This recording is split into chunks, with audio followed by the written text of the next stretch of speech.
Go, go, go, go, go. Ironically, you will not find this song in the club. Discovery, go and throttle up. That would be pretty funny, though. People would be like, what the heck? What the hell? Go, go, go. We're gonna party like it's your birthday. Bum, bum, ba, na, na, na, na, na, na, na, na, na. Alrighty. Launch vehicles day 3. See if we can land that stage today. Alright, let's see where we can go with this. Okay. I'm back. My tummy is full of steak and cheese and peppers and onions and bacon. It's delicious. It's delicious. How's it going? Heard the rocket wasn't successful this morning. Yeah, no, it aborted. 24-hour scrub, so, yeah. Yeah. Lovely. So there's that. Ooh. I was just thinking about how this is all going to work. Is this the weekly mission? No, Dill, it's not. No. No. But did you buy Bush? No, dude. Jersey Mike's took too long, dude.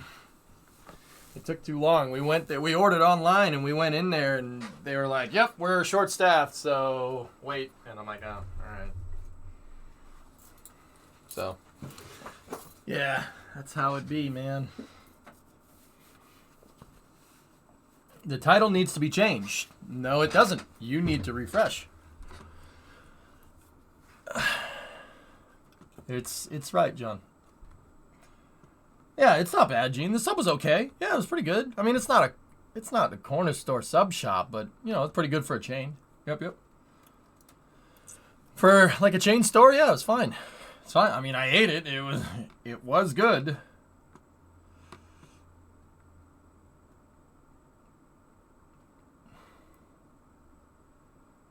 Number 13.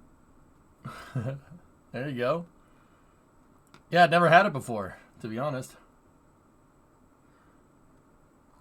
But, yeah, it was good. It was a good sandwich. Yeah, not bad. Not bad at all. Discovery, go and throttle up. Hey, Xerax, 25-month resub. All right, so let's load up Kerbal. We're going to mess with Triton again today. See if we can get this thing landed. Try to land that first stage. We got to optimize the first stage trajectory. So,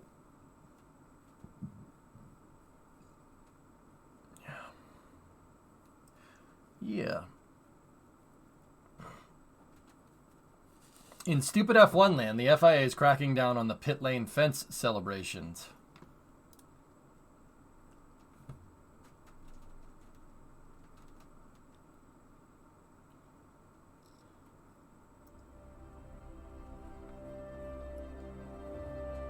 Alright. Firehouse is very good. Yeah, I've had Firehouse before when I lived in Florida.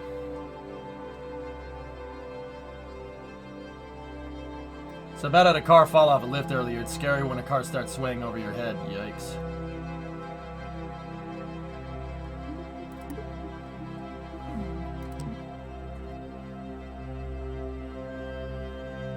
Yeah, Stove's right. You see that, dude? He's just like, yeah, not my kid. Meh.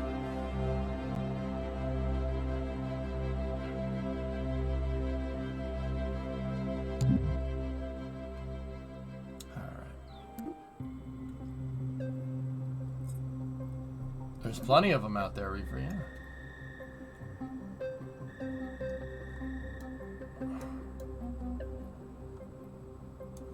Alright, let me just make sure that this is the most recent one.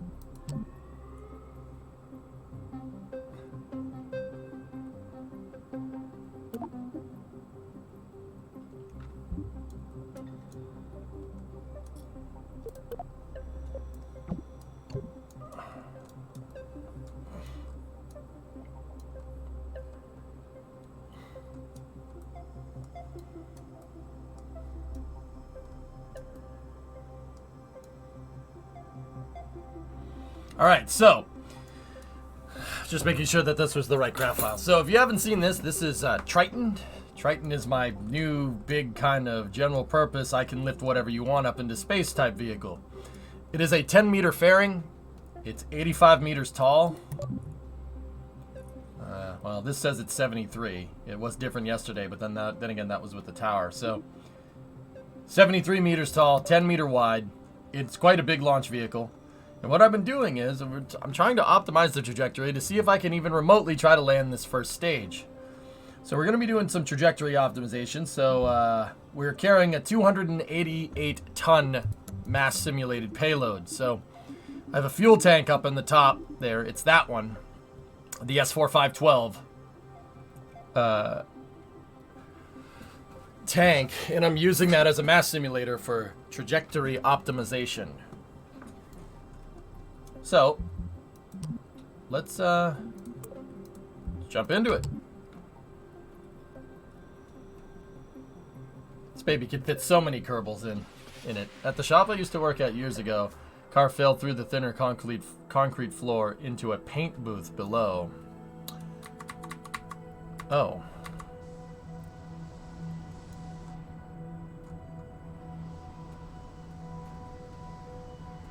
That's probably not a good thing. But yeah, seeing this on the pad gives you a pretty good indicator of the size of Triton. It is, if you look at it next to the tower, it's a pretty big launch vehicle. And we're gonna send it. Actually, you know what? Pause for a second.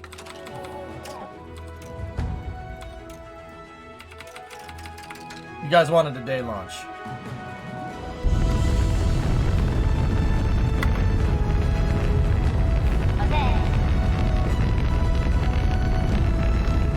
There you go.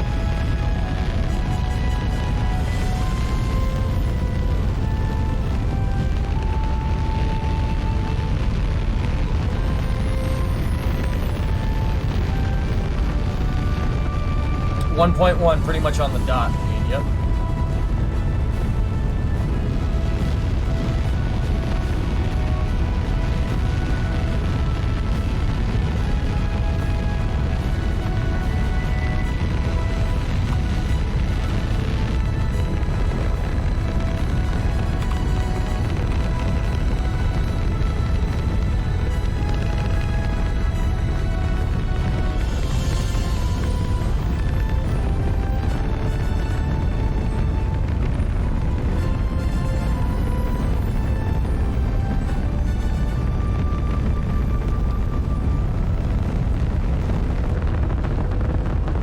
Don't worry, that's not just the terrible frame rate. It is quite slow.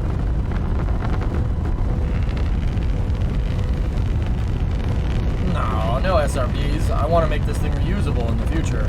Why do you think I gave it 9 engines?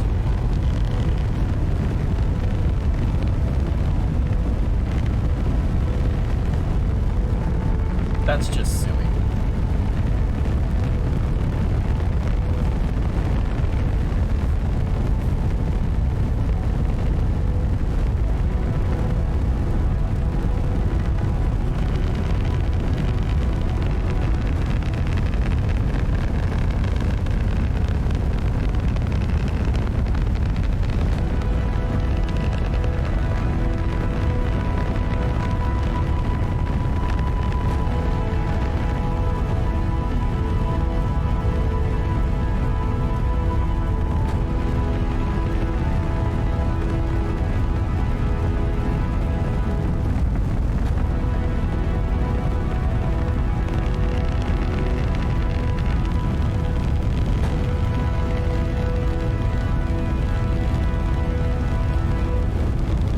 I don't think any commentary is needed. I just like watching it.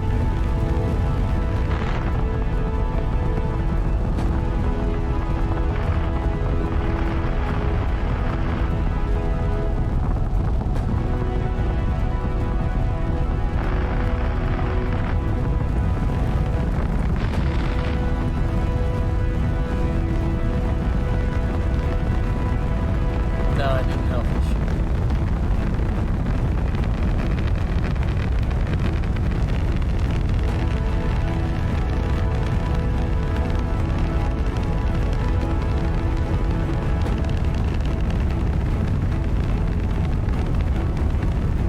Given Kerbal's size factor, how big would this be in real life? Okay, so Kerbal is about 60% scale. This is 10 meter. It's 10 meter wide by 70 meters tall.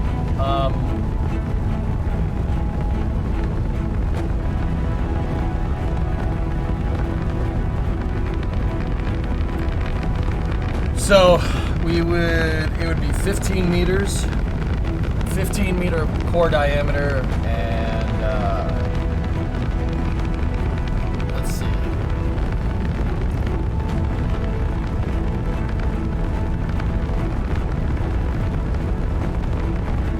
About 110 meters tall, 15 by 110, I think. I talked about the proportions yesterday and they weren't right. I said it was 3 times taller than what it is. It would be 15 meter core stage by about 110 meters tall. Yeah, it's wide.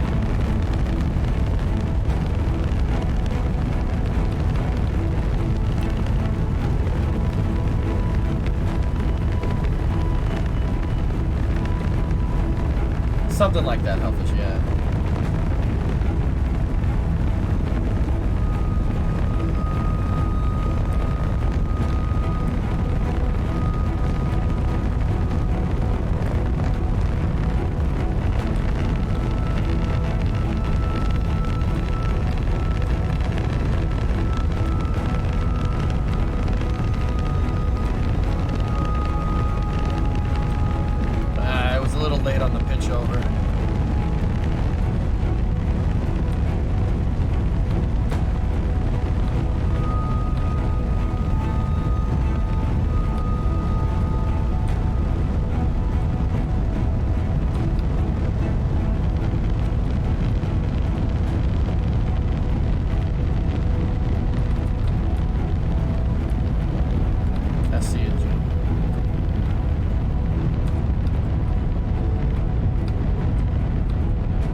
SSDO? No. Hey, Odie. How are you? Been lurking long enough? Cool. Right on.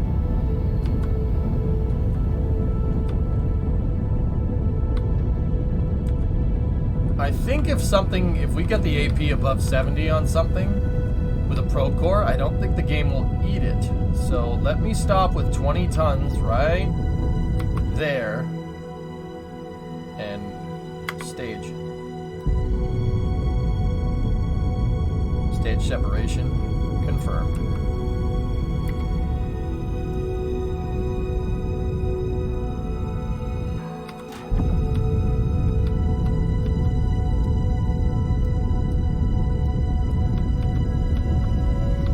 All right, we'll see if the game wants to eat it. Discovery, go and throttle. Stand by for fairing separation.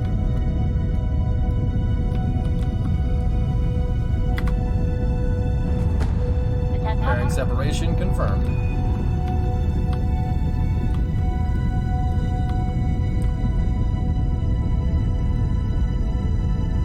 Don't eat it. Don't disappear. Yes, it didn't. Score! We still have the first stage. Alright. Yeah, if you get its AP above 70, it'll be fine. It doesn't eat it. It just ate it.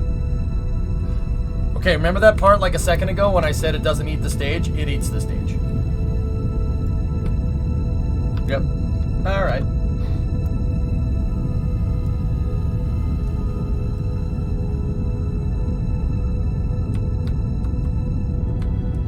Well, that's nice. I guess.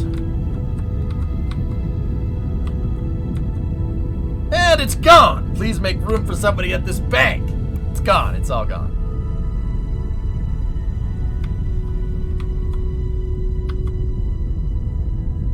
It was good.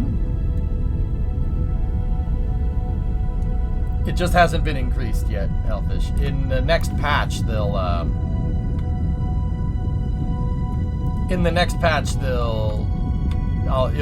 the game won't need it. Do you have debris tracking turned set to 0? No. No, I don't.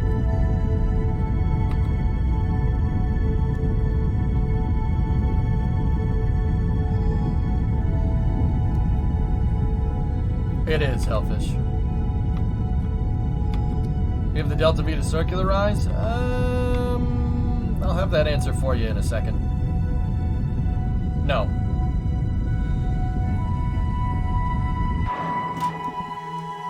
No, we do not.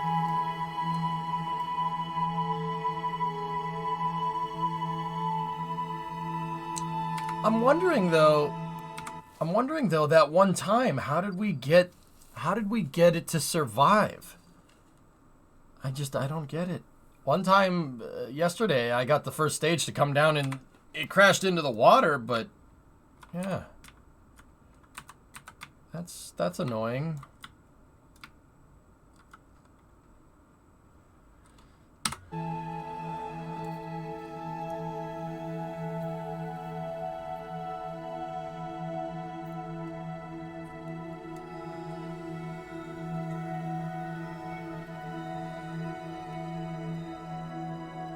Odie, you were wondering how to handle control of two different parts coming from the same craft, like a stage that lands safely for recovery. Ideas. I got plenty of ideas, dude. It's just we can't really do it in KSP right now. Wait till patch 2, and then I'll be able to show you how I was doing it before. I was doing this before in Kerbal 1, and you'll be able to do this once patch 2 comes out. You launch, right? At stage separation, you ghost ride the second stage. So I separate the stage, I fire its engines, we separate the fairing, and then we ghost ride the second stage. Just let it do its thing. Then I bracket key switch back to the first stage, and I turn the first stage around and do a boost back burn. I do the boost back burn so the AP is up above 70, right? And, you know, make sure we get the boost back burn done correctly so when the booster comes down, KSC is right under it. Then, what I do after that is once the first stage goes up above 70, because you can't switch vessels inside of the atmosphere in Kerbal 1, once you're above 70, even though it's suborbital, it's in space, so I switch back to the second stage, circularize, and once it's circularized, I switch back to the first stage, and then I land it. I was able to do it in the completely bone stock game. I have no idea, Aqualex. I don't know what... I don't know how the first stage survived that one time. Ghost ride the stage, yes. Whip stage. What if you switch to the craft after stage separation? Well, what's going to stop it from deleting the second stage at that point, Josh? That's my question.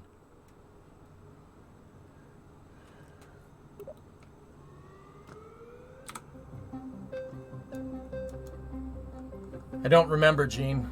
So... What I'm inclined to do now is just drive the first stage till empty and see what happens. So, oh damn, we have to launch it again.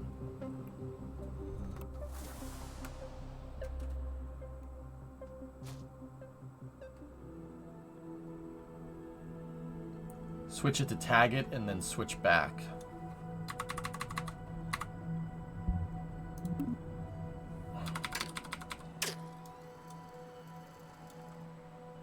You missed the tower?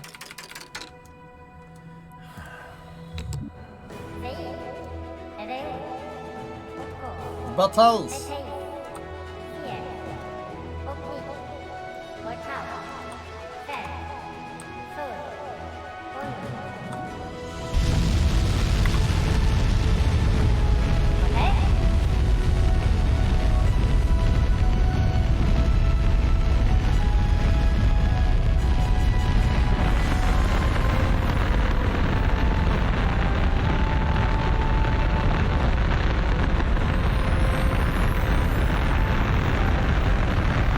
That's how you rock it.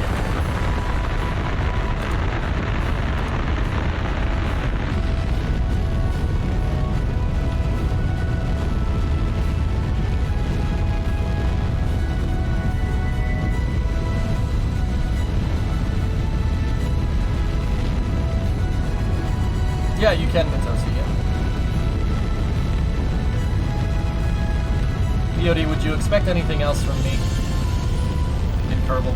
Come on now.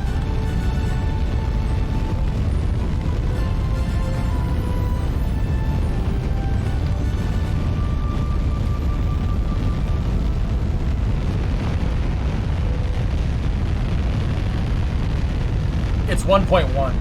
Apocalypse, yeah.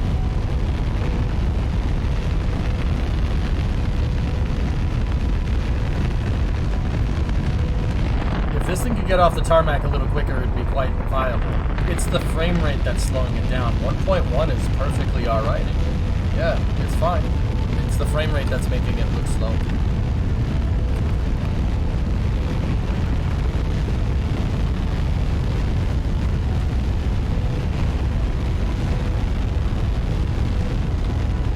Gotta figure out what makes it so that first stage survives. What about 10 frames?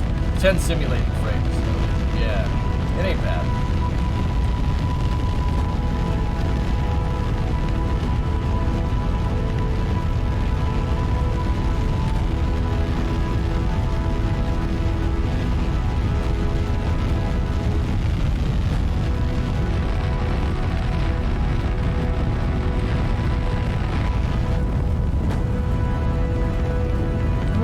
Give it side boosters, but guys, you've got to remember, I want this thing to be able to boost back and land.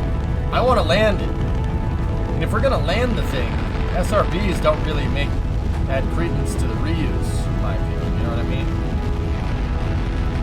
I'm not going to sit here and say though, that it wouldn't benefit from having 2 Clydesdales attached to the side. You know? That would definitely make this thing really nice. In fact, Imgrim, dude, with the 2 SRBs on the side, it might get like... I would say that probably could get the second stage, like, almost into space. Like, you could almost... The core stage might almost get all the way up.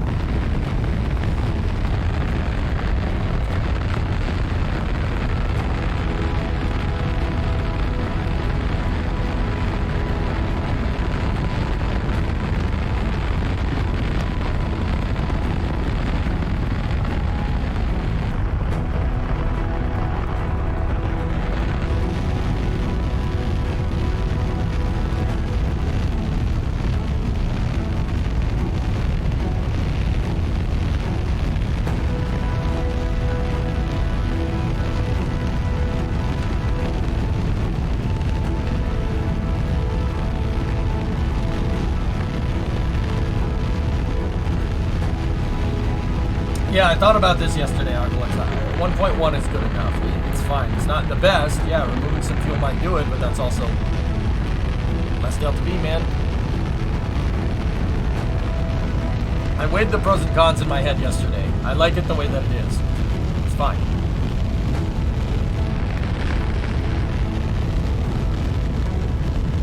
The booster stage does have a probe core. Hey, Doom. Lower frames hurting fuel consumption, Moondoggy? No, I don't think so.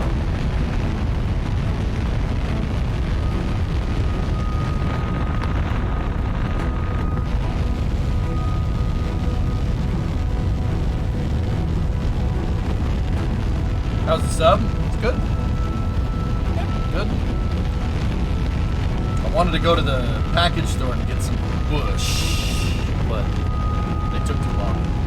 Our online order wasn't even made yet when we got there, which is kind of annoying, but hey, it is what it is. Bush.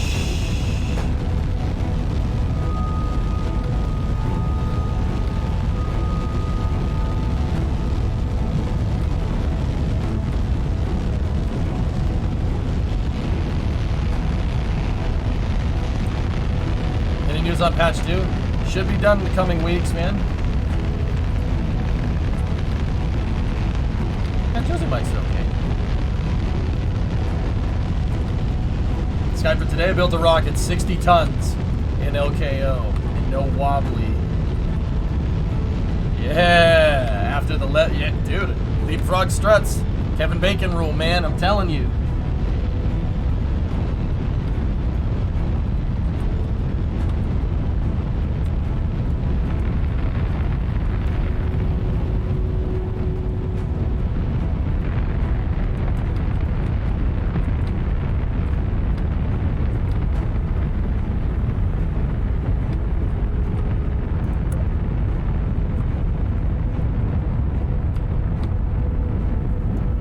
right, so we're gonna fly the first stage to fuel exhaustion. And Gene, what I'll do on this test is I won't go into map view. We'll try to kill two birds with one stone, man.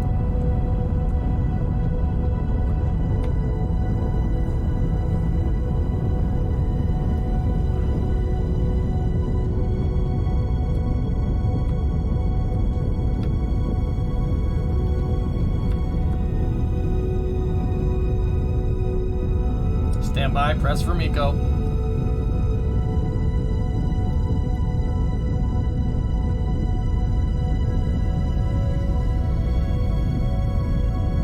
Man, this first stage is a beast.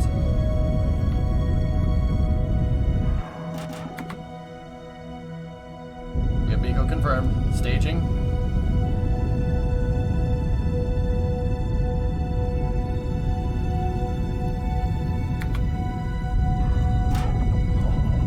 That's rad, dude. Look at that thing. Adios, amigo.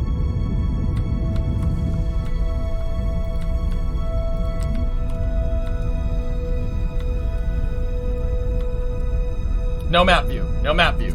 No map view.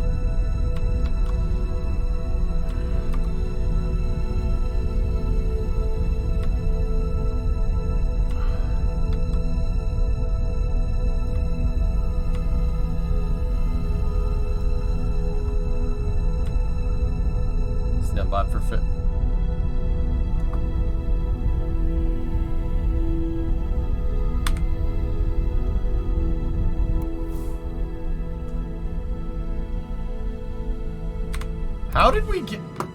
How did we get that first stage to survive yesterday?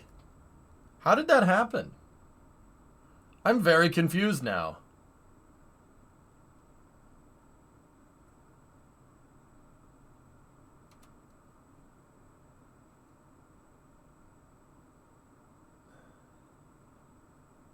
Huh.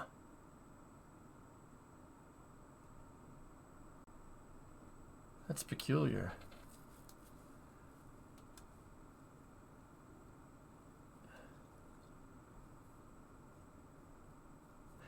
My only guess now at this point is that the first stage must need to get above 70 so physics doesn't eat it. Let's try again, but not separate until the first stage is above 70.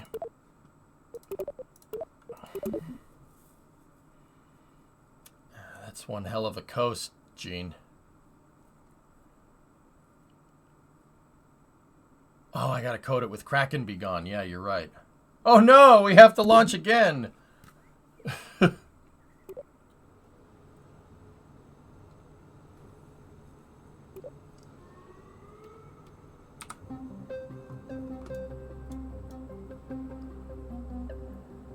Yeah, Odie, the Kraken's eating it. Physics is eating it. It's because the parts that they have to simulate that thing flying through the air when you're not controlling it, that module isn't in the game yet. Or isn't activated. It's in the game, it's not activated yet. Naturade's patch notes, dude.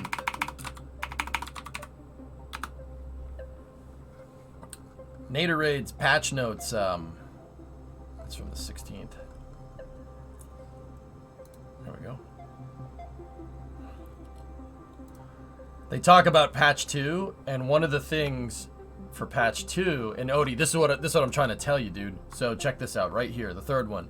Enable switching between vessels and atmospheric flight within the PhysX bubble. Yeah, see? The PhysX bubble is in there. So that means once you get out of render range, once you get past 2.5 kilometers, it'll delete it unless you're above 70.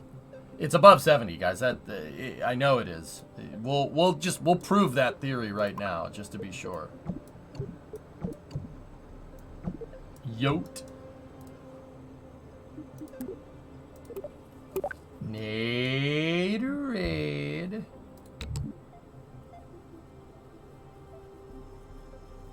Maybe we can get Morgan Freeman to drive this thing. Miss Daisy would be okay in the back seat.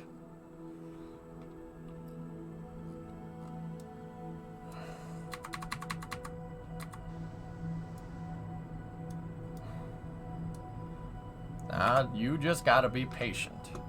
POD, I need you to be like Andy Dufresne. No, you just gotta like geology. Geology is the study of pressure and time. All it takes is pressure and time. That and a big goddamn rocket.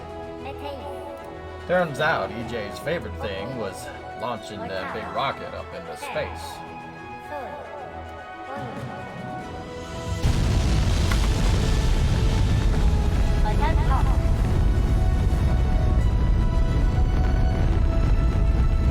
On my Discord, J South, but I don't have Triton.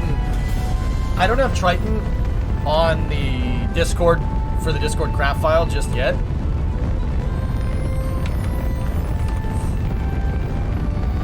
Here, let me pause for a second just so I have the screenshot for later. There's my desktops.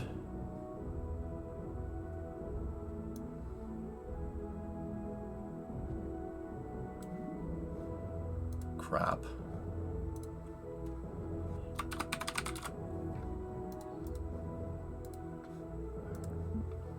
Unpause. Yeah, Odie, you're not wrong. No need to pause. It'll be there when I get back. You know what? That's a good point.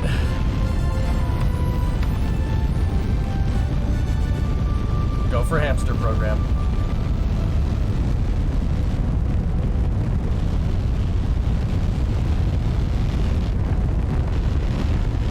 Neptune was my favorite. This is Triton. Phenos is Neptune, but with fairings around it. Yeah, that's all it is. It is Neptune, dude. Look. 4 tanks and 4 times symmetry with a central core. This is Neptune with a fairing sheath around it to make it look nice. That's all Triton ever was, dude. It is Neptune, man. It is. Minus the shuttle engine part. Because we got mammoths, dude. We got those Mammoth 2 motors. Those things are quite powerful. Very good first stage motors for a big lifter. Yeah, I brought Neptune back. Only better. But Phenos, and the really stubby landing legs for boost back shenanigans. Why do you think I'm checking to see how boost back works, dude? It is Neptune, man. Seriously, that's what it is. Dude, I even have Skytug up in here with 5 Rhino engines. 1, 2, 3, 4, and 5. They're in there.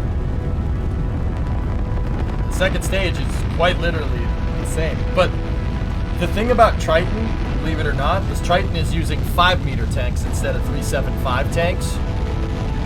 But yeah, it's instead of an 8-meter core with a 10-meter fairing, this is a 10-meter core with a 10-meter fairing. So yeah, that's all. It's basically Neptune. It's the same thing.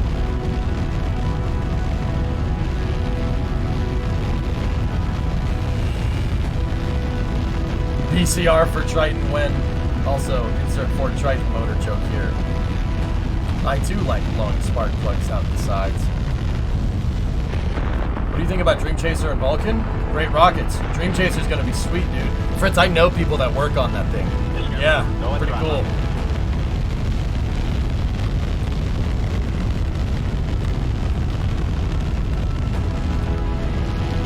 Chase out. Hey, 4-month resub.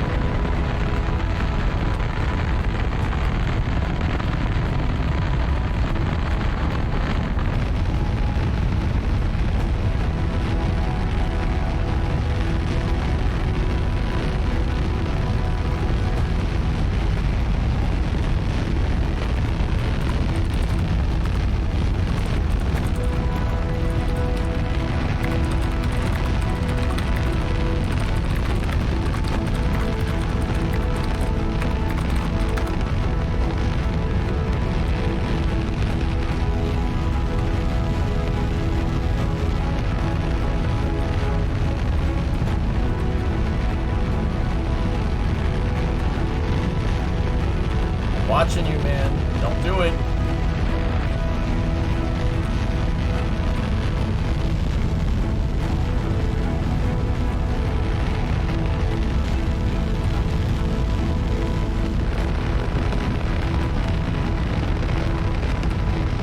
Okay. So Gene, we're gonna coast with this thing, right?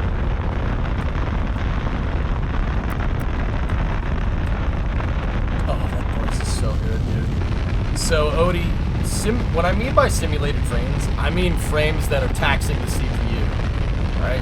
Look at CPU 2. It's getting a good workout there, right?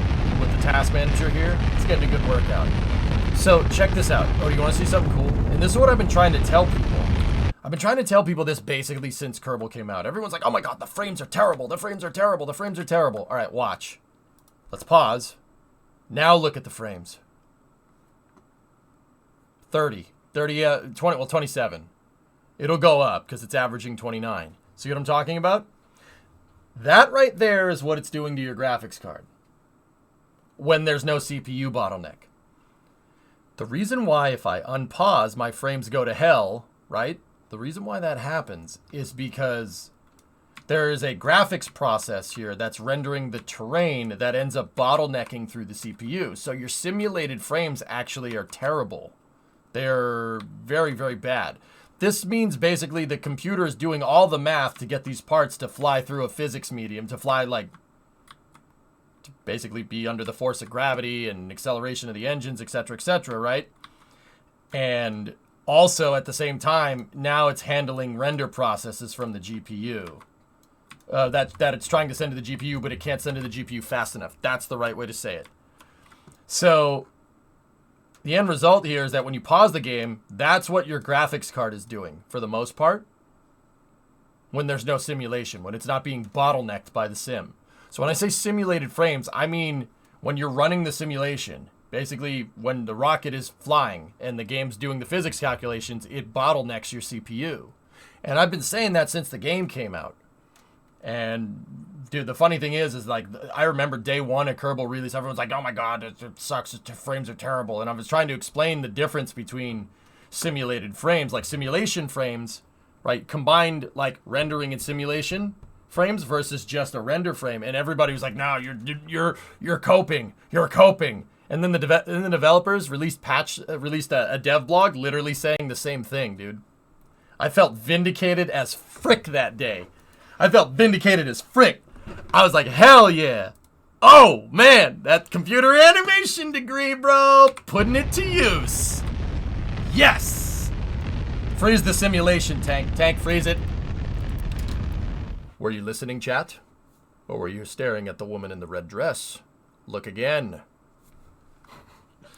So what did you think of her? The big Triton rocket.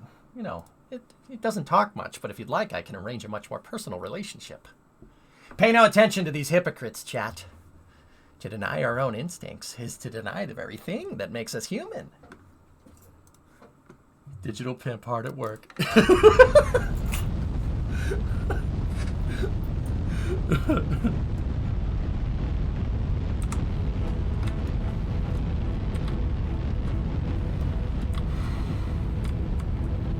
It doesn't have everything the body needs. You do that too well. Mouse is one of my favorite characters, man. That and Cypher. If you had told us the truth, we would have told you to cram that red pill right up your butt. But he said it's free. Free. You called this free. It's literally like if Carl from Aqua Teen Hunger Force was in the Matrix, you know?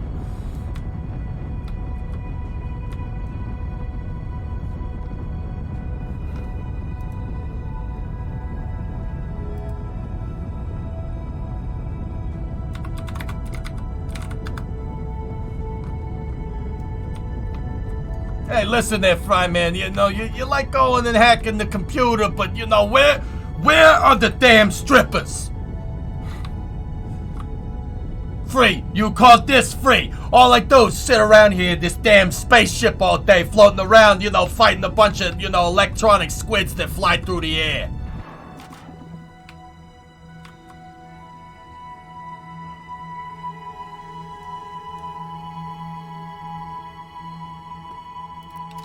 The ultimate plot point of the Matrix, Hellfish, is that humans are batteries, right? Now, yeah, that is a little strange. But think about it like this. What if the humans in the Matrix aren't being used for batteries, but are being used for computing power? It's a hell of a server farm, dude.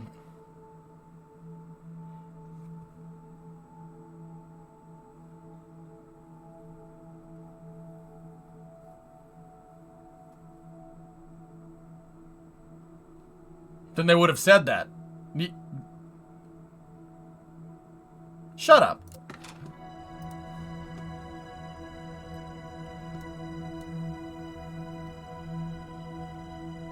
Oh, okay, of course. Yeah, I got you. Humans have terrible bandwidth. Not if you Neuralink them, laser. This is the freaking... These have bad bandwidth. This has bad bandwidth. I like your version better, though. Yeah, it makes a little bit more sense, right? How dare you bring logic into this argument? How dare you? How dare you? That's what it was in the comic. Warner Bros. Thought that the concept was too far out there for the general audience and pushed the battery concept instead. Are these the same film execs, Aqualux, that said Apollo 13 would never make a good movie because it can't be based off of real events? You guys know they showed Apollo 13 to trial audiences in the 90s that didn't know about the Apollo program and what it did, and they thought the movie was great, but they thought it was too unrealistic. Dead serious. Yeah. Oops.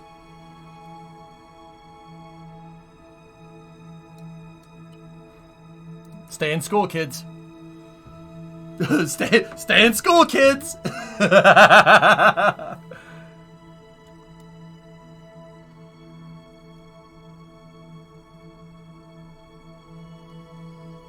Something like that, Grav. Yeah, I'm kind of memeing a little bit. No, they're the same ones who thought The Matrix 4 was a good idea. Oh yeah, that movie exists. Yeah, I never saw that. All right. I mean, to be fair, Hellfish, Audie Murphy is ridiculous. That is, how does... All right. Okay, we're above 70. Staging.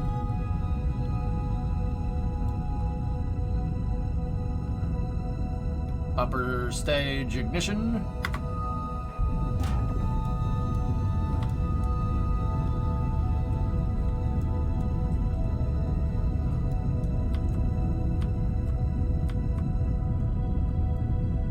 Stand by for fairing separation. Fairing separation confirmed. Don't eat my ship. Don't eat my ship. Go away. You ate my ship! Damn you, fairings! Damn you!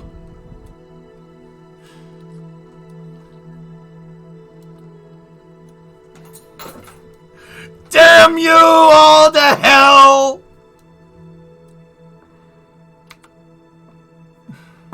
That's not fair, Ing. The fairing, when it gets sucked down for whatever reason, and when it gets sucked down like that, it cut the damn stage in half. Oh. Alright, fine. Well, at least the first stage is still here, okay? So, flip on the control surfaces, right? Can we flip on the control surfaces? Yes, we can, okay. Yeah, but the first stage has no fuel, Gene. It has no fuel.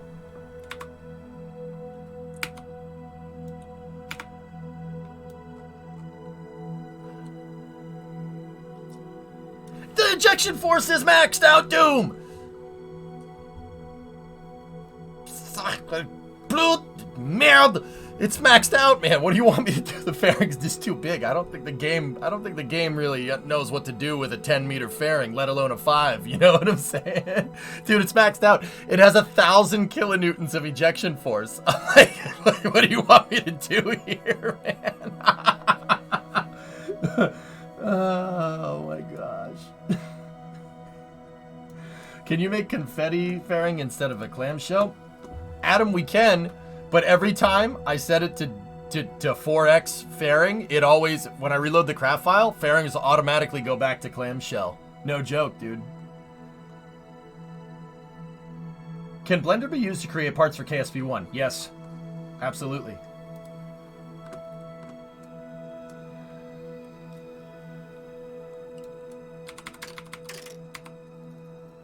Well...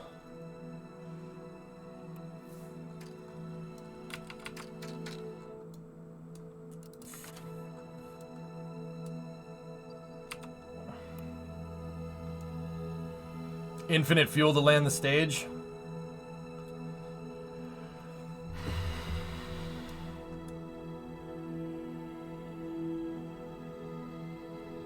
Alright. Alright. Alright.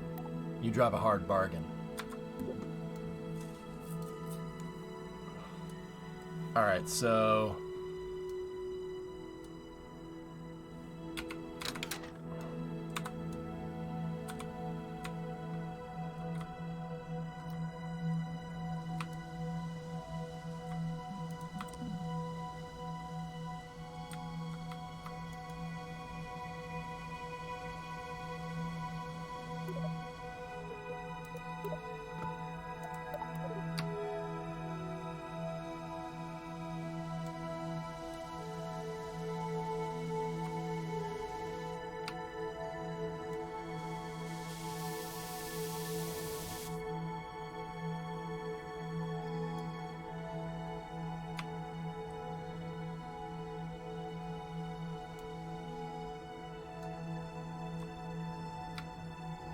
Gives you practice. All right.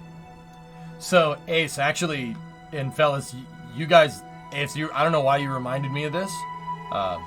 So interesting thing in Kerbal 1, if you have engines that are in 8x symmetry, if you try to action group one engine, it applies the action group to all the engines because the action groups work using symmetry transforms, right? So if I have 4 engines in symmetry and I want to try to turn one of them on, you can't do that with an action group.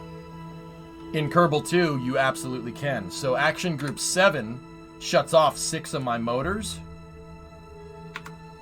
See? AG7 shuts off 6 of them, and AG8 shuts off the 2, and then the center engine I don't have a key to shut off. It's gonna be dark. Yeah, what can you do? Yeah, that's actually a really nice quality of life feature.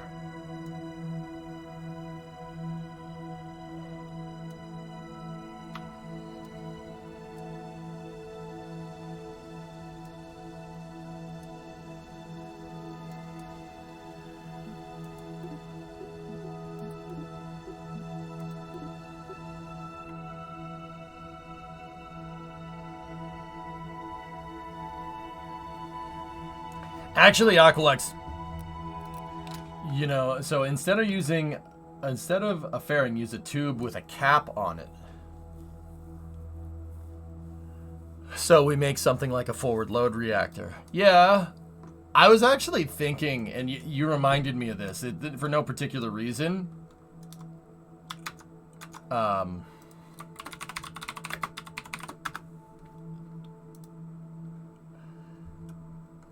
How wide is the SCRV? It would make a really nice nose cone.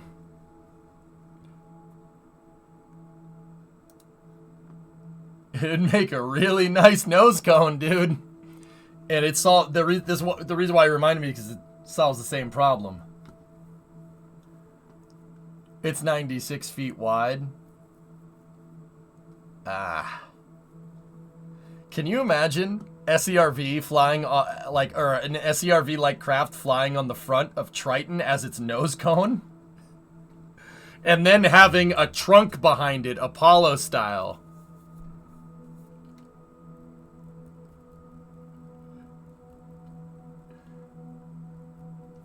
Or Dragon style, take your pick. What is it? SCRV was Chrysler's bid for the space shuttle. No joke. Dust. It was Chrysler's bid for the shuttle, dude. For a reusable spacecraft. It is a pod-shaped upper stage. The reason why it's pod-shaped is because it comes back down like a pod.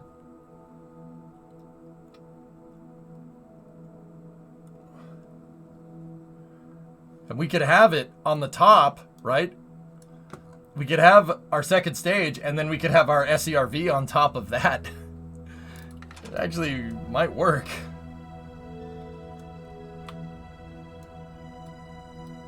Alright, we're starting to hit the air.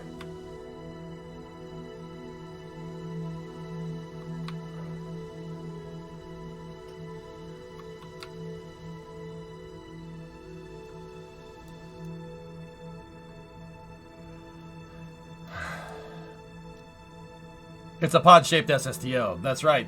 I mean, dude, with our fairing shroud stuff, dude, and some of these engines that we have, you could make it. We talked about it. The only reason why I decided to make Triton instead is because re-entry isn't in the game. I don't want to sit here and engineer something that flies well at hypersonic speeds and then fly it when there's re-entry heating in the game and have the thing literally take a gigantic dump and then have to redesign the whole thing. I just honestly don't want to do that. What if the pod was the rocket? Hey, Adam, Chrysler had some pretty radical ideas, man. They had some pretty radical ideas in the 60s, dude. Chrysler was actually really cool. I would even go so far as to say that Chrysler was pretty much a tech company. Something akin to like Apple or something in the 60s. Really an engineer's company, man. Seriously. Here, you want to see a brand advertisement from Chrysler in the 60s? Check this out.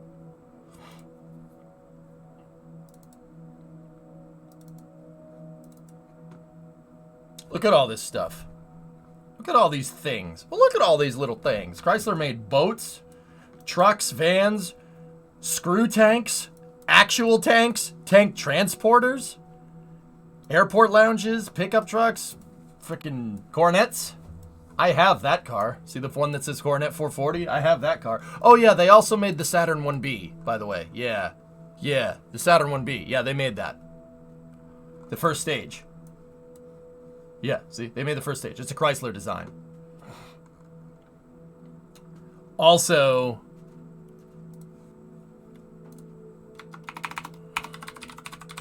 I mean, it's not a Chrysler Superbird, but also that. Yeah, I know it doesn't look like much and that wing looks really stupid. But that car goes over 200 miles an hour.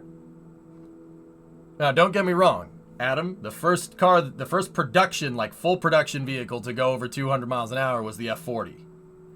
But tuned versions of this were doing it in the 60s.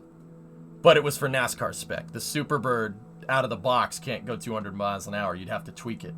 The Ferrari was the F40 and the Porsche 959 were the first two production cars that could go over 200. But the F40 was the first one. No, you don't. No offense taken. Well, that's good. Because the F40 is the best car ever designed. No, you're not changing my mind. It's the best car ever designed. It's the last car that Enzo made, man. You know that. Everybody in Italy knows that.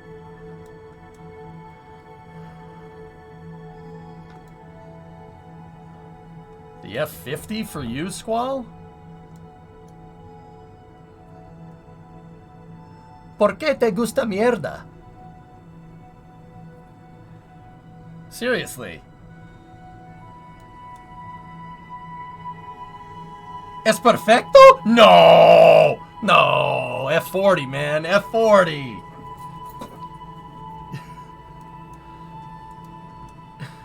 Unsubscribe!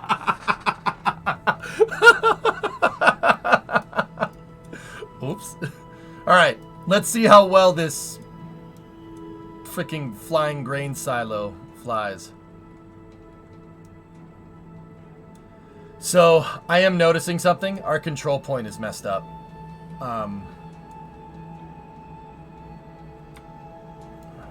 Oh, actually, no, it's not too bad. The control point on this is 45 degrees offset. Yeah, that's pretty bad.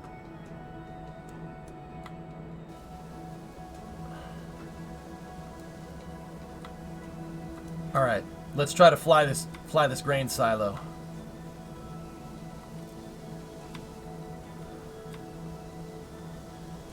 Quick save?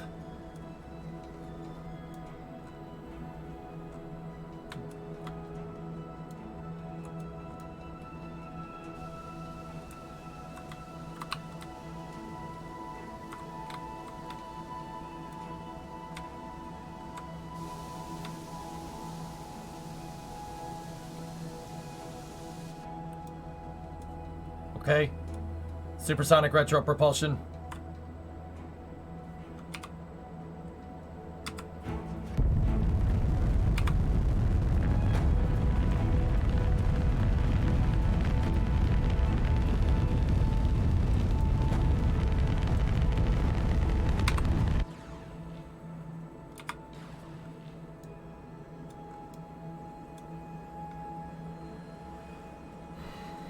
Yeah, Dama, it's the first stage. I'm trying to bring her down.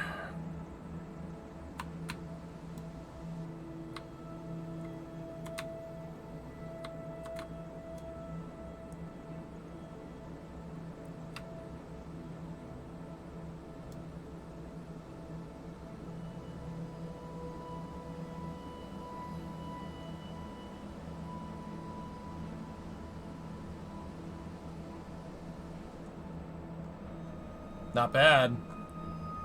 Not bad. Does it have legs? No.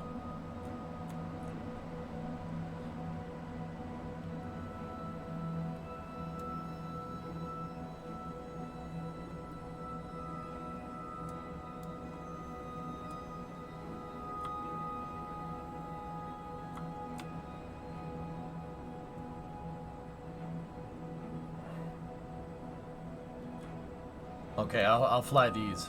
Lux. Yeah, we'll get on that.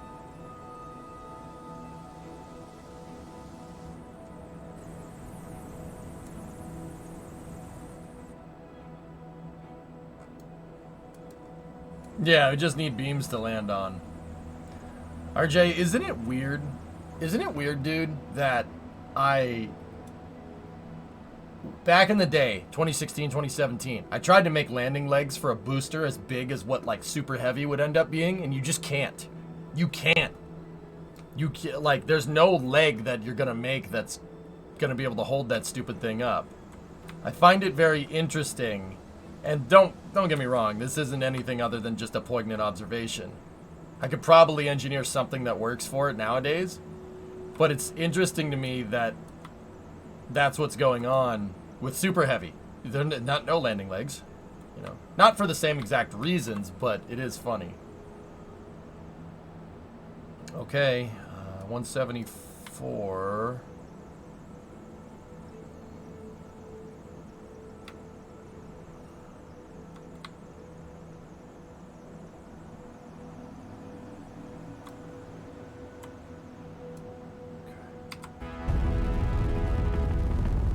Landing burn has begun.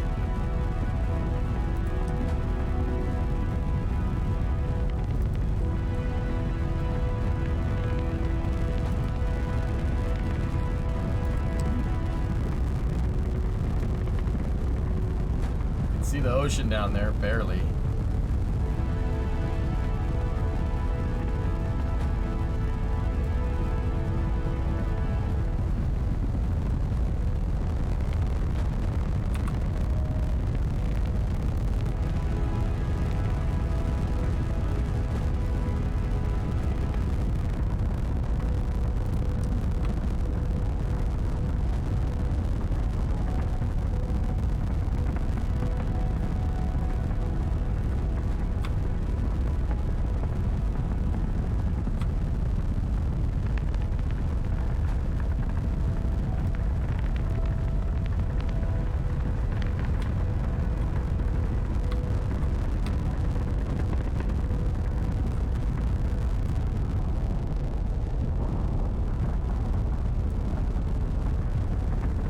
Something interesting that I noticed, the plume hasn't changed.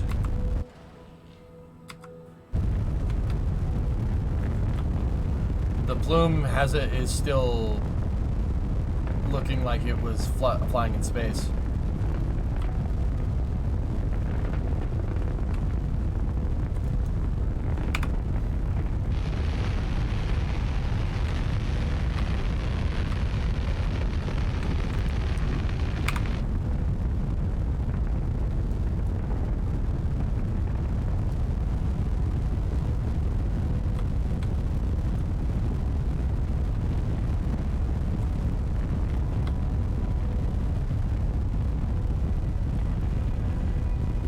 The induced roll from the bad control point is really making this difficult. This one probably isn't going to land.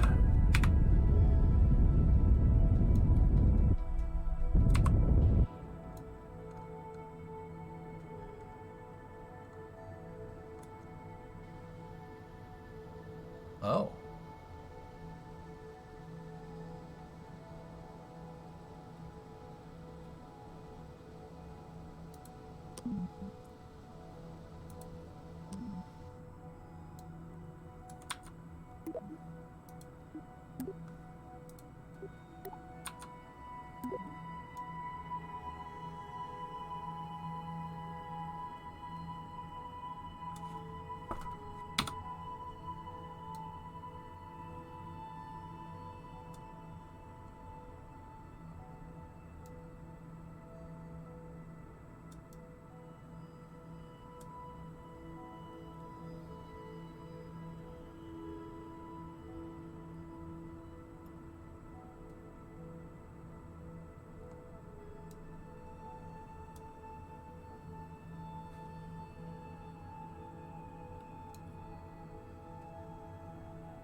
Oh!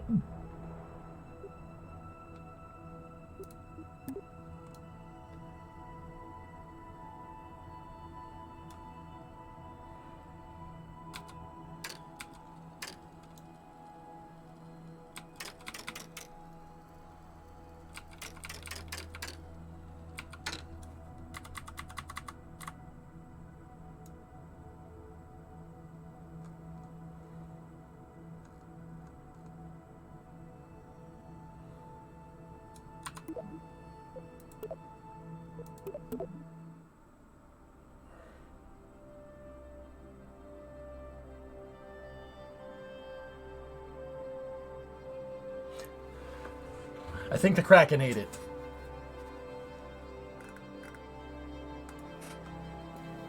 I'm no doctor.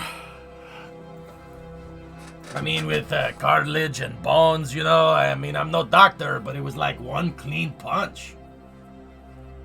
Crap, man, look at that. That's like the rocket parts on the ground back there.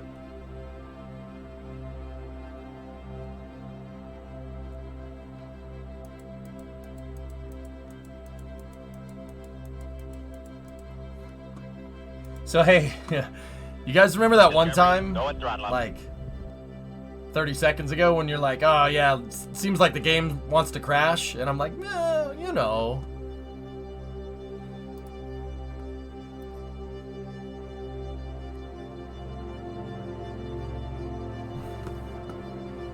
How am I liking it, Pix? It's early access, man. Let's not kid ourselves here. She is early access. But it's definitely Kerbal. Oh, yeah. Oh, it's definitely KSB. Yep. Oh, it's definitely Kerbal. It's just as frustrating as I remember .25 being.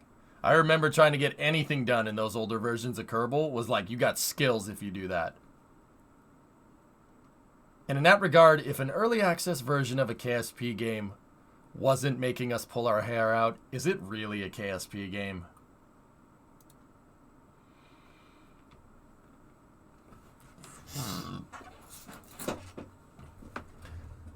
John, you've been keeping track, and you're seeing more Tesla than Pontiacs these days. What would you say to GM bringing back Pontiac as an all EV brand?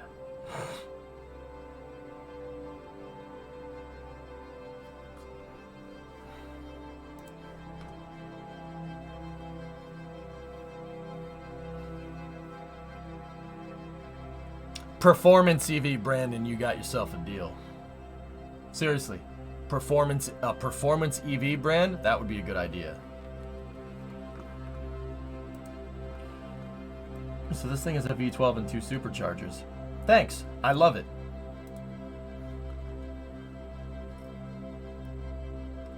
Yeah. Seriously, bring back the GTO with an electric motor. Trans Am with an electric motor. Performance, though. It's got to be performance.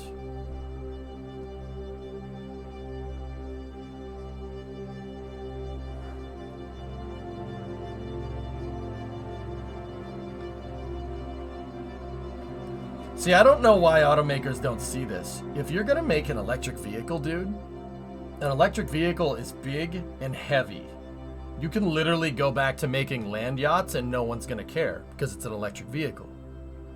So with that being said, where the heck is my, you know,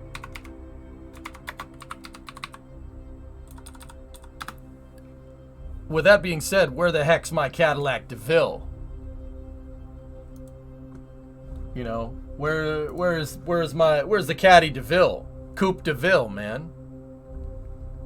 You know, where's my EV boat of a freaking land yacht thing, man? Think about it, dude. The only EVs that are out right now are all super freaking heavy.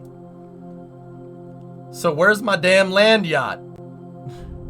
Where's my Buick Rivi with the big glass in the back, Norath, right? It's not a bad idea. It's not a bad idea. I want my comfortable car back, man. Not everything has to be a freaking stupid Euro touring car thing. Every car has to be a 3 Series nowadays. Screw that. Screw that. Screw that. Bring back station wagons. Bring back land yachts. But EVs. Screw that, man.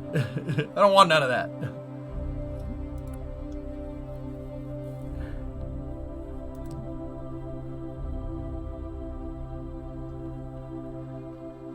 Yeah, Uncle X, dude, it's a no-brainer, man. I don't know why they don't do that. Just saying. Ford, bring back the LTD. Bring back the LTD. Dude, look. Okay, 3 words. Electric Crown Victoria.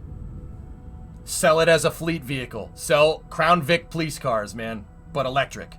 Ford would sell a bajillion of them. A bajillion of them. I'm talking body on chassis EV.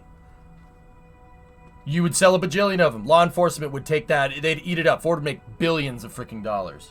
Billions.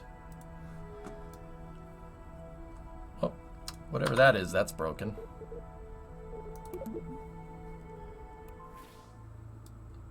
Like, think about that, dude. It's not a bad idea, is it?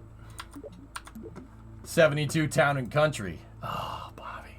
You're making me want to go work on my Coronet. I gotta finish the truck, though. We gotta finish the 59. Then we'll work. Dude, I have a land yacht outside. I have a land yacht outside. We'll do it. Wood panel sides. Oh, that would make my day. That would make my day. Dude. Okay, Rarest, I don't know if you've noticed. All right, here, check this out. I don't know if you've noticed, but wood trim is back. Seriously. Wood trim is back, man. Look at this Tesla. How the heck did we get back to wood trim in cars? Like Fotina, like faux wood trim. Teslas have them.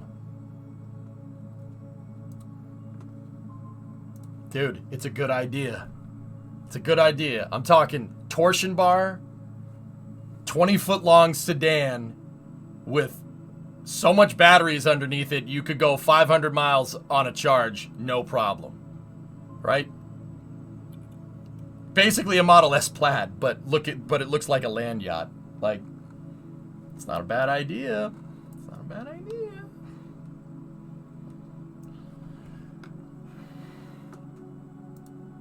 Mullets can come back. Mullets are amazing. Yeah, Norath, it's dope, dude. It's freaking dope. EV Coronet when? Nah, I wouldn't do that with a Coronet. It needs a big block. It needs a big block. Building a 4-wheel drive Ford Bronco. Very nice. I don't know it, Chillin', but that, dude, sounds good, man. Sounds good to me.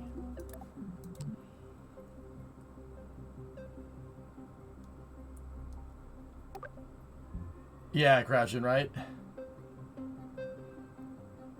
I have a Crown Vic front end for it, Hellfish. If I want to ever convert the front to IFS, I have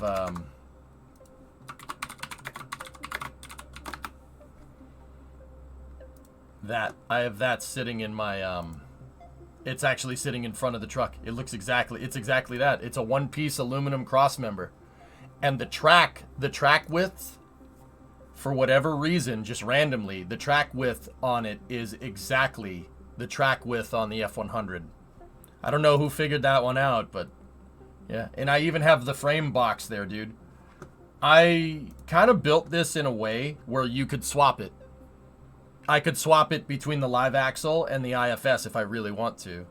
It has hookup. I made the so when I ground the leaf spring perches off, I saved them and I fixed them and I kind of put everything back true. So I could take the leaf spring mounts and grade 8 bolt those things in, right? Or I could take it out and I could put the Crown Vic front end in. And it should be like the way I have it set up with the truck, just kind of by chance, is that I could swap it in a weekend. It's really not a big deal. We got to put the IFS in. Not on the schedule this time around. Not on the schedule this time around, but I could. I could bolt it in. We could put it in right now. It'd probably take me a couple hours, but I could do it. But I have the IFS for it, yeah. I like the... I think it... Yeah, I just want to use it as a truck for now. If we wanted to do some pro touring stuff with it, dude, yeah, do that and then 4-link the rear end and stuff. You're a pretty good handling truck, but I just want a truck, dude. I want to drive my truck around. LTD Woody to Tesla swap. I got enough projects right now, dude. This is one of them here. Yeah, pretty much, Thomas.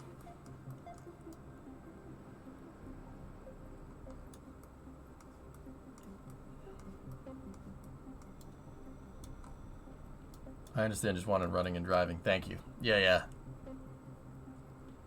Yep. Alright. Anyway. So, guys, I don't know how far we're gonna get with the with this being the way that it is. Maybe we should focus on payloads for this thing to move now.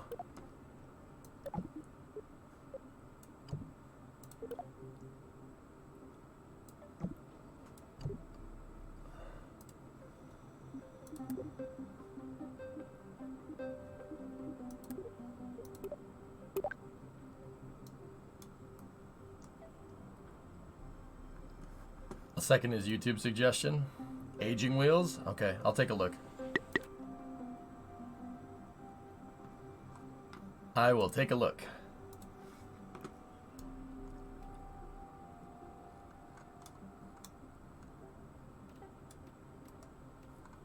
Get it working in expendable mode and use it that way until the patches allow for landing. Yeah, pretty much, dude. I think that's pretty much what we should do. Like, it's 300 tons in expendable mode, like this. And, yeah, that's 300 ton expandable. They're in expendable mode, which means it's probably, if I had to guess, it's probably like 200 tons with an RTLS. Probably 200 ton to orbit, which is still... So let's take a look. What's 200 tons of, say, hydrogen, for instance? Just out of curiosity here.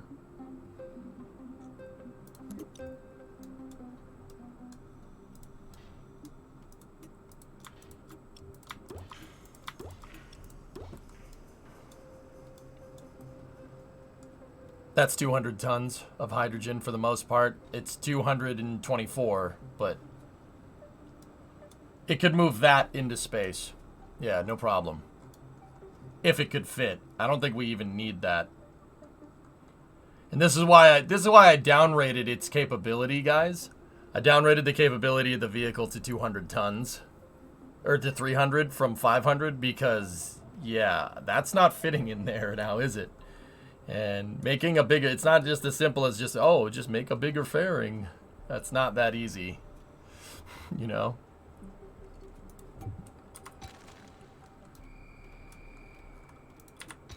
With that being said, I am kind of curious to see more or less like what we could pull in this thing.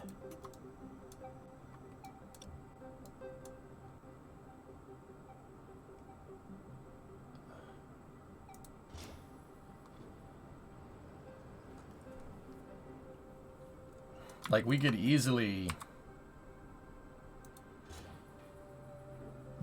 move that. This would have to be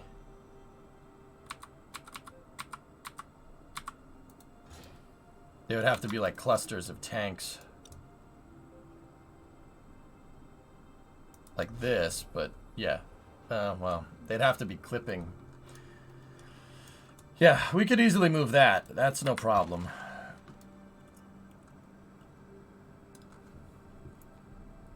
I think with no payload, Papa Bear, this thing could probably put the entire second stage into space. Yeah, I don't see why it couldn't.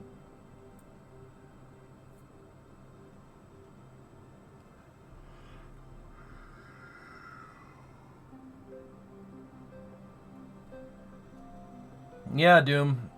I think the next thing might be to start working on that kind of space station refueling project. Would KSP let you have 6 of those main engines at once? Sure. You're going to do the forward load reactor instead of the fairing.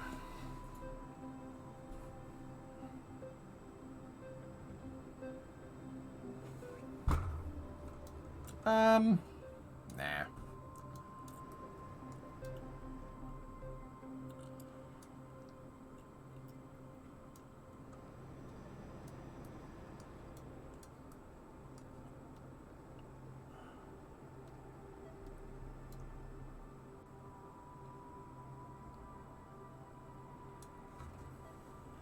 I'm trying to think like how much hydrogen could we actually fit in this thing.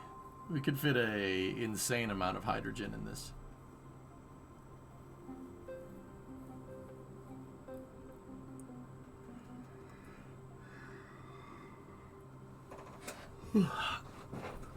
And you know, like I'm kind of thinking maybe give it a little bit of an extended upper stage, but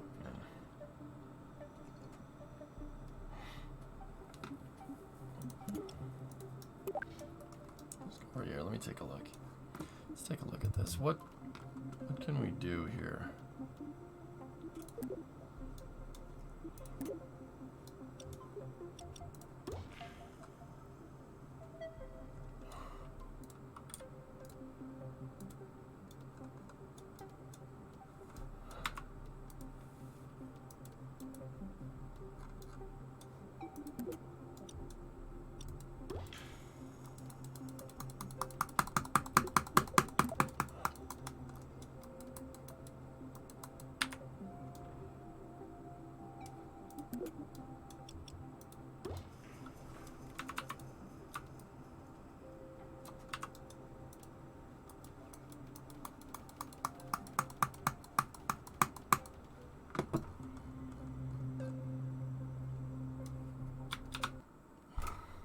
Kerbal's broken. I can't click on parts.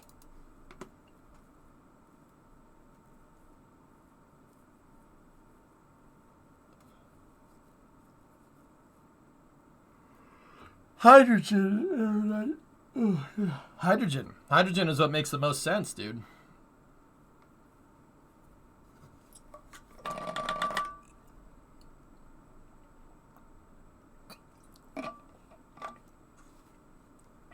The best part is no part. Well, I was trying to have no parts, man. It wouldn't let me.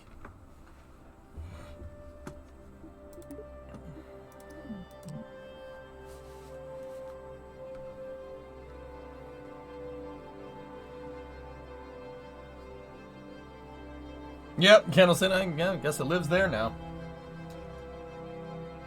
I know the problem. It ain't got no gas in it.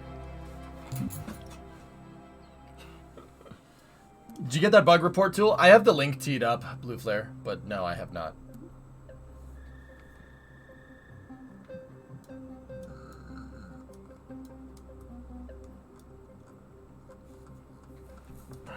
Ain't got no gas in it.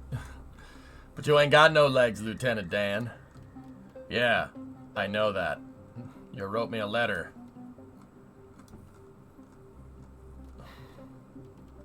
Well, I thought I'd try out my sea legs.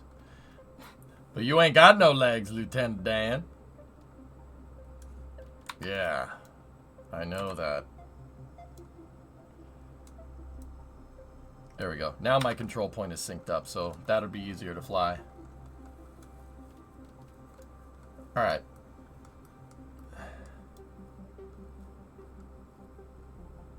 I see no tower pad. Did you give up at the end? Oh, it's just the frames.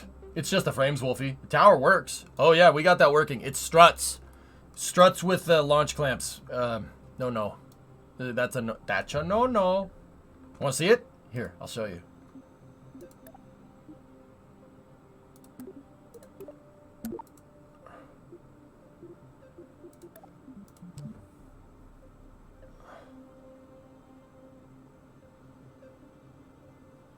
Check this out, dudes. Ooh. Yeah, you like it. Don't lie. Yeah, I saved it, Josh. We're good.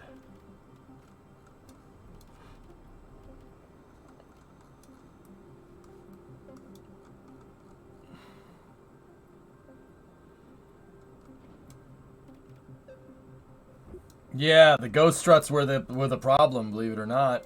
Yeah, works just fine now.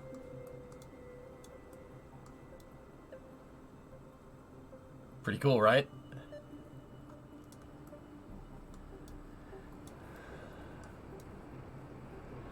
It is cool. I do like it.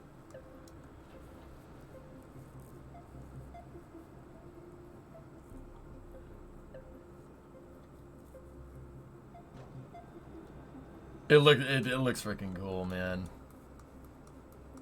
And I'll be honest with you, Wolfie, I'm not gonna sit here and pretend like I'm not jonesing to build launch pads, especially with all these gnarly structural parts that we have. I can make such a good TE out of this. Like, you could carry a pretty good rocket core with that thing. And then you even have adapters to freaking... Ugh. Can you imagine the gantry cranes we could make with this thing, man? I've thought about it. I'm not gonna lie to you.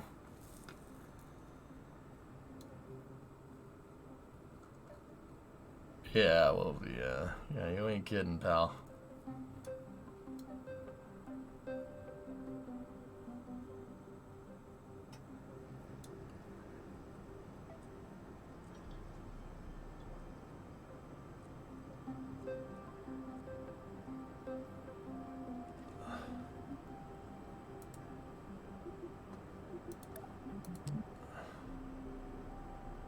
The red tower looks good. You like it, dude? Doesn't it look good? It looks awesome, man.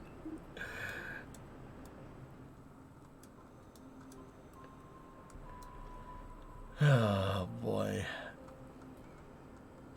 Dude, yeah, no, Triton's good, man. We just got to figure out what we want to put in it.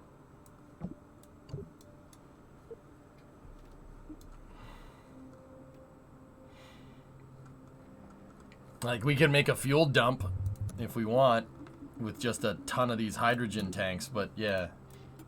Alright, I can click on parts now.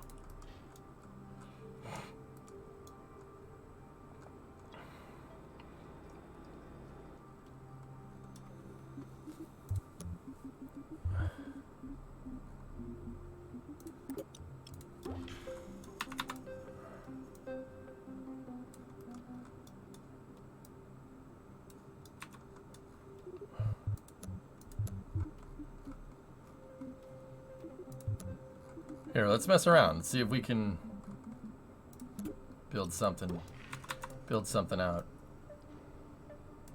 There we go. Balls.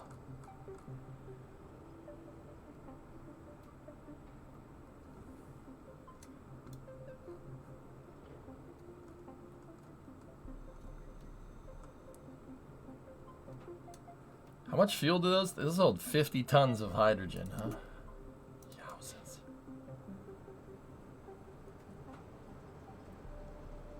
You've got balls of H. H.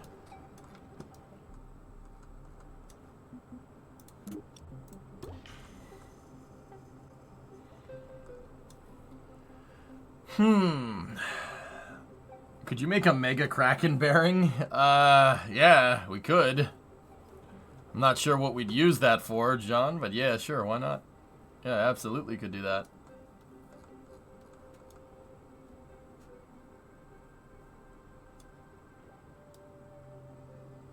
Here, let's... I had started to design like a pretty gnarly space station before, and I kind of want to see if we can mess with that again. Let's see. So I had these Gigantor Hab modules in here, and I thought that looked awesome.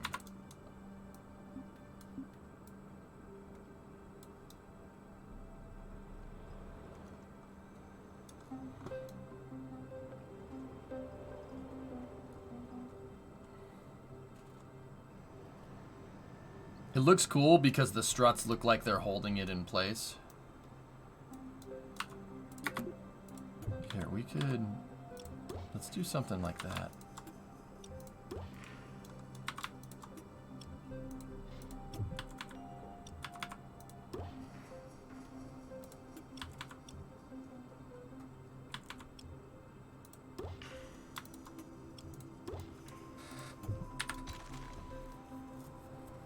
No.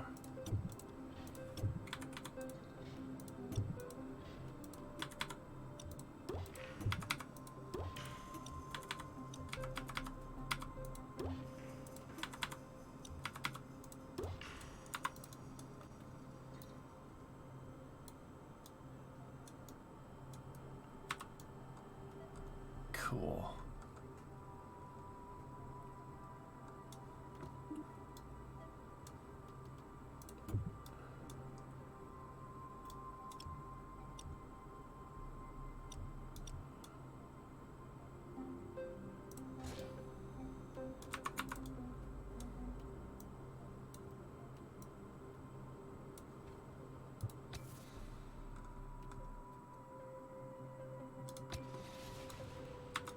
Would the struts prevent you from EVAing? I don't... Josh, I've never found a way to be able to get out of these things, to be honest with you.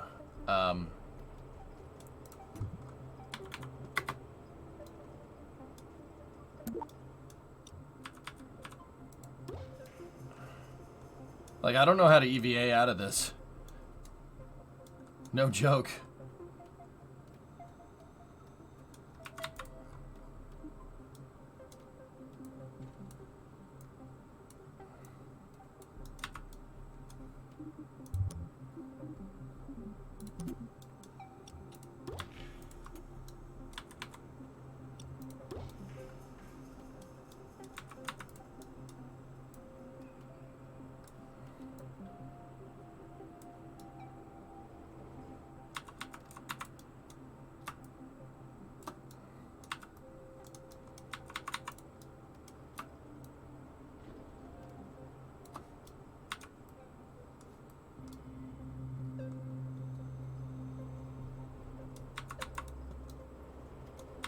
So right now I'm kind of building out a hab module here. I want to see...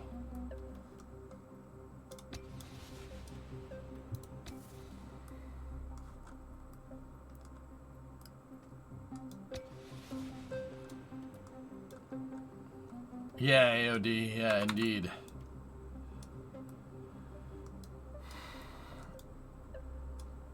Dude, if we scaled this rocket to real life and flew it, it would be 110 meters tall and 15 meter wide. Can you imagine a launch facility designed to launch something like that? It's 10 by 70 in Kerbal. Times that by 1.3? Yeah. Freaking huge, dude.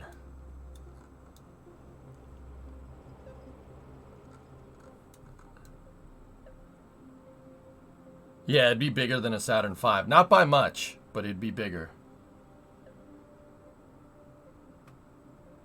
Imagine a skeletal station in origami folding out. Actually, Aqualex, that's kind of what I was thinking, because this sub-assembly weighs nothing. Dude, like, the rocket's going to accelerate too quickly with... So we have 10 tons right there. 10 tons of hab module, right? And how much truss segment here? That's 20 tons. That's it. This thing is designed to launch 280. We could put 14 of these into space in one shot. Yeah, just for now.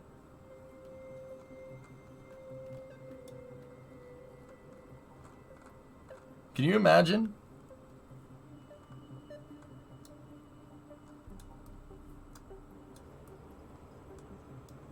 Huh. I kind of want to mess with this and just build a gigantic truss structure with this. Like, I think that would be really neat.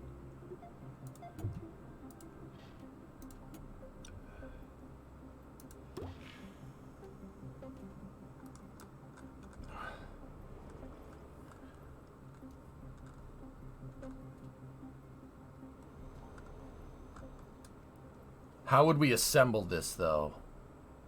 I'm thinking, how would we do that?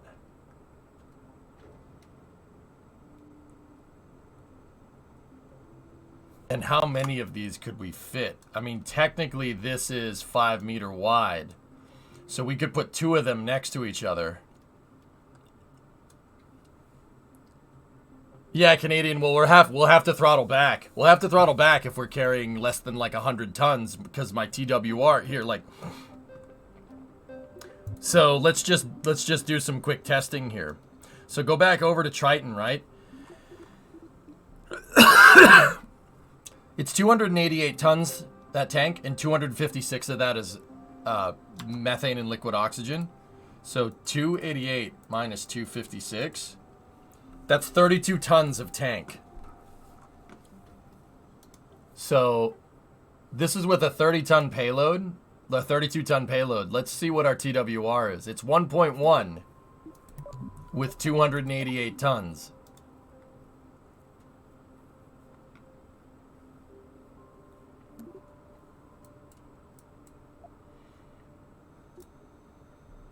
Oh, 1.2.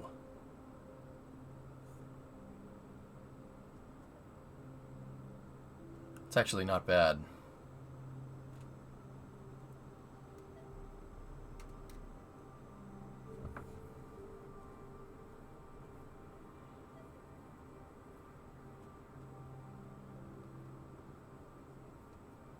Huh.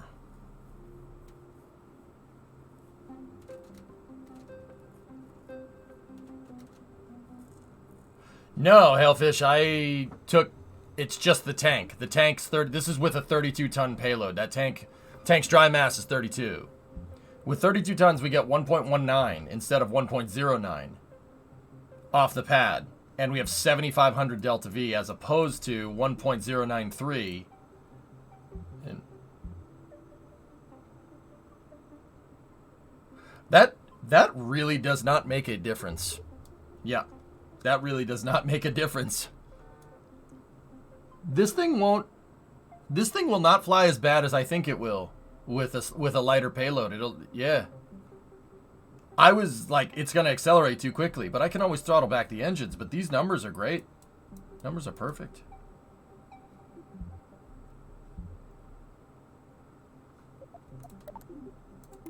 All right, well, I'm thinking let's start building a space station. Frick. Let's, yeah, Big Boy's pretty much good to go. I want to build out a cool station for it. Let's build something nuts, dude. I'm talking like a space station that's like 1 kilometer long. Like, just keep attaching modules and attaching modules and attaching modules and make something gigantic. Let's see what Kerbal can do. Because we have all these, like, don't get me wrong, it's not going to be another part count stress test, but we have all these gigantic freaking truss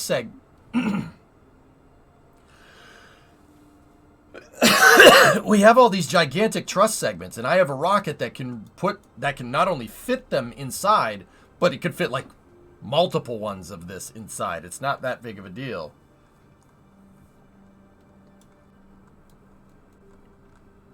So let's start, you know what? Let's go into another craft file, right? Just get rid of this for now. Let's go into another file. Save Triton.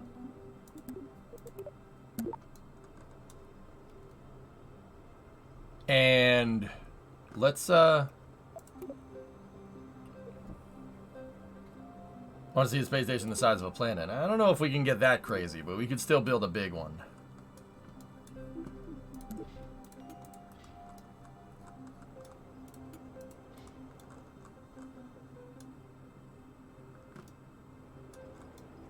Ring stations would be hard to make. Yeah, that would be tough to make.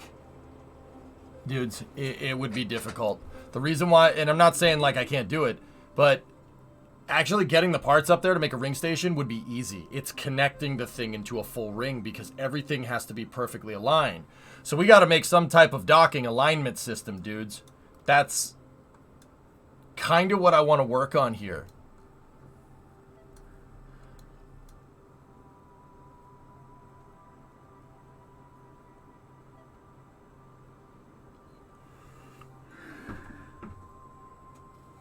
The defense station from Starship Troopers. I don't think we could build a planetary ring, guys, but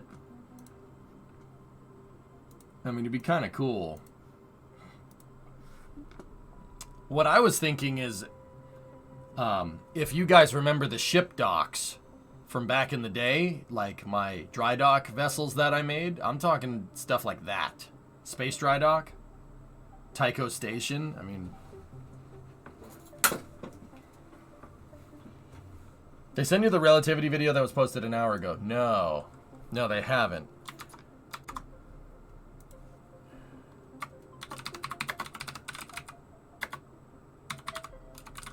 Let's go nuts, dude. Let's build something ridiculous. So sci-fi Deep Space Nine pops up. What about that? Actually, I know where to get reference. Hold on. Dude. What's the guy that works... What's the name of the guy from CD Projekt Red that does all those renders? Oh, I forget his name. Yeah, no, GrabShock. What's that dude's name? Consort?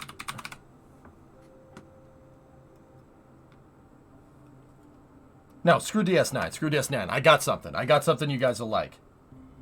It's not Haze Gray. Haze Gray is awesome, though. Yeah, Mac. That's his name. Mac Ribbiz. This dude. So this guy is he was a senior concept artist for CD Projekt Red. He worked on Cyberpunk and stuff. This guy does gnarly space station renders. Look at that. Dude. How dope would it be if we go and build this freaking thing and then show it to him? Just be like, yo, Mac. Kerbal 2, baby. You know what I'm saying? That would be so freaking good, dude. Dude, these renders are awesome. Awesome. Note the shuttle external tanks being used as fuel tank storage depots. Straight up shuttle ETs, dude. Yeah, Mac is cool, dude. I don't think he knows who we are, but yeah, he's been working on this Mars station. Look, dude, we should do this. We should build insane banana stuff like that. And white ETs at that. Yes, Aqualex, he is a man of taste. Dude, we could build this. The hard part would be getting the inflatable habs right and getting the ring. The ring is the tough part, dudes. That would be hard to slot that in correct. Oh, he did the bastardized space shuttle thing going on over there. Look, all I'm saying is that, with the space shuttle flying, if the space shuttle had decided to fly as much as it did, we could have done stuff like this, dudes. Could have done stuff like this. The space shuttle, this is totally in the realm of what the space shuttle could do if we were flying it once a week. Just saying. Look, he even has balls for fuel storage. Because the fuel, guys, the fuel is stored there. It's stored in the balls. Okay, look. See the balls? Fuel is stored there.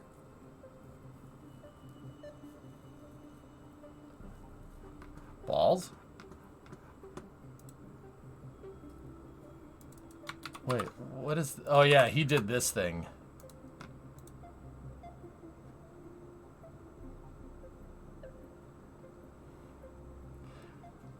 First of all, those canards aren't big enough. Second of all, during re-entry, those things would get ripped right off. Third of all, if you move these wings forward, you could get this thing to fly correctly. Yeah, yeah. See, Mac likes shuttle and shuttle C, dude. See? Shuttle C right there. And note how the propulsion segment for his transfer vehicle is shuttle C components, dudes.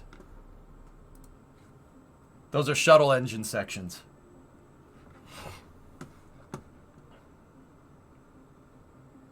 They're made out of external tanks and shuttle engine sections. Mac's cool, dude. He's a cool dude. He does some sick transfer art. Or sick concept transfer vehicle art. Who did this? Sorry, I just got here.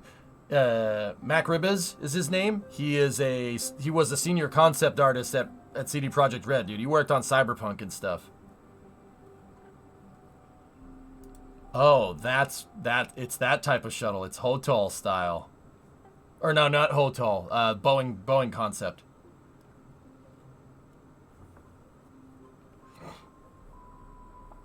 Have the docking issues gotten fixed? I don't see why we couldn't do something like that. Dude, I can make stuff like this. Yeah, we could do this. It's not a problem.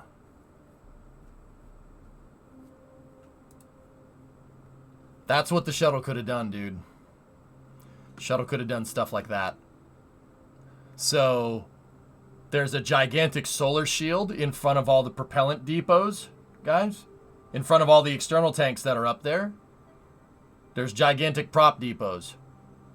Or gigantic solar shield for the propellant depot. And then satellite servicing bays, Shuttle C, 2 regular space shuttles, and starships just chilling in the background over there. And then the Shuttle C transfer vehicle. Dude, the reason why I like his concept art so much is because these are all real concepts. Like that one right there. And that one. Using X shuttles, so like shuttles that were done, like that couldn't be used as shuttles anymore, using them as bridges for larger transfer vehicles with external tank wet workshops was an idea that was proposed to NASA. That was absolutely a thing. Joy, hello from Brazil. Oi, como você está? I don't like the bastardized shuttle concept, Aqualex. I don't like it. I don't like it, man. It's weird, dude. Hello from Ceres. Hi. Bom, e você? Tudo bem, tudo bem. Obrigado.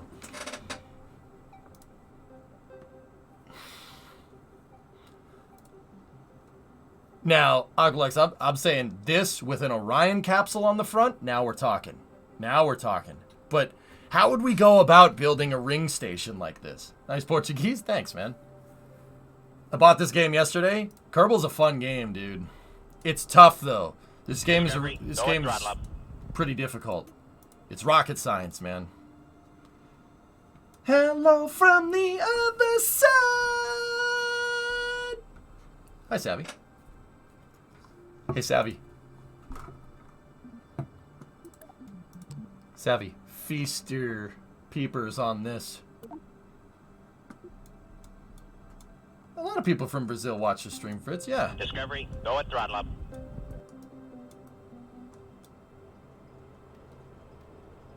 What do you think, dude? Feast your eyes.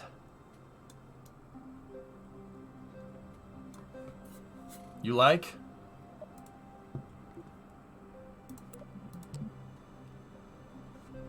Feast some more, my friend. Manje. You don't need that. You don't need that.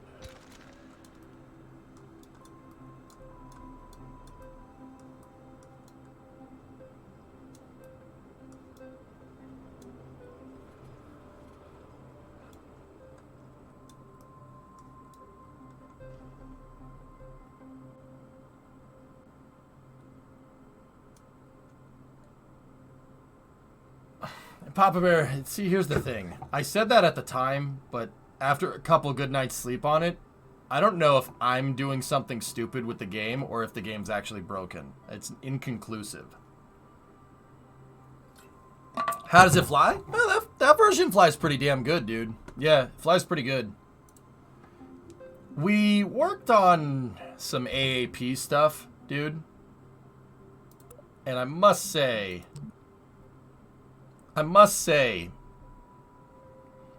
bipropellant second stages are...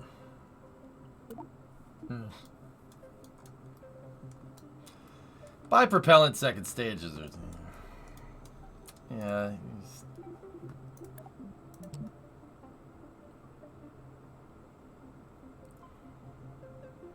They're kind of...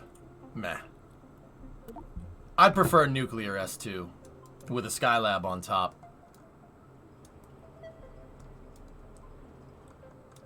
Oh, and some Titan boosters around the sides. So with this one, Savvy, we did a Saturn V. So we have an S1C, right?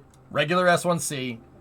I have not Clydesdales. We have kickbacks on the outside. Basically something analogous to a Titan booster, which was a Saturn V Int 21 concept.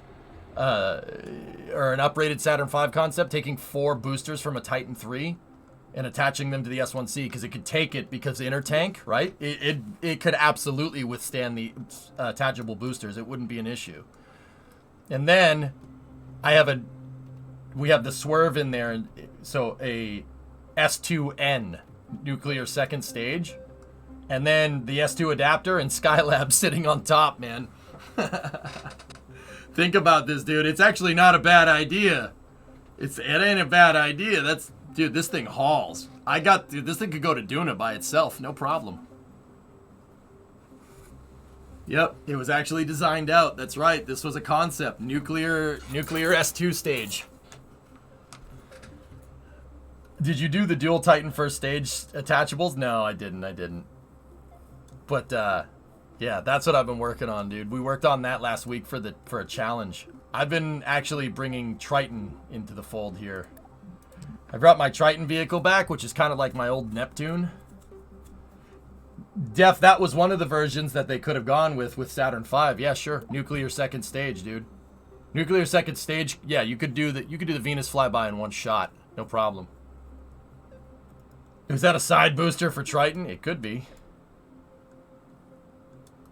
Triton's a boss, man. So, Savvy, this is my new kind of hotness for KSP2. I took the motors that we had. So the biggest motors that we had. So the Mammoth and the Rhino. And we kind of theory crafted out what Neptune would look like if we used these parts instead of shuttle motors. So check this out. We got a 9 Mammoth first stage, dude. So 9 F1Bs in the first stage. 9 F1Bs, and then we have 5 J2s in the second stage on a 10-meter core. With a 10-meter fairing. So if this vehicle, we did the math out, if this vehicle existed in real life, it would be 15-meter. Yeah, 15-meter core, somewhere around there. And it'd probably be about 110 meters tall, something like that. Dude, we're talking like SLS Block 2 capability here. And boost back first stage, but boost back isn't working right now.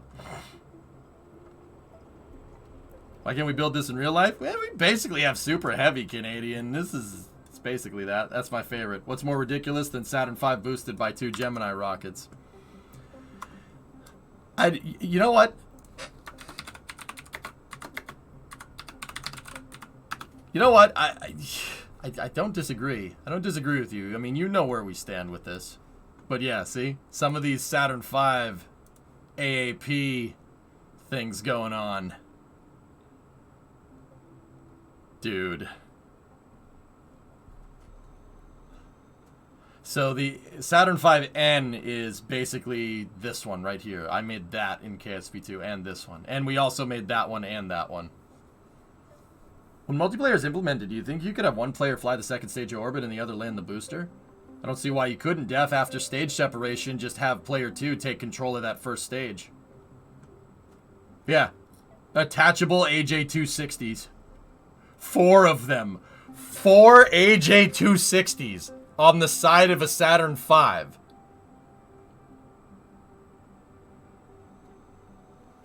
Okay. If you guys don't know what an AJ260 is, alright? That's an AJ260. In fact, that is half of one. Because they didn't have a way to manufacture the whole damn thing at the time. So that right there, what you see there is half of that. So it's about this. It's about half of that, the 5th variant in from the left. This guy right here. That's half. The AJ260 was tested. They put it in a test stand and shot it off. Now, you know, I could say, oh, it's this big compared to a Saturn V. This is one of my favorite pictures off Astronautics here of this stage. You know why? My truck is in it. There's a 59 F100 in front of the Castor 260. So, here's some scale for you. That's that truck right there. Not exactly the same, but the same idea, right?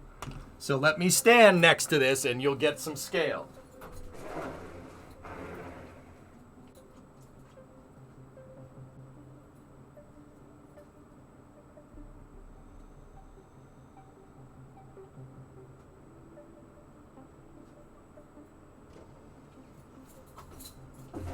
Right?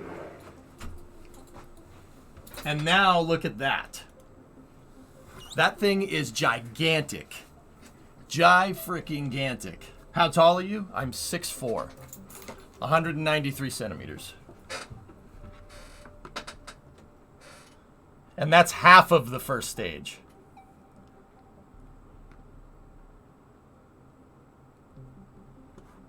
Wait, Savvy, you went down a rabbit hole the other day. I had ChatGPT create a hypothetical timeline of missions for the Apollo program, assuming it wasn't ended in the 1970s.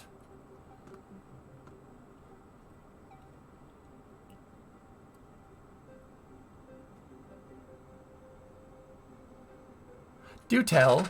You can't just say that and not. Can you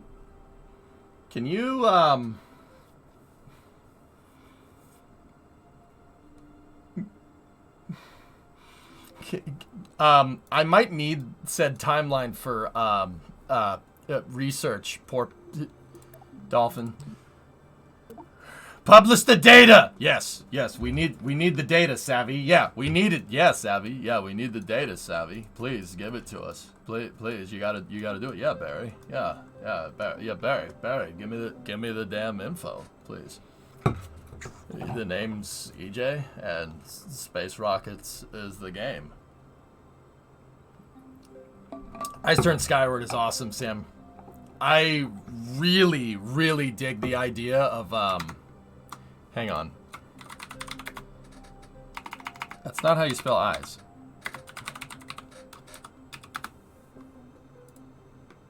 I really dig the idea of the S1B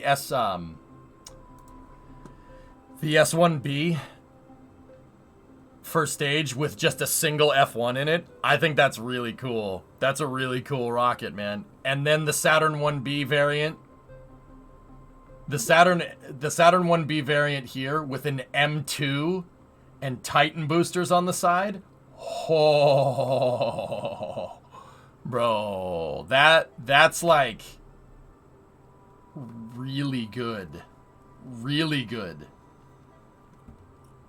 Yeah, this thing would literally put Falcon Heavy to shame. Like, well, not really. Falcon Heavy's pretty damn cool. But then, like, look at these guys over here. Like, all right. It's long, really long.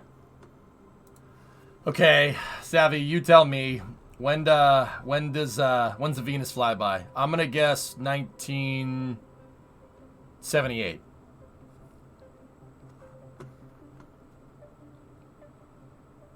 Saturn heavy. Instead of a ring station, you can make a T-shaped station that spins like a centrifuge. Yeah, we could do that. Speedy, you know what, dudes? Everybody wants the ring station. So let me think about this, okay? Scary guess. I was right, wasn't I? I was right, wasn't I? I was right, wasn't I? I got that right. I got that right, dude. 1978, Venus flyby. Confirmed DJs and AI. I bet you I could give ChatGPT a run for its money. Nope, but I could get closer than most. Saturn's super heavy, 4 S1Cs around the center core. I mean...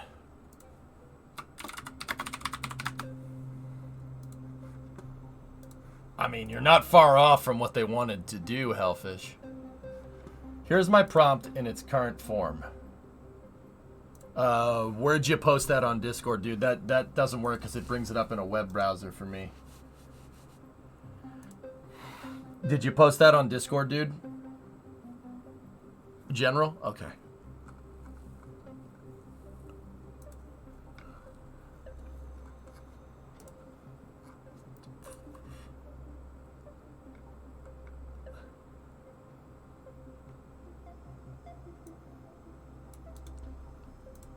All right, hang on one second.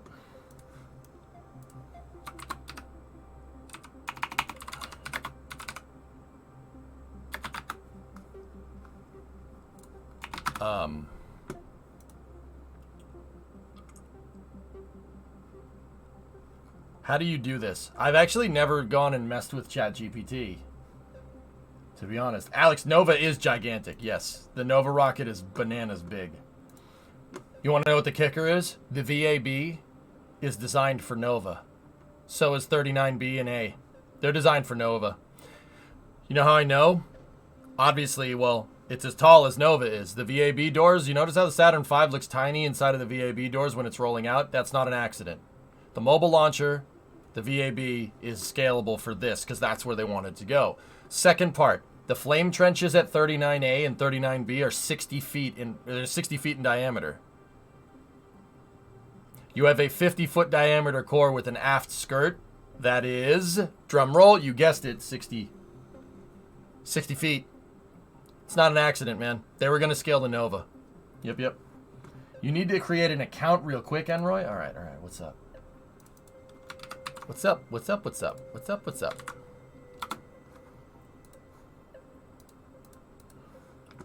Verify that you're a human. Ironic.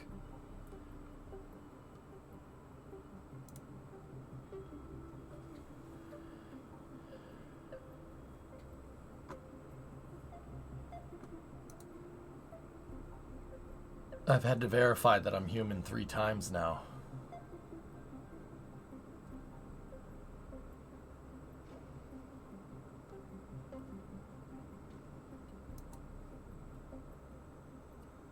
Four times.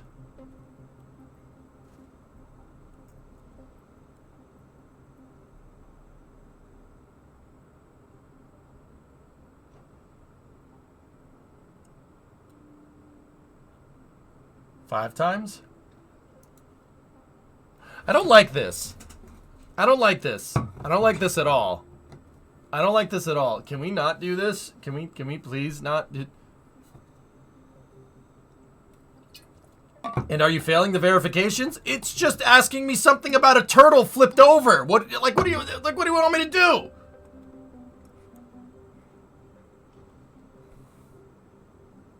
Look. Verify that you are human. I don't want to flip the turtle.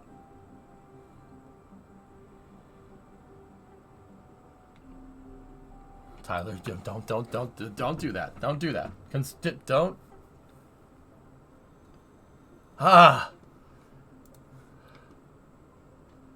Why aren't you helping the turtle? What's the turtle done for me? Whose turtle is it?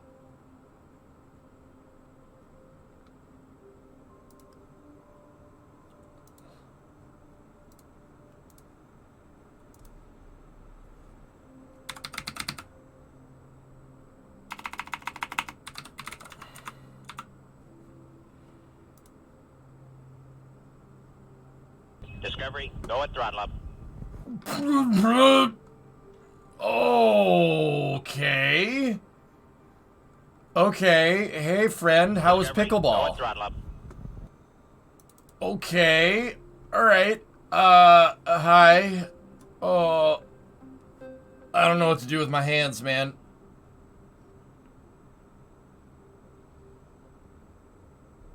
Felt like I was on a spaceship. Thanks, man. That was good. Right on, dude. Cool. Yeah, sorry to catch you on the tail end last night, man. But yeah, no, dude, it's all good. Don't worry about feeling guilty about the raids, man. I raid streams that I like watching. Kind of a rule that I have, you know what I mean? What you building? Well, what we're currently doing is trying to get ChatGPT to tell us a timeline if the Apollo program hadn't gotten canceled in 1972 and replaced with the space shuttle, where we would be in space. We haven't seen the results yet, but I'm going to guess that the results are pretty damn depressing. What I want to work on in Kerbal is building a gigantic space station. I just built out this really nice rocket. Call it Triton. Here we go. Take a look.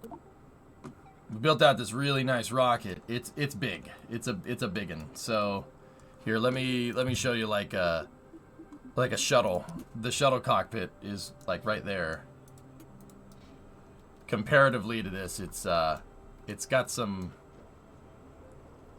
girth to it. It's quite big. So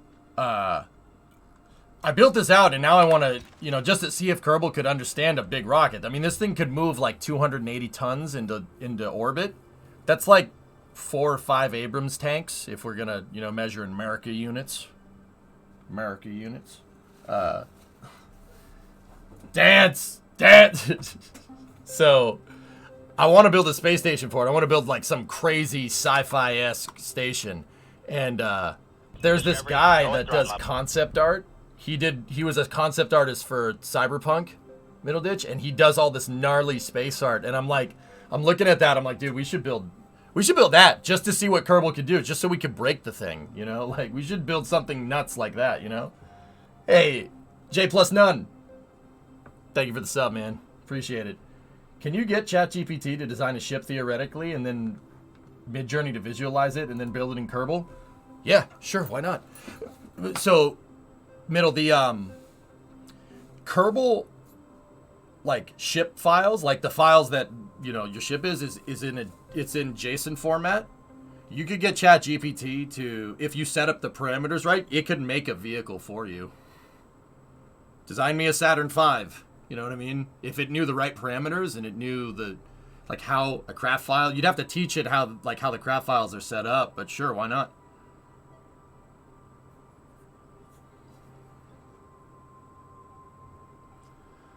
I was wondering, how do you build from like a Mark 1 to a Mark 16? Like, how do you know what to add and what to tack away? If I have a significant enough upgrade for the vehicle, I'll change the block number, Alpha. It really depends on what you're upgrading. You could teach it anything, it's scary. Yeah, I know, Enroy, right? It's freaking. So GPT-4 did not like it. It did not like me signing up.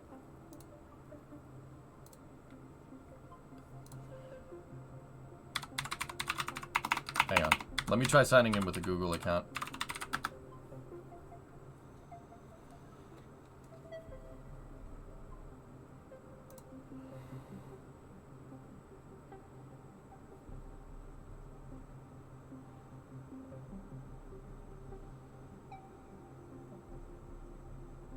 I gotta do 2-factor.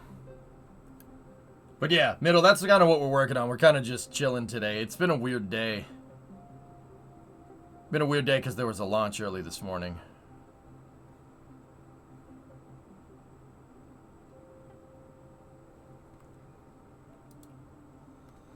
Hang on one second. Did it not go well? The rocket this morning aborted on the pad. Yeah, SpaceX had an abort. It's very weird. Hang on. I don't get any cell reception in here for the 2-factor. Give me 1 second. I'll be right back.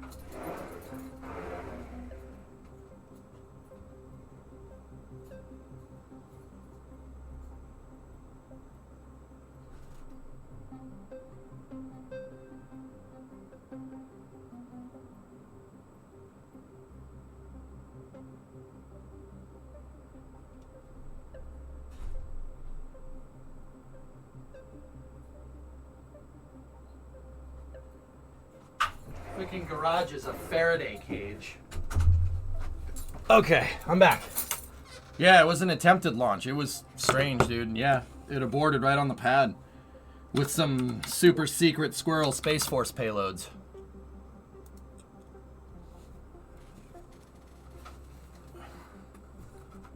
Oh, great. We're back to verifying if I'm human.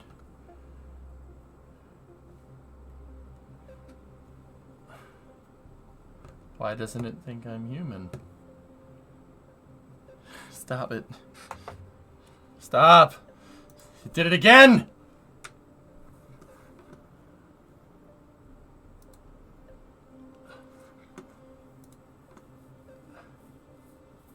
I think VPNs can sometimes screw with it. Yeah, okay. I'm not a synth. I flipped the turtle over, man. Okay? I flipped it over.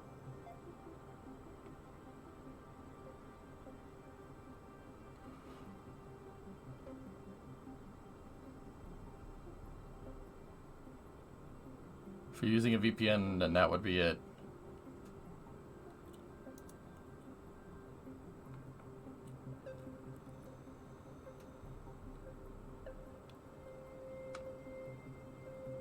This isn't funny. This isn't funny.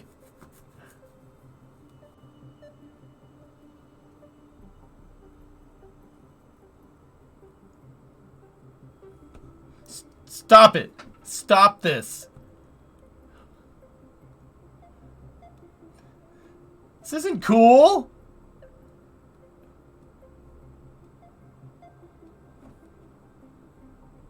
Yeah, Zarby, something went wrong with the ignition.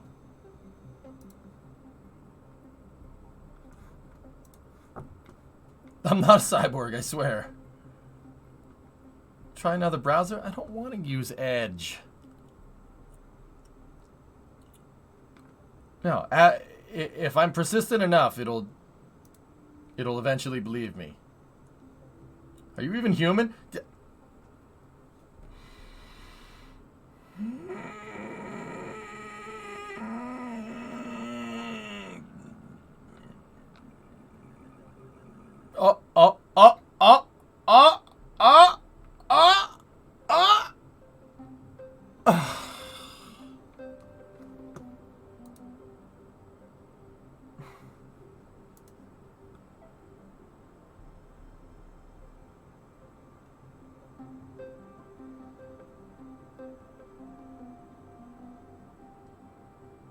This is bullcrap, dude.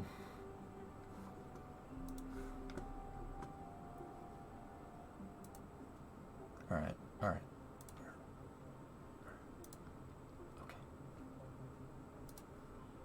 Verify that I'm human. I'm working on it. 1 second. Okay. Well, all right.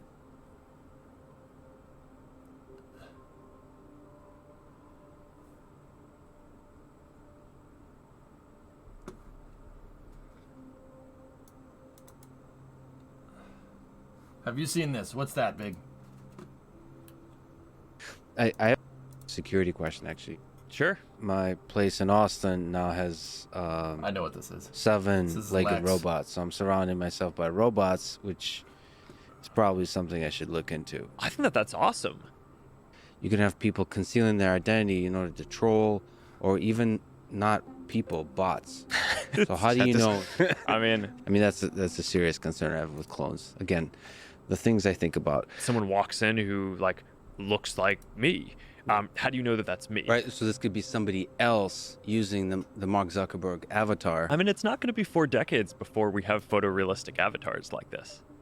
Yeah, I guess you're right. You're not sending Well, that you're signal. trying to. Right, you're trying like to. a lot of times. I mean, or at least I find myself. I'm trying to look into the other person's eyes. But they don't feel like you're looking. Yeah. Yeah, we humans are weird. Because so much of human emotion and expression comes from these like micro movements. If I like move my eyebrow, a millimeter, you will notice, and that like means something. Can you circle all the traffic lights, please? Is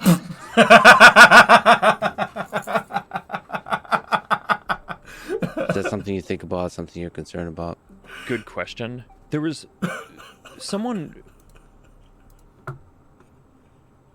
Lex asked Mark Zuckerberg. He caption tested him on his podcast. That's pretty funny, man. That's pretty good. I'll put it on a website when I like the prompt more. Oh, okay.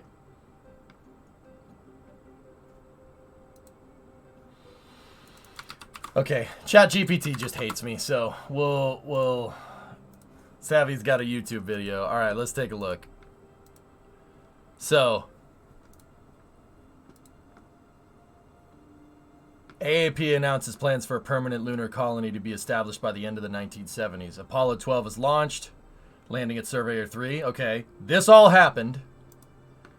1970, Apollo 13 is launched, experiencing a critical malfunction. That happened. Skylab program is established. That also happened. Skylab was part of the AAP. That's a thing. Yep.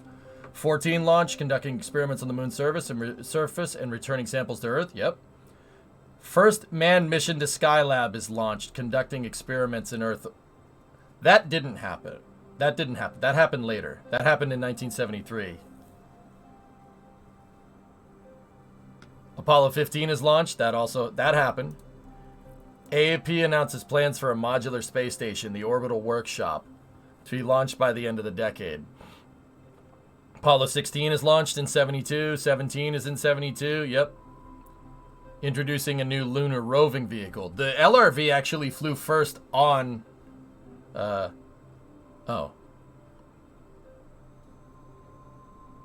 Yeah. It flew on 15, so I guess on 17 they had an upgraded one. I mean, that did happen. 15, 16, and 17 flew with the LRV. And the LRV was part of the Apollo applications program. Yep, that was part of AAP. Same with the optics package on the CSM. Yeah. So, a lot of people don't know, on Apollo 15, I think it was 15, there's an extra servicing bay inside of the service module on the CSM. There's like an open payload bay on it, and they put an optics package and turned the CSM basically into a moon observation satellite, and it took a bunch of pictures. Yep. And they did a deep space, the only deep space EVAs to go and get the film out of the service module and bring it on board the capsule and bring it back down. True story. Yep. Okay, 73, the Skylab program is extended with 3 missions to launch to conduct experiments and repairs. That basically happened. First unmanned mission to Mars, Mariner 9, is launched. Yep. First space shuttle, Enterprise, is completed and undergoes initial testing.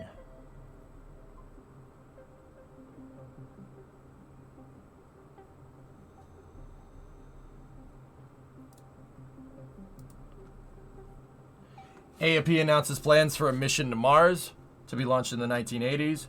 First manned space station mission is launched, conducting experiments in Earth orbit. Apollo-Soyuz test project is conducted. Apollo-Soyuz test project, ASTP, was the last Apollo mission. That was in July of 1975. That was right. The first operational space shuttle, Columbia, is launched with subsequent missions to resupply Skylab. I freaking wish Columbia launched in 75. Jeez. Viking program. Skylab is extended.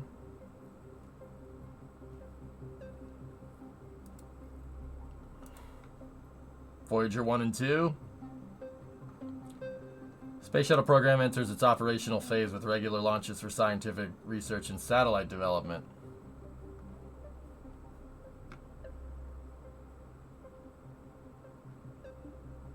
Space Station Freedom. Yep. This is...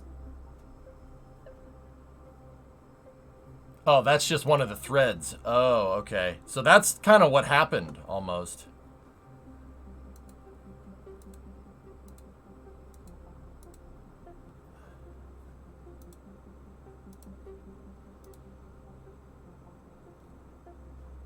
Manned mission for Mercury. 85, manned mission to Venus. 86, manned mission to fly by Mars. God damn it.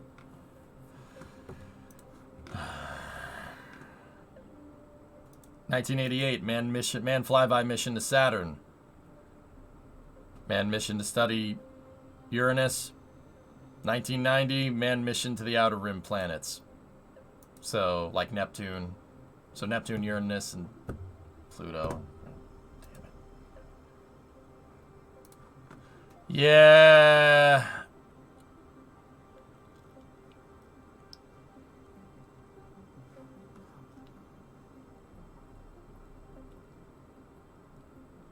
Yeah, that's not cool.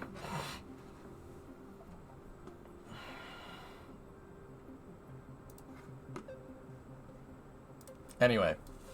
So, okay. That was a little bit of a fun detour. How would we build a ring? How would we do that? Let's think about this for a second. If I was going to build a ring station, how would we do it?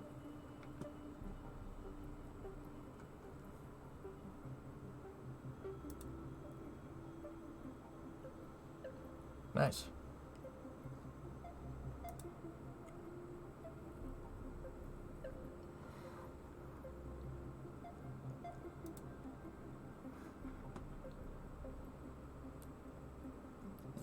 Yeah, pretty much, John. It's pretty much their fault. Would it spin? I wouldn't make it spin initially.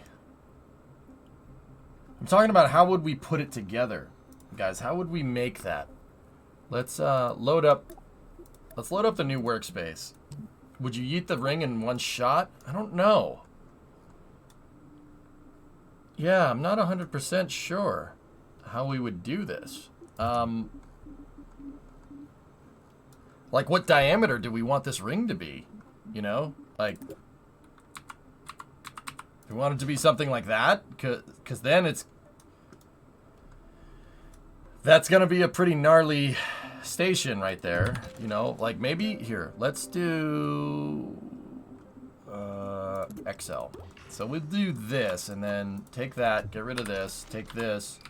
Let's just say we go 1, 2, 3, 4. What does this look like? You found the... Oh, for the theme for the ring station.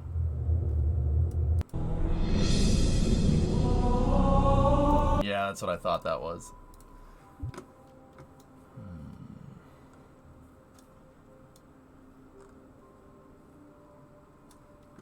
So do we have, like, another set of hubs out here?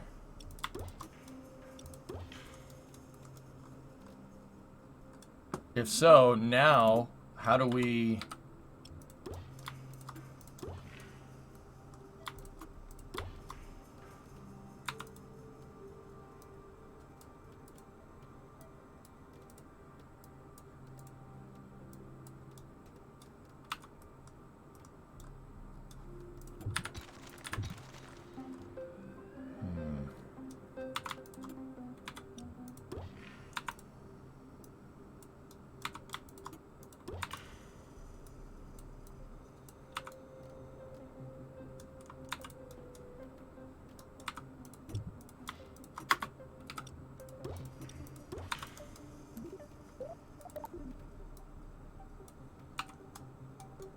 Oh, that's not bad.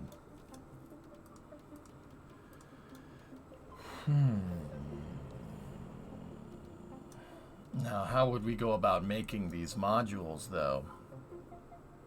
And it's not, see, it doesn't exactly line up. It's close, but it doesn't exactly. So, what it, like...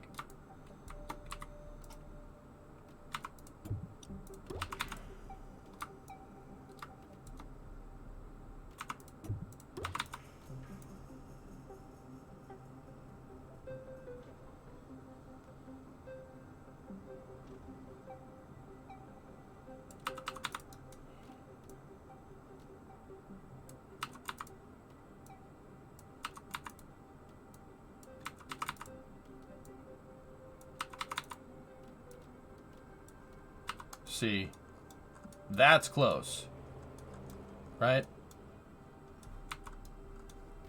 So we have to gizmo these in, and if we have to gizmo these in, that means this needs to be launched as one piece. And I'm not sure how I'm gonna launch something like this in one piece.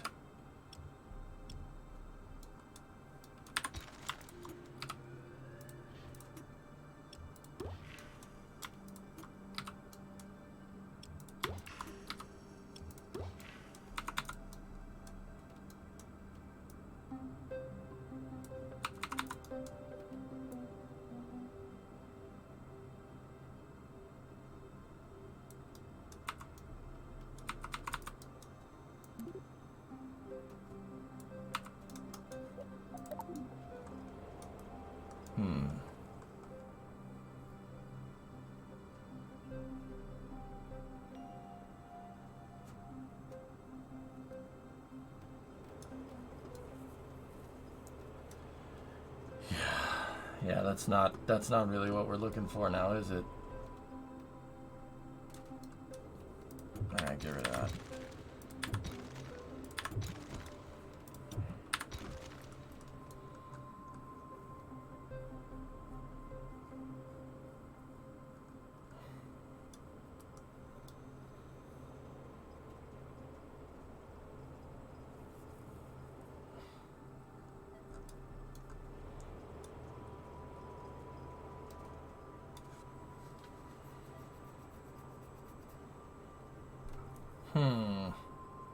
Huh.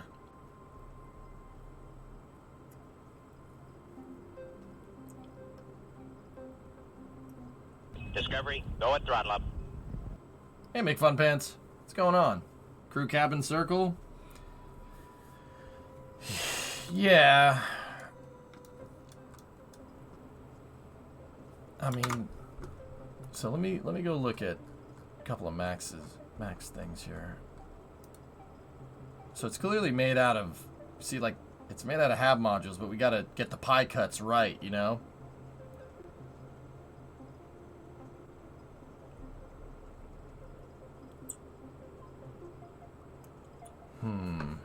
Discovery, go What are at you throttle working up. on? I just want to build a big space station, Peace Boy, to be honest with you.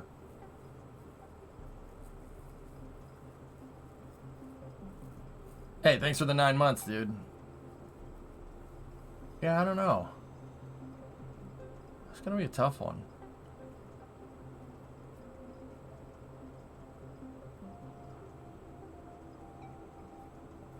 Yeah, Doom, that's kind of... You know what? Let's go simpler than this. Let's just start with one hab module and put it up into space. What I really need to work on is coupling. Like, how do we couple these together? Because we need something that's going to need to be able to line up, right? If we, you know, like we have two modules coming together like this, I don't want one to be able to be upside down, right? Or one to be able to be kind of sideways, right? We want them to come together. Like, we need to work on a coupler. Like, how would we do that? I mean, it's going to be a little bit difficult, especially since the threshold for the docking ports is kind of crappy. So I'm thinking use the 375 docking port here, right? And then obviously another one. And then let's just have a small truss segment here. And then we need some type of extra alignment mechanism here to make sure that these align perfectly.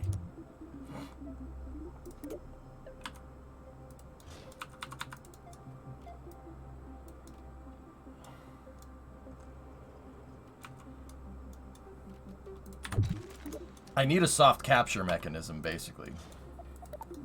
That's really what we're looking for here.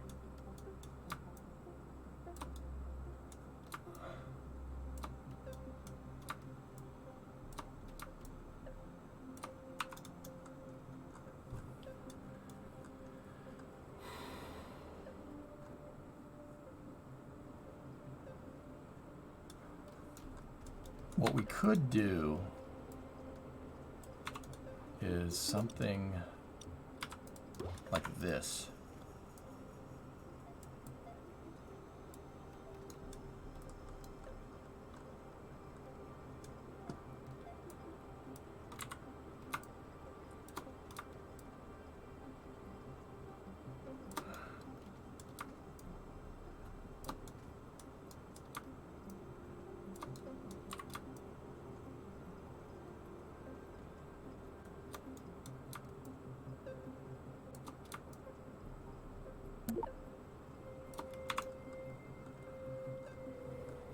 right? We could do something like that, and this thing will locate it, right? And now we just need something to align. Like...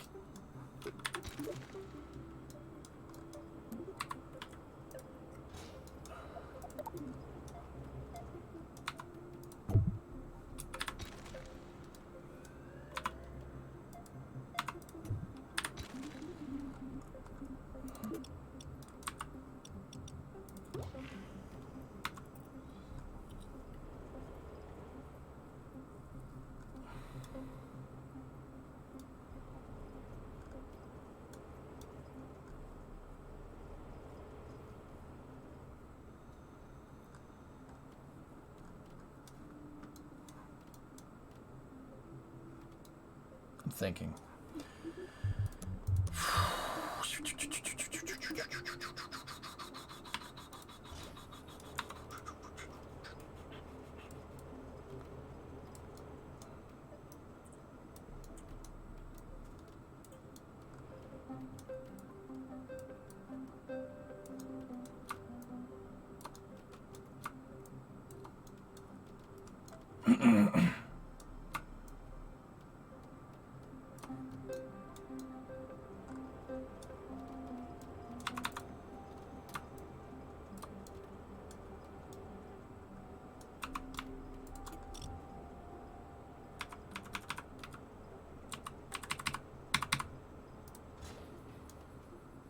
It placed that one in 6 times symmetry. Dang it.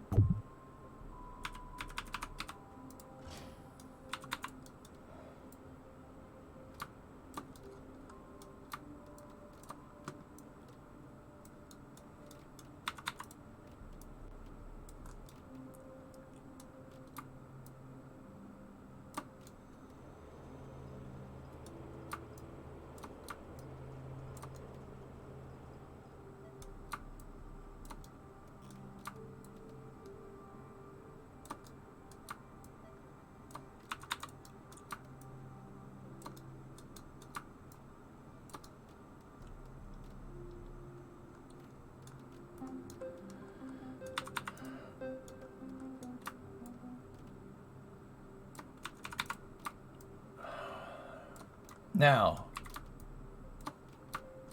let's see, how would we test this? How would we test this thing from working? Like, because basically what I wanted to do is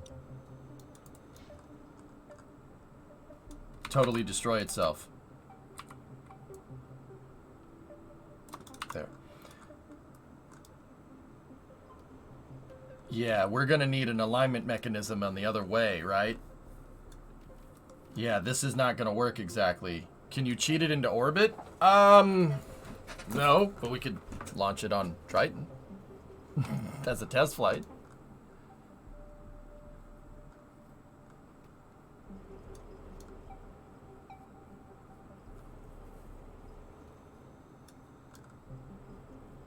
Yeah, in the spirit of time. Yeah, I got you. I got you.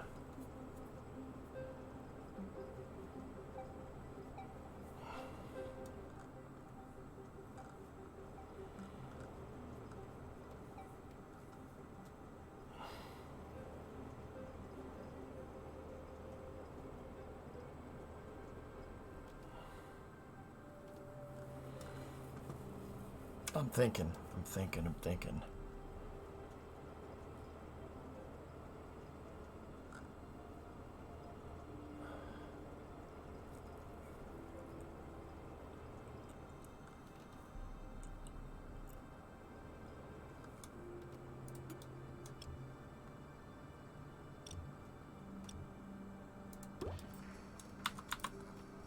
So when this thing comes in, it'll locate, right? And that'll center us. But yeah, we need to, the V, guys, the V that you're talking about.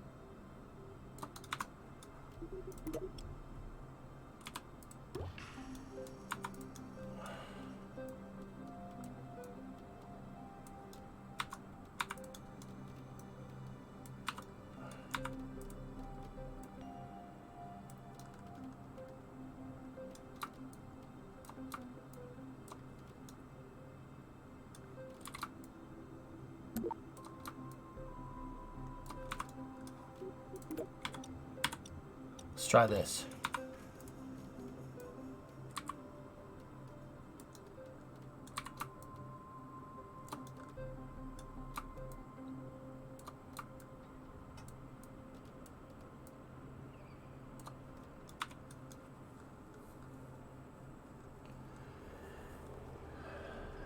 That might do it.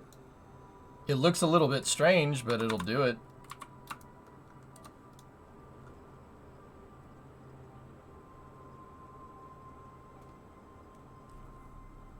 I just got to make sure that it'll get to the alignment slot here before the docking port threshold gets reached. Right? Because we don't want it to snap dock when this thing is rubbing up against that, right? Like, okay. Cool. That's cool.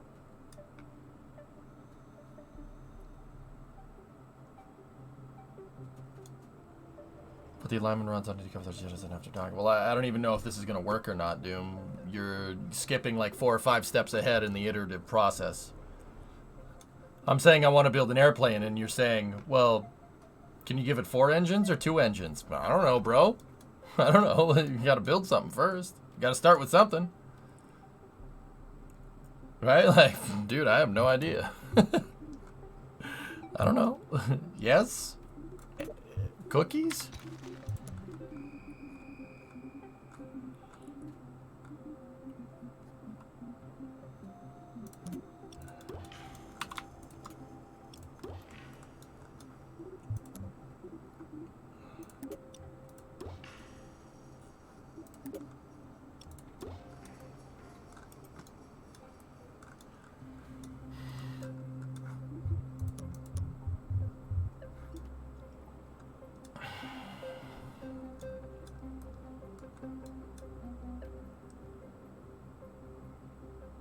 Launch clamps on the top and just drop it onto the pad.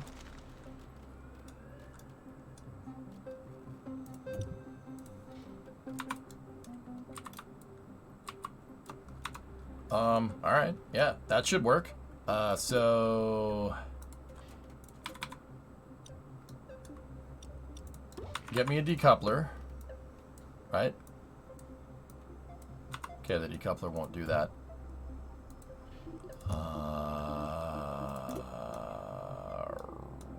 Aroo.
I have no idea, Aqualix.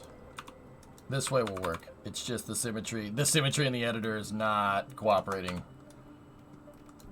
So what I'm trying to do here, guys, is make a docking port that will align. Because, like, I hate it when, you know, you dock 2 things together and they're twisted around. If you want to do, like, a pretty, like, crazy space station design, you want to, like, make, like, rings and stuff, you need something that will align correctly.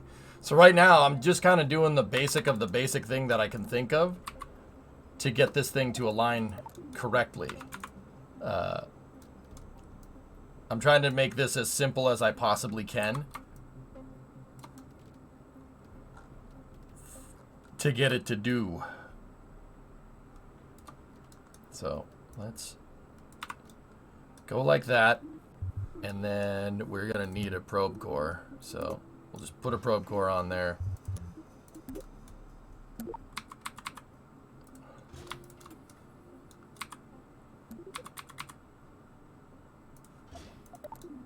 And I'm just going to let the decoupler drop this thing into position. We'll see if it docks.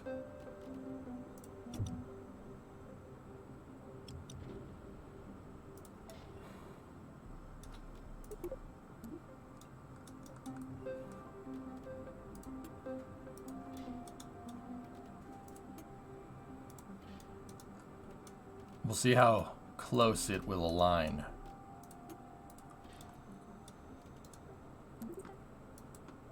It's gonna add a lot of parts.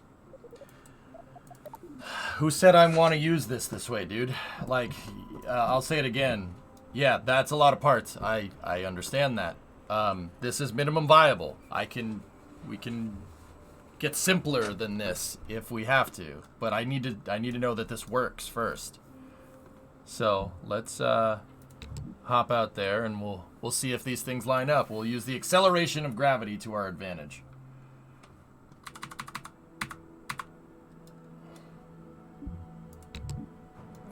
Ready?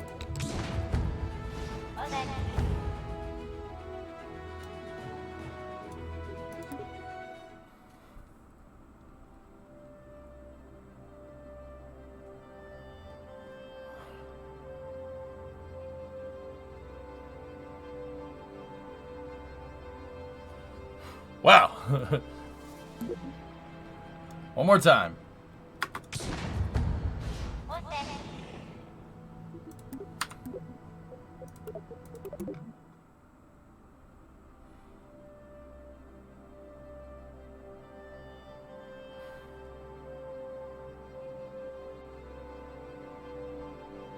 That.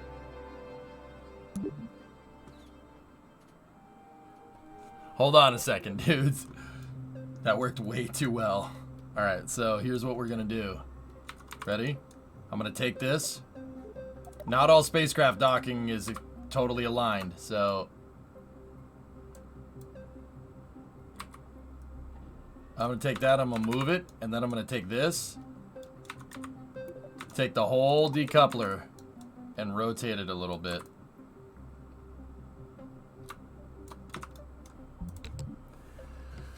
Now we're not aligned this way, and it's rotated a little ways out. Let's see if our guides actually do it.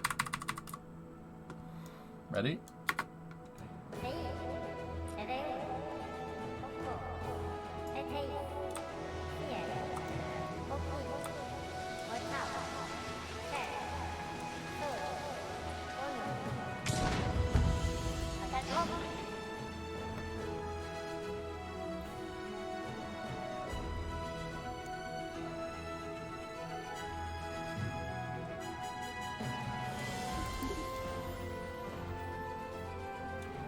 It's a little bit off-centered.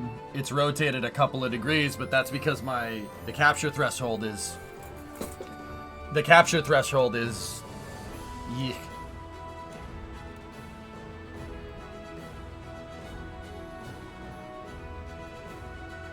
Okay. Okay. Cool. I got another test.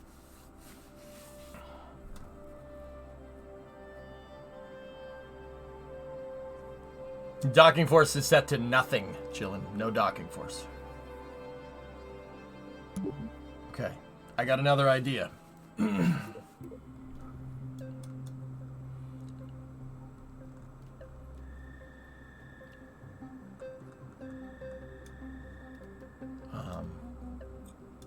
Push it to the limit. All right. Put that over here. Put this over here like this.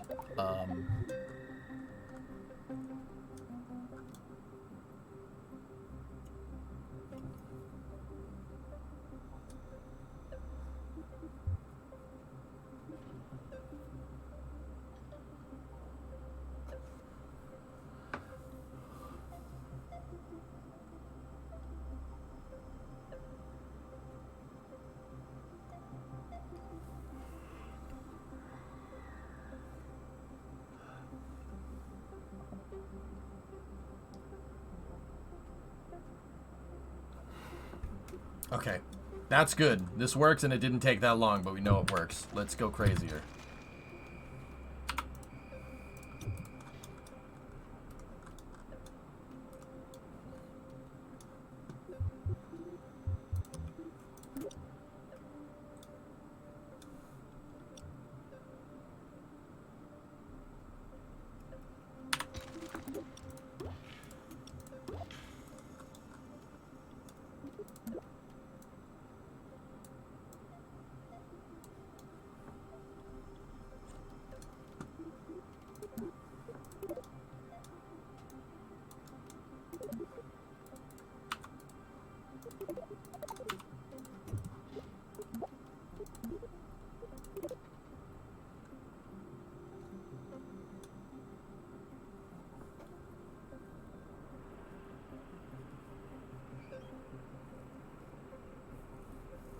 Yeah, nearly. I got another idea. Just bear with me, okay?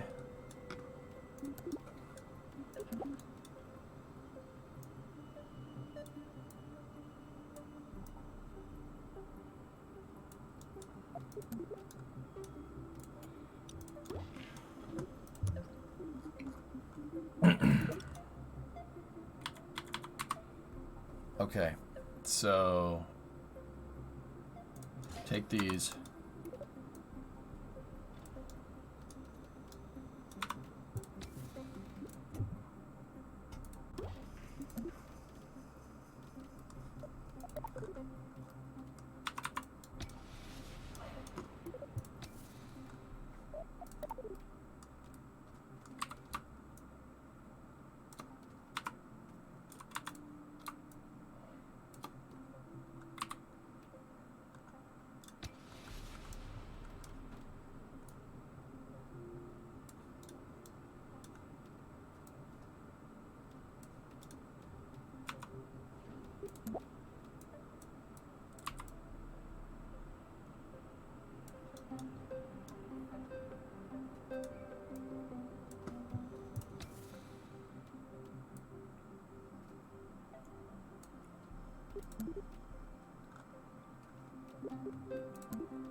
Still with me? All right, watch this. Ready? So what we can do now is we know that that fairing is at 45, right? It's at 45 degrees. So if I take this and we just move this up a little bit, these can ride on the inside rim of the fairing. Now what we do is I take this, rotate it 3. So now it's 45 degrees. Now, take another one.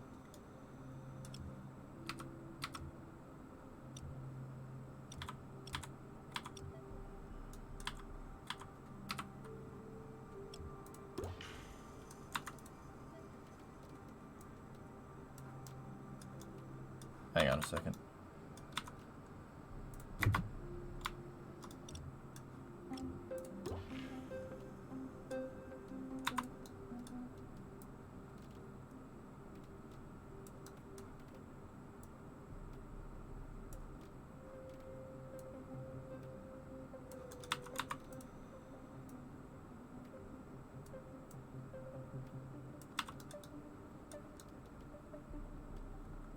Probe and drogue, baby.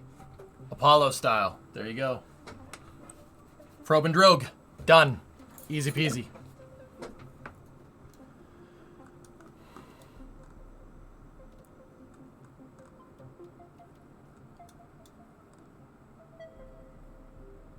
So watch. Give me the other one. Right? And now copy this thing. Right? Get rid of this. Flip it over, right? It's a non-androgynous port, so just on a side note. So you'll have male and female ports, right?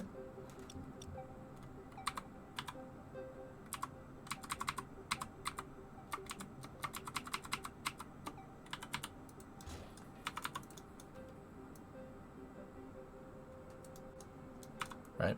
So now give me just something that I can use to line stuff.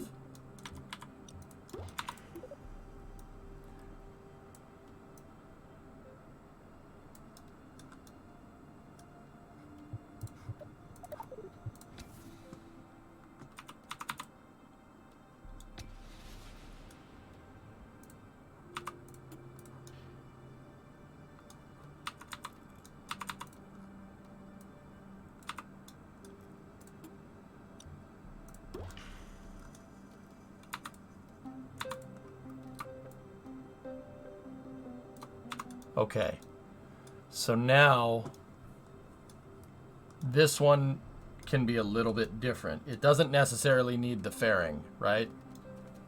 But just for the sake of making it all one assembly, it'll be easier. What we can do is go into the fairing, we can dump it, we don't need it. And now if we take this, right, and we move it down,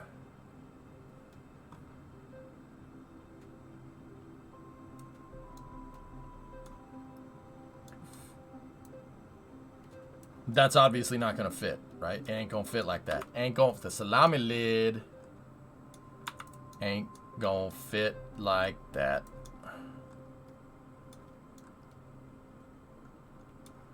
So now, take these.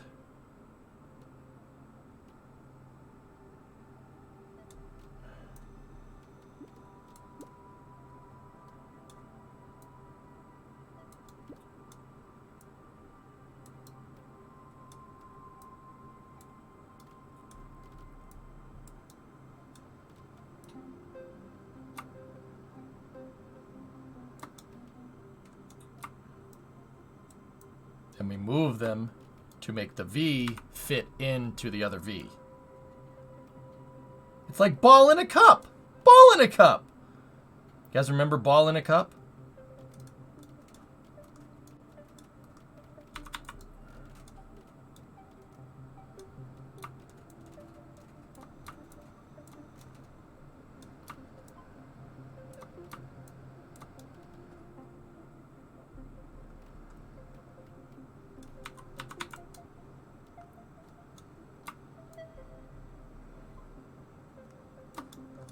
Probably help if I got these lined up first.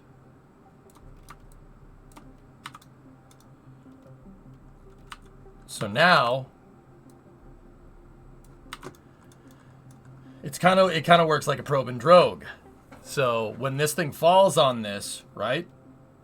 The triangles will align us.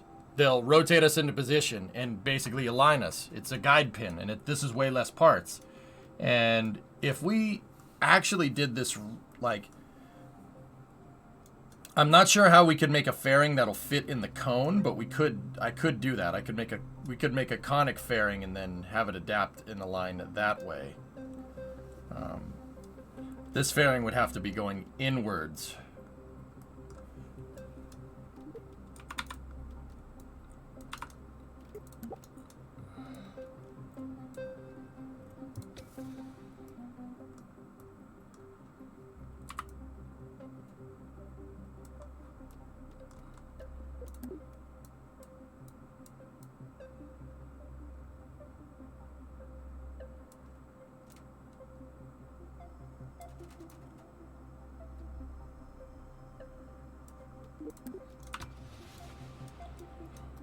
Probe and drogue. You're actually using the V's. You're the one that gave me the idea.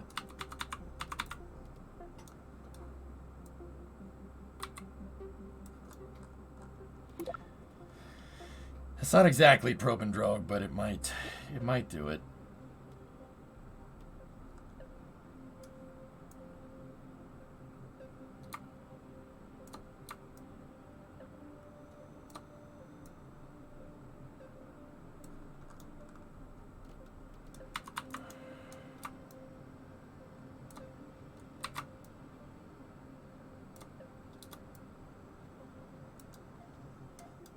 I didn't get the exact rotation for this correct.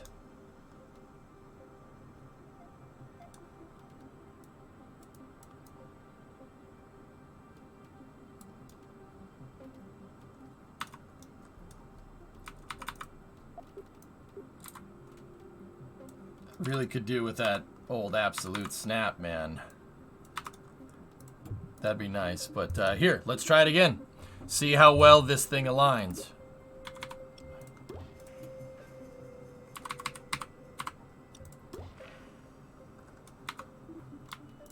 Okay, Hans, you ready? You ready? You ready, Hans Blix?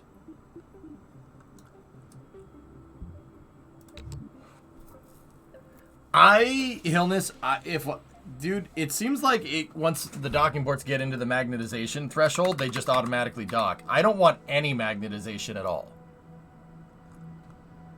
I'd prefer to build the pilot mechanism for this myself. So, with that being said,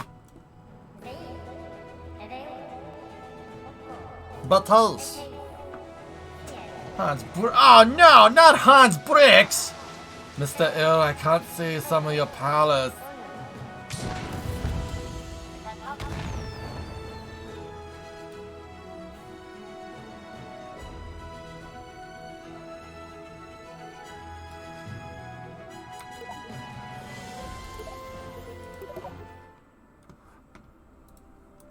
I think I killed it.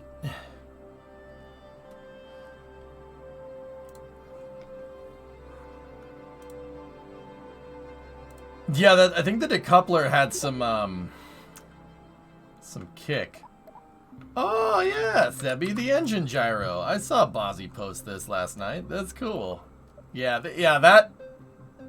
It had 8 meganewtons of force behind it, so we might as well have put that thing in a hydraulic press. You know, that's good.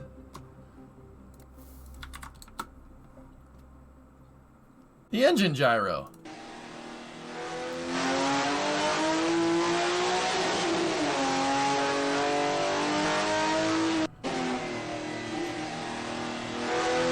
Oh, that's so cool, man.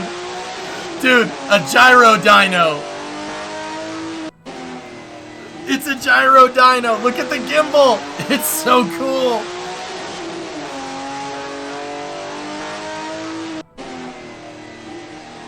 That's so cool. It's a gyrino.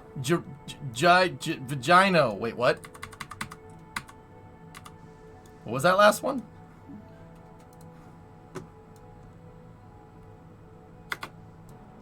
It's gyrino. Vagina. Wait, what? Why do I keep saying it? Did you catch a niner in there? You calling from a walkie-talkie?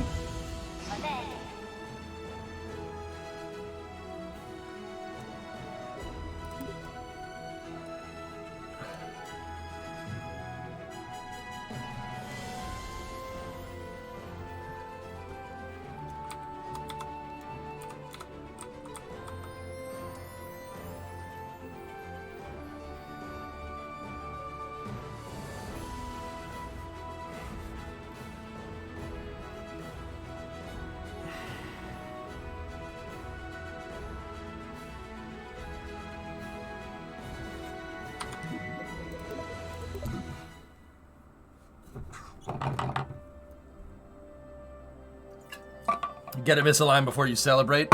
Chat, why you gotta... Chat! Why you gotta make me feel bad? Paul! I got a good brain.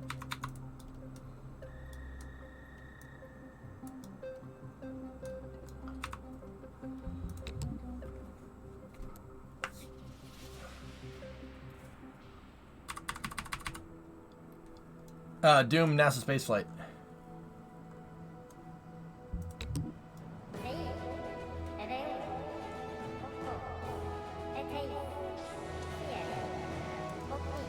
Up top.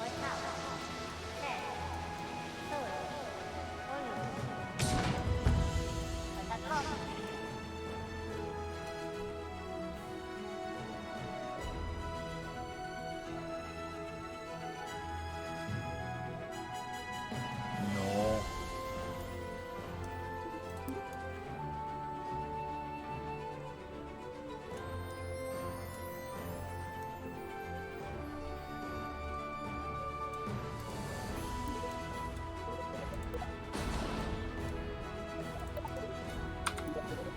Okay, we need to.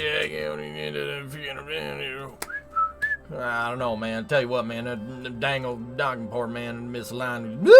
And didn't really work there, man. I tell you what, we don't get.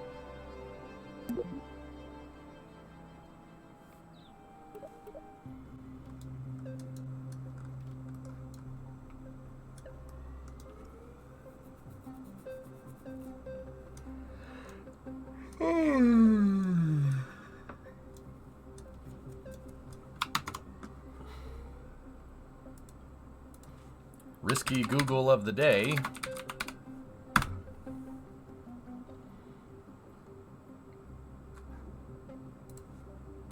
Riskier Google of the day. Docking and berthing of spacecraft. Yeah, that also would have been...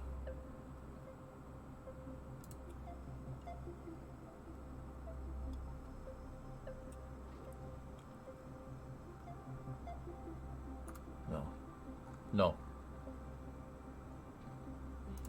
Yeah, the probe and drogue.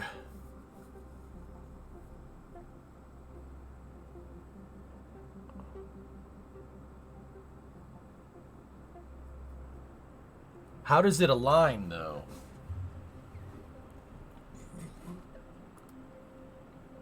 So that's the probe and drogue right there from the Apollo module. So basically, it's ball in a cup. That's why I made the reference, because that's literally what it is. This probe finds the drogue right there, and it's a cone, right? And it's ball in a cup. I'm serious. That's how this works, right? And then once that lodges in there, this is telescopic. It retracts. And inside and on the end of the drogue assembly is something that the docking ring hooks can actually cling onto.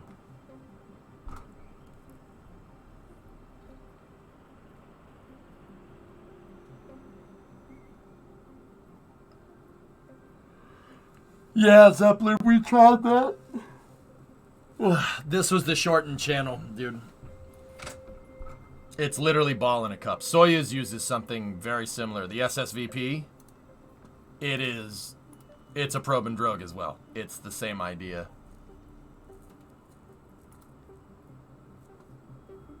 Sistema Stikovki, can't say that word, Перехода. System for docking and internal transfer. Okay. Yeah, see this conic thing, the inverse conic thing can actually go, like, can retract and stuff. Like, but we can't make something that retracts. We don't have anything like that.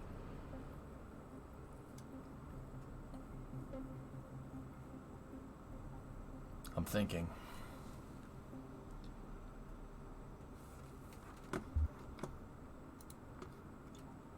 Check this out, produced for NASA, so it should be okay.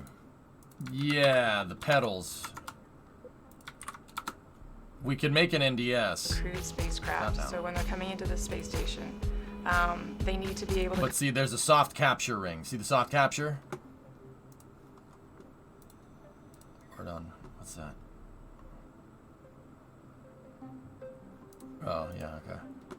Come directly in contact with the space station without using a robotic arm. See, The we purpose can't of the make mechanism. we can't make that in Kerbal 2. See that? Yeah, Without using we're a not robot. we're not making that.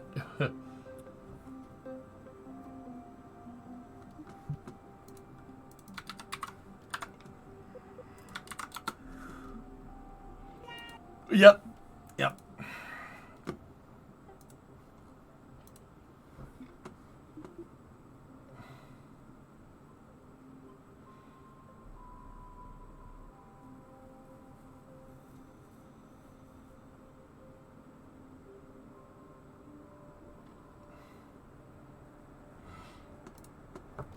Does this have the...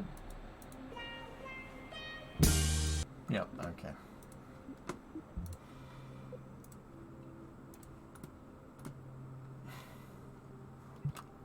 Okay.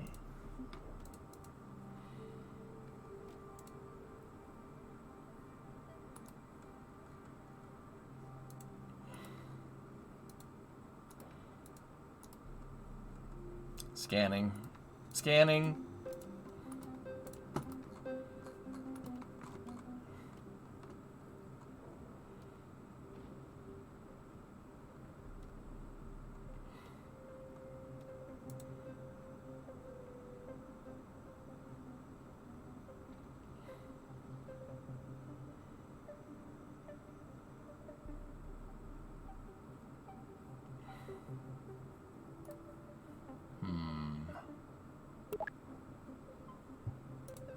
We don't have thermometers in the game, dude. Okay. This design is kind of cool, but we can come up with something better.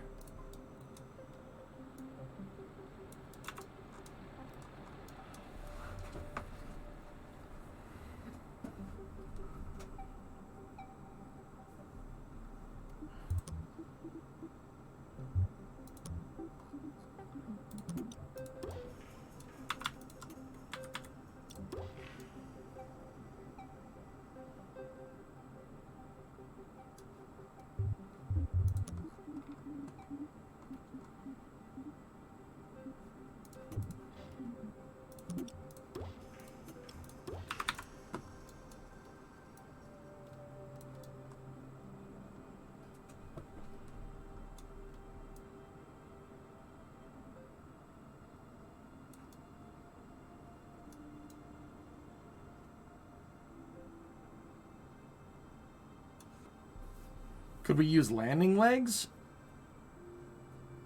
Nah, I mean, kind of, but not exactly in that way. Okay. End of April, Jax.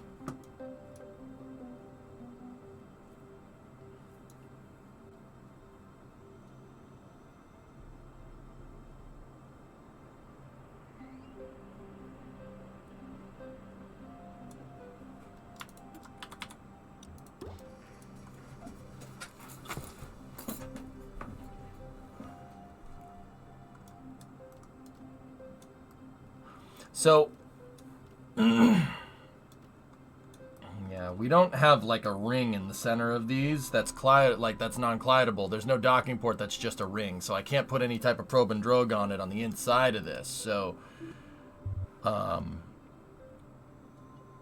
yeah, the guide system that we had on the first one is. Can you make an inclinable docking port using hydraulics?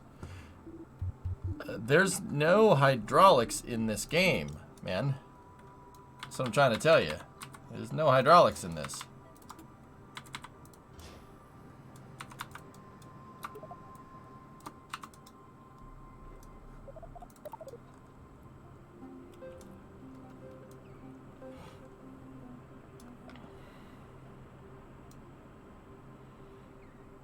I mean, we could... It's kind of asking for... You're kind of asking for trouble here, but...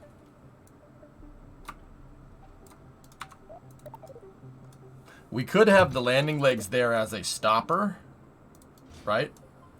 They could be there as a stopper to get aligned, right? And then we could retract the legs and then use them to, like, it basically stops before the docking threshold. And we could use that to align.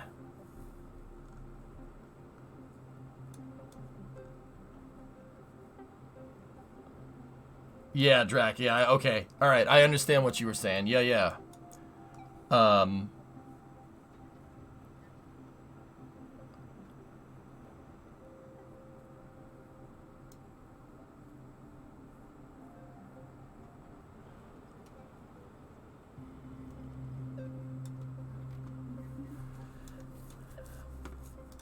And then you reach the compression limit. Yeah, but we won't because we'll just turn the spring and damper strength to maximum. So now I need some type of probe and drogue on the outsides of this. So how would we do that? Come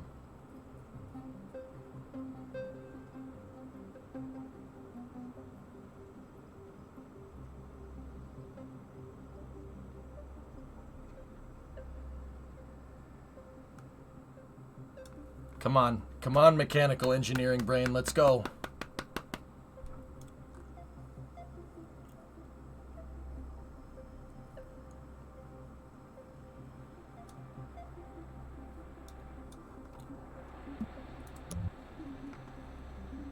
There's a solution here.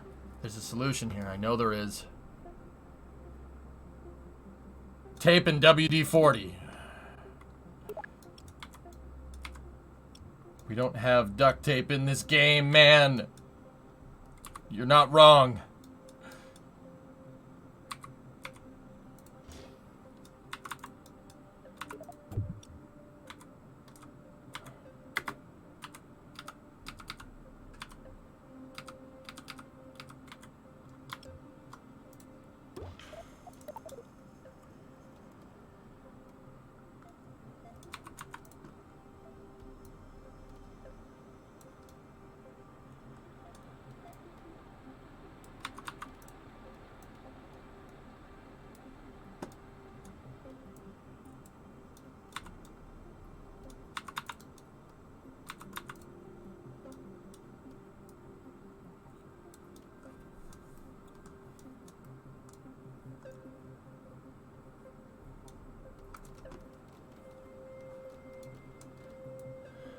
Docking port alignment, Eric, is what we're trying to figure out.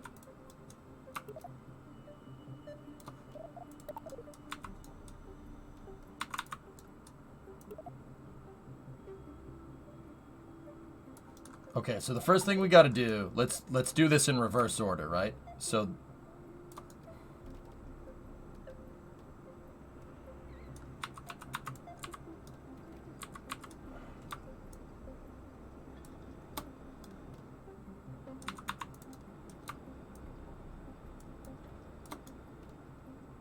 all right, so the docking ports are aligned, so that means these would be in the retracted position. Get rid of those for a second. Okay, we don't have to worry about collision there.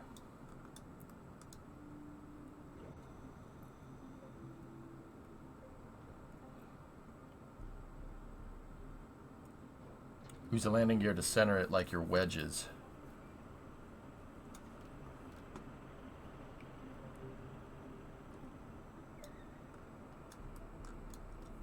Docking ports that align, Ned, is what we're trying to make. Rasta, that doesn't work in Kerbal 1, but I'm not 100% sure. I mean, that'll get us centered, dude, but it won't get us rotated. That's kind of like, that's the problem here.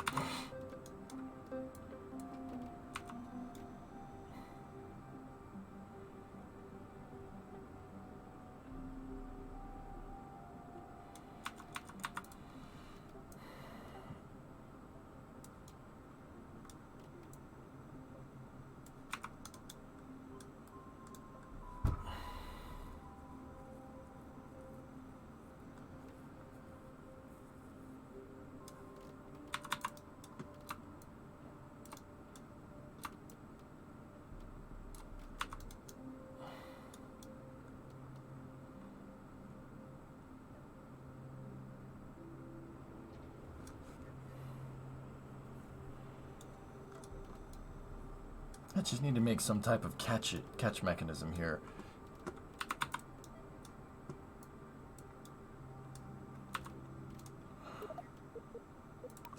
So when the legs are in this upward position, right, and this thing stops right there before docking, and heck, that might even pick up on the docking threshold, and you know, you don't know. Now what? Now what do we do? How do we align?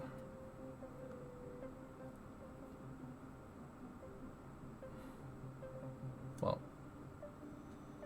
no, it can't be that simple.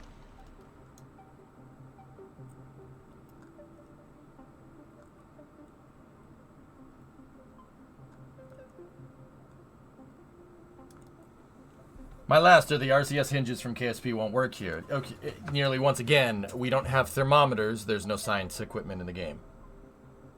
There's RCS balls, sure. What are we going to catch them with? There's no small part like that.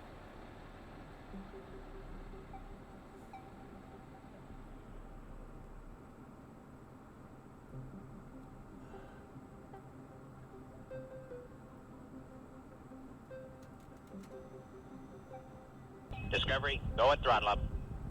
James, tier 2, 72. 6 years, man.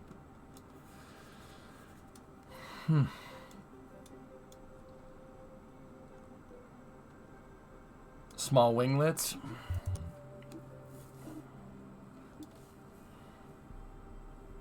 Fun ride, my dude. Thank you. My pleasure.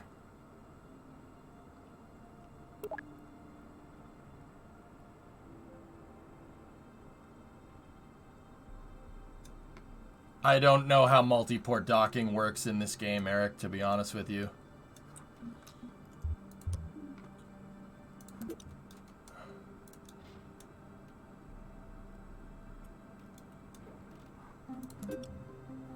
Yo.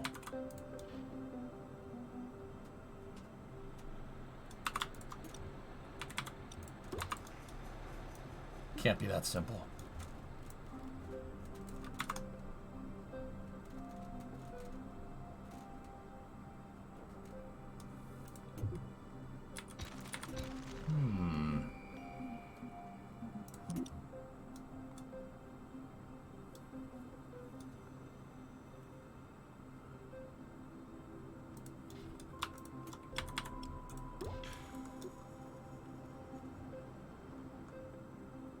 No, that's not gonna work.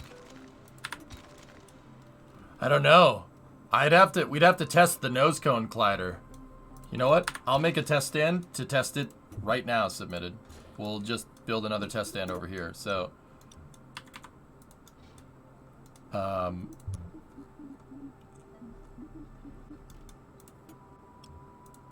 literally just attach this to here, like this, and what we'll do... It's gonna look so ridiculous.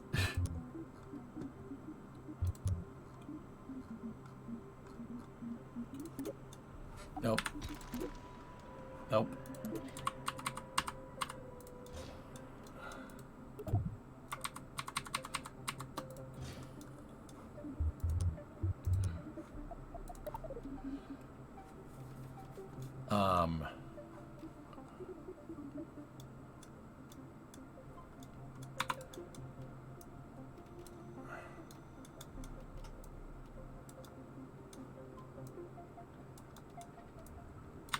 So if I'm remembering right, anything that's attached to a stack separator, even radial, it'll jettison, right? So if we take those, right?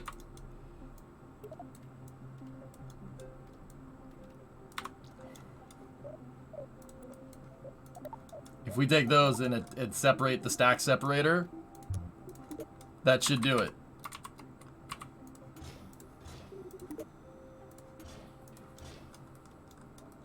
And we'll drop them in, and the RCS ball's bouncing around in there. We'll see what the collider's like. Set force to 0. Good call. All right, let's go and test again. Also, we need to test dropping this thing in position, see what it does.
That didn't do what I wanted.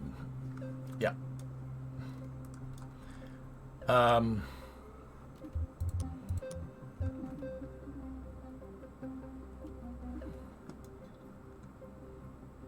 those physics-less? Absolutely. Yeah, let's just...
I don't know.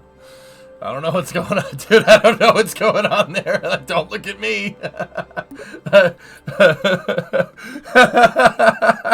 don't know what's happening. I'm not, like, I don't know. Don't look at me. I don't know. This game's new. I don't know what's happening. It's pretty funny, whatever it is, though. It's not a good sign. Yeah, I lost my marbles, man. What do you want? All right. Here. Let's like just drop like triangles in there or something.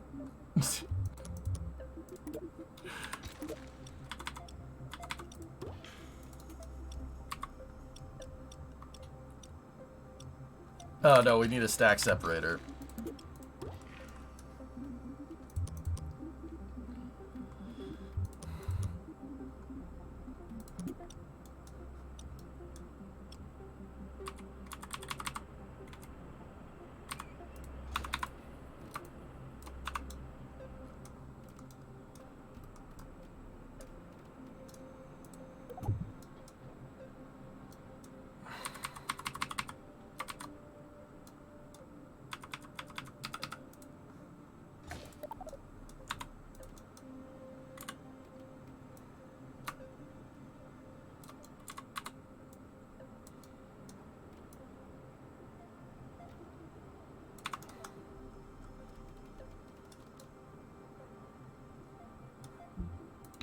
No reason why we can't do 2 tests at once.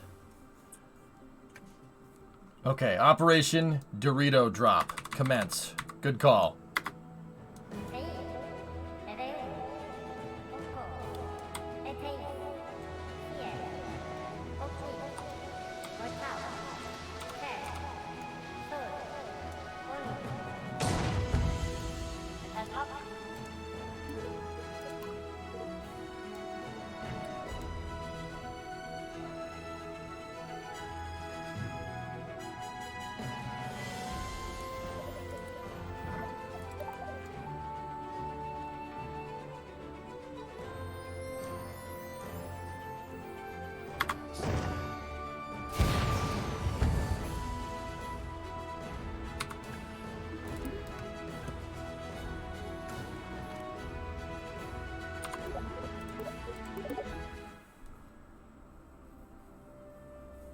So what are we testing? El fuerte. No, that's strength. The future. El futura.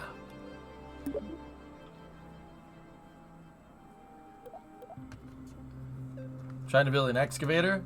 Yeah.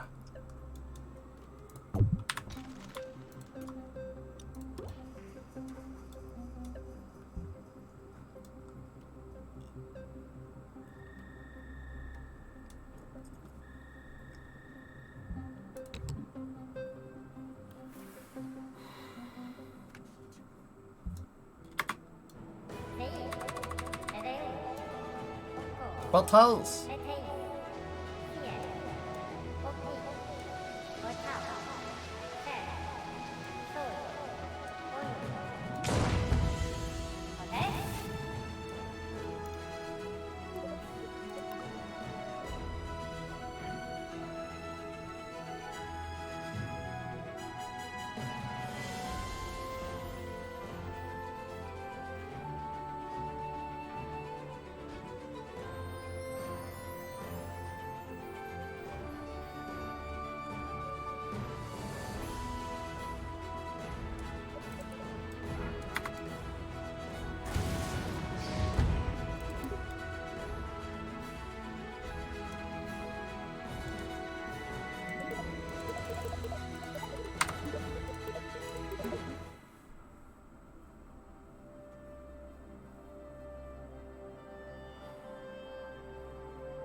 Okay.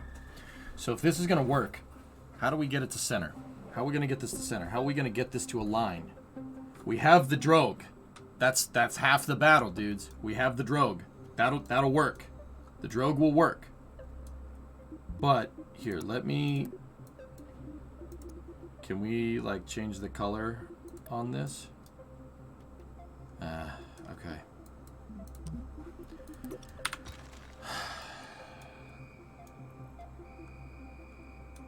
Now we just got to make the probe. How do we make the probe? All right, I need to see this one more time. One more time. We just set the Kraken free. We're gonna run away, yeah. Oh yeah, all right. Run for your lives. We need to see how far the cone goes into the back of the other cone. Do not read into this any more than you have to.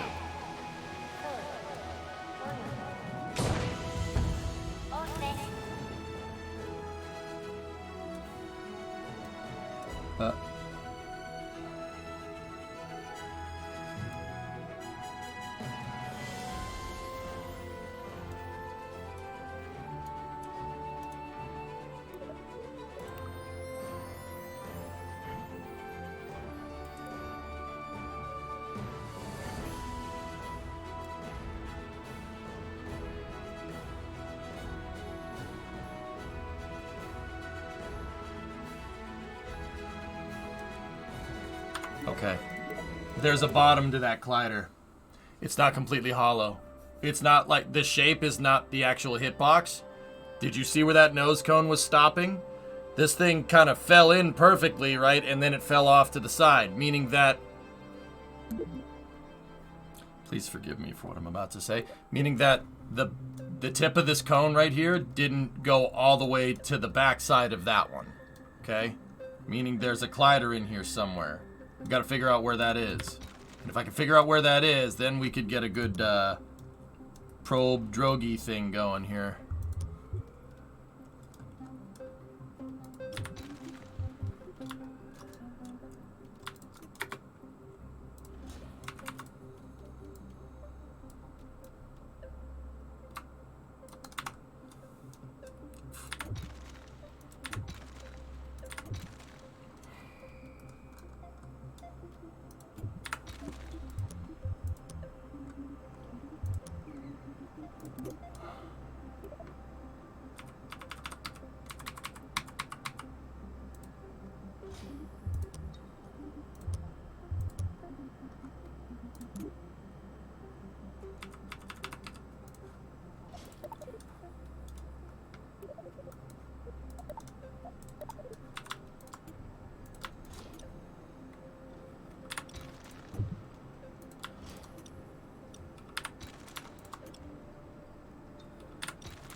What are you trying to attach to? There's nothing to attach to there.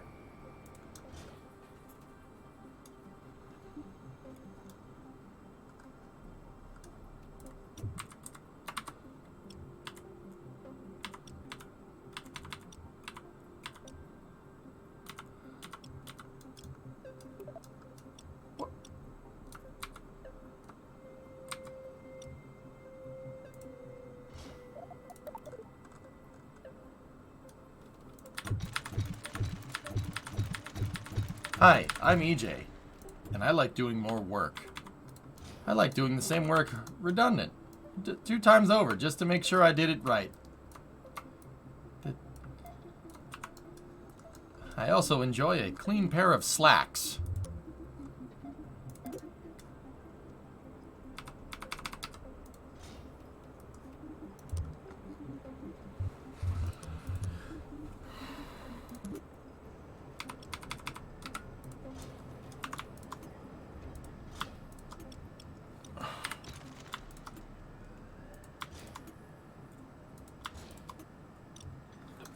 What is that? There's nothing to attach to. Why are you looking for something to attach to? You're overreading the situation, game.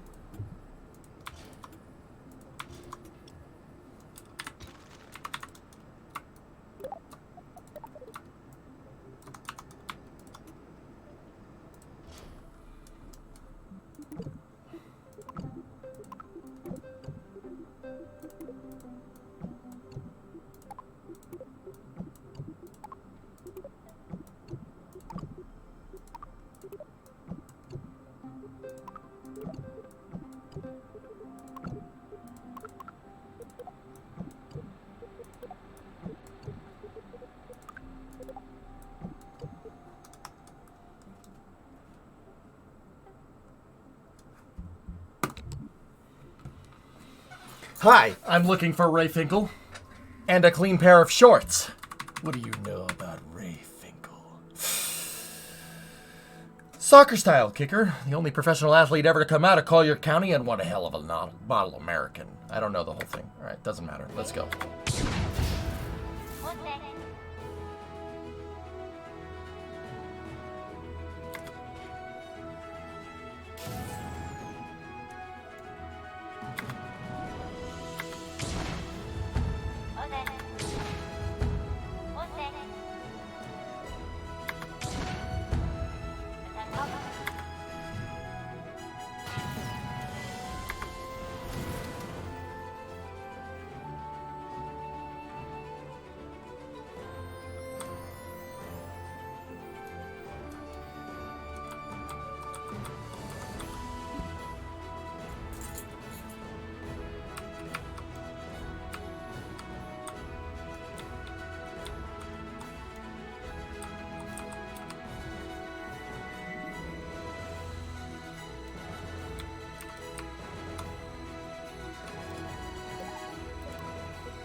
What is this contraption? One eye, you don't know what this is? Ugh. Next thing you're gonna tell me you don't know how to use the 3 seashells.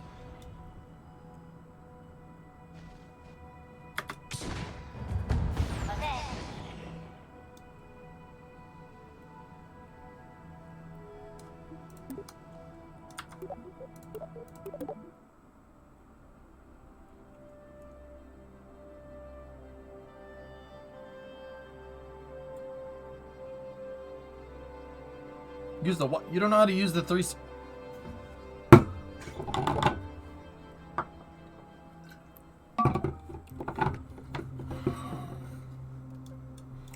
I'm testing gliders on parts. Yeah, Russ, yeah, dude, yeah, how'd you know? So, okay, fellas, it's, okay, jokes aside, the glider on this pretty much ends right at that last silver line, from what I can tell. It's right here. So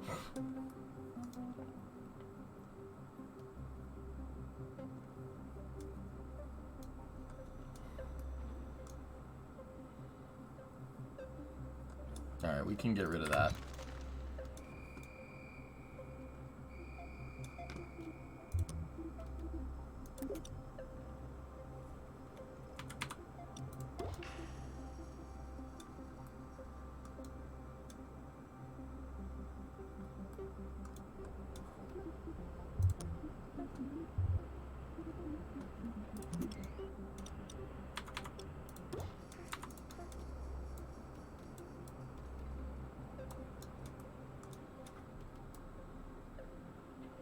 So we take this and we move this down as far as we possibly want, or as far as possibly can, like that, right? Is that aligned? Well, it is now. Okay. So now, what does that leave us?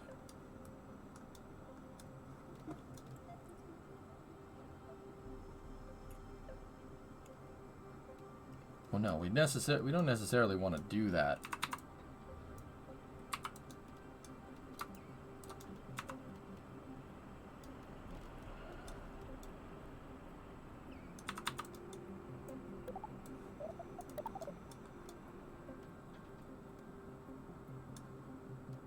What's a toroidal tank gonna do? Submitted.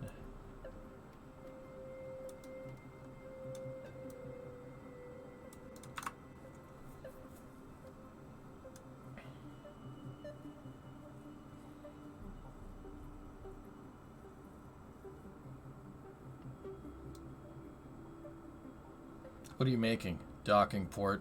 A docking port where you can align, guys. I'm making something that I can align. I want to use Triton to build a gigantic freaking space station. Right? So I'm trying to come up with ways to get the docking ports to align. So I made this test stand here.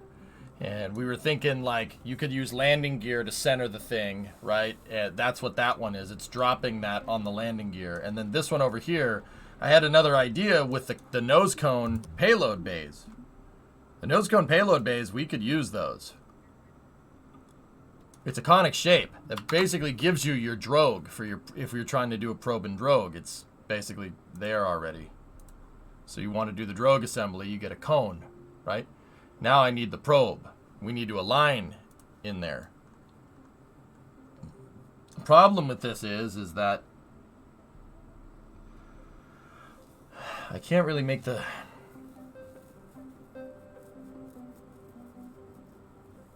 Can't really make these two things kind of go together. Yeah, Creeper, we saw it. Yep. Yeah. Astra better get their stuff together for Rocket 4. They're gonna go in the crapper real quick, dude. Huh.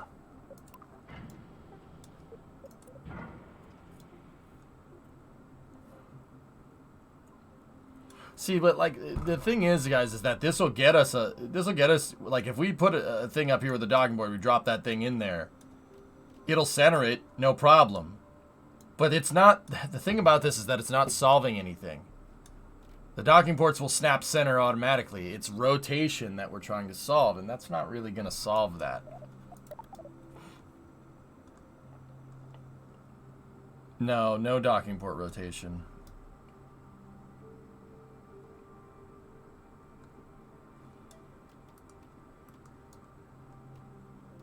Our first design was good. I like that. Maybe we'll explore that one another day. Let's go back over to the first test stand here.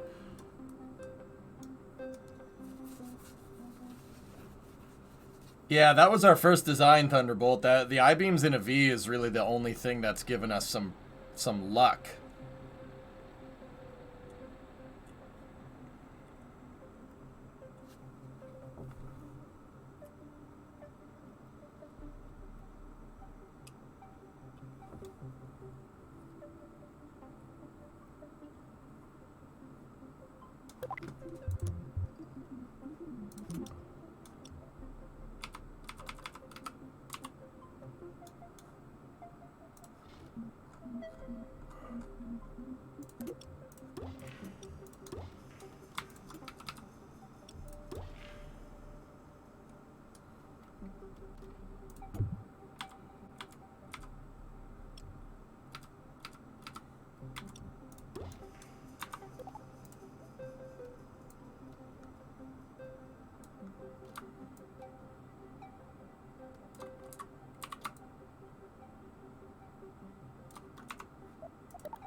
How about an exterior panel that spirals 4 ways? Yeah.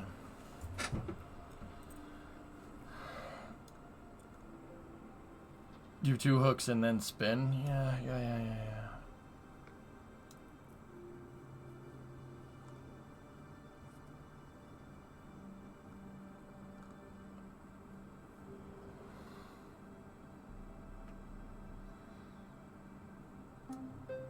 Okay. I mean, all right. I got another one.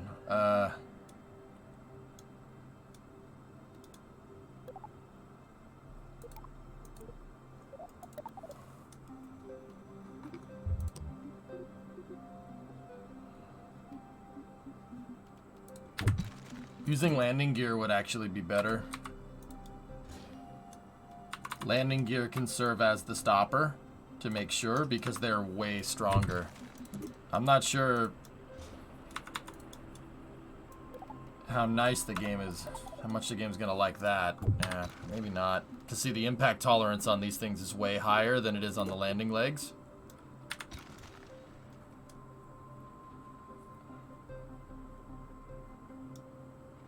Yeah, I mean, Alex, you guys seem to have a lot of good ideas, but honestly, I can't prototype all these ideas fast enough. EJ doesn't have that kind of bandwidth. I would invite you guys to go and test it. Go and test this stuff. Help me out, dude. Help me do it faster. See if you can come up with anything.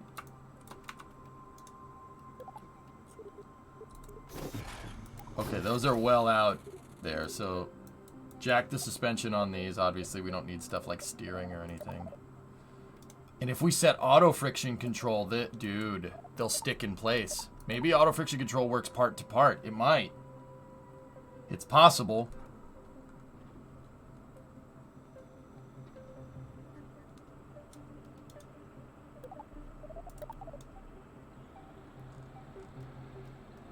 All right.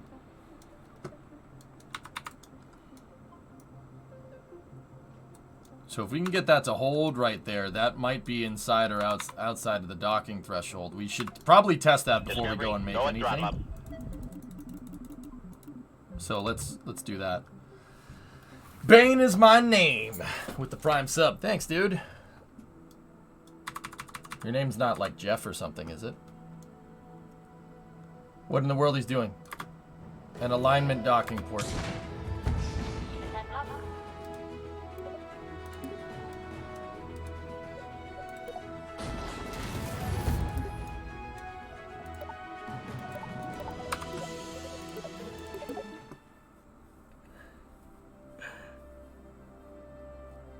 Brian, I'm working on a port. I'm trying to make 2 docking ports that can align correctly. So, like, something that will, like, if I have 2 docking ports like this, and say this is lined up, I don't want them to line like this or like this. I'm trying to see if I can align a port straight on. The landing gear is pretty much not doing what I want at all, on a side note. Unless we, like, loaded it up right here. Hot off the press. Virgin Orbit to cease all operations for the foreseeable future.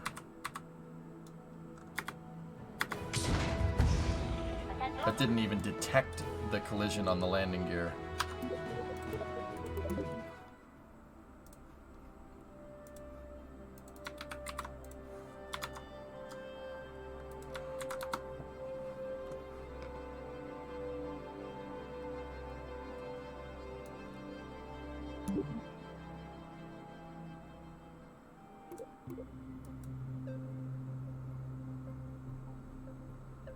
That's a shame.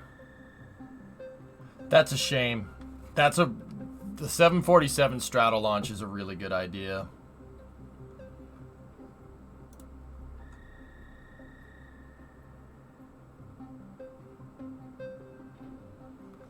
Only if it works. It did work.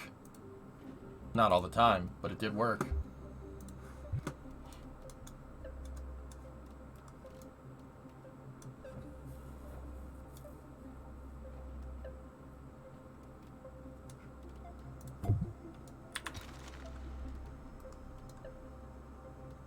It was more reliable than Astra, who ironically hasn't folded yet, man, right?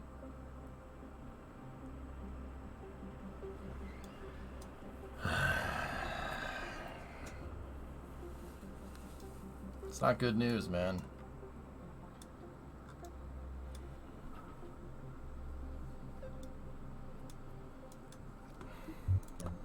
What can you do?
That's a real bummer, dudes.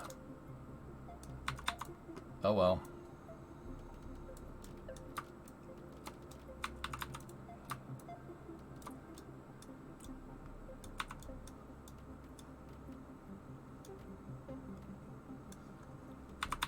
Alright, well, let's keep going with our docking port idea, and then we'll go from there. Hey, Sean, what's going on, man? How you doing?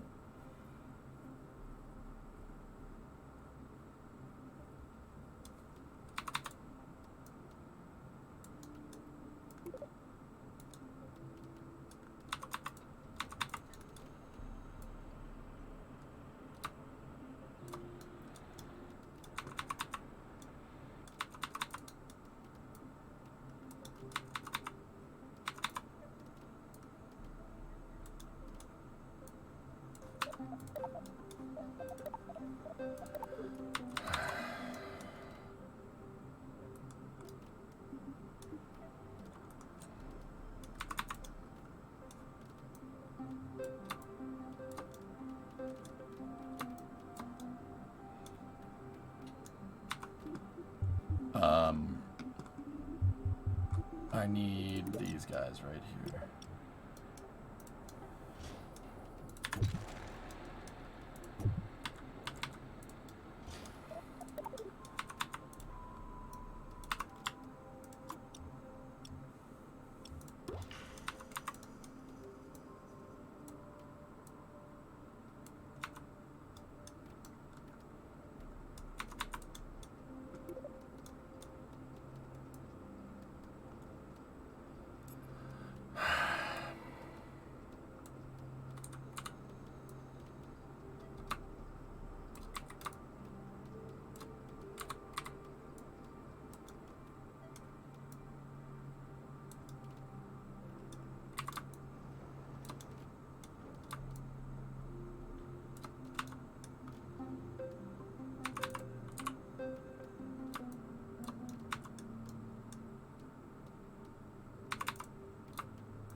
This is too many parts.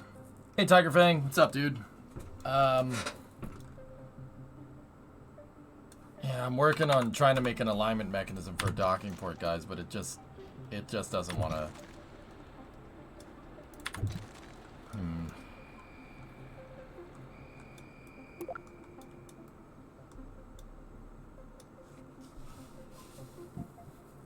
The problem is, guys, is that I can make an alignment mechanism, but our alignment mechanism has to, I have to be able to align it when the ports are far away before the ports magnetize. Because right in Kerbal, right, when you got like maybe a meter away from the docking port, the two docking ports would magnetize, right, and they'd hone in. When these ports in this game get to magnetization, they just snap into place, which I don't know what to do. I don't know what to do about that.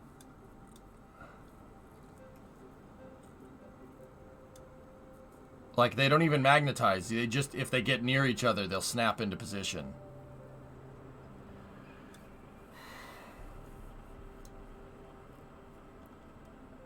Which I'm not sure how we're gonna, I mean,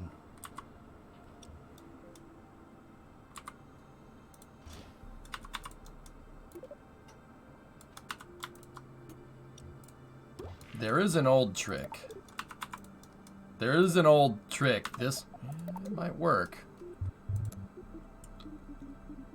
This is an old trick from KSP1. It might do it. Hold on. Let's the Stay Putnik tube trick.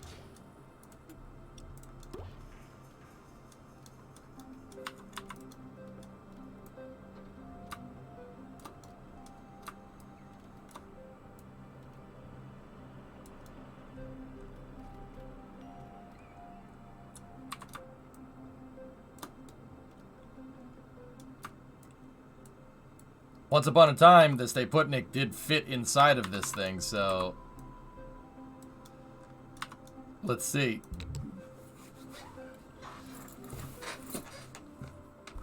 Why not have a V in the upper part, a simple I-beam? A V in the under part and a simple I-beam for the upper part. The docking ports will magnetize before it even gets to the V, Spider-Rourke. That's what I'm trying to tell you. They'll magnetize before my alignment system can activate. That's why we need to use, like, the long I-beams, dude. Alright, just go.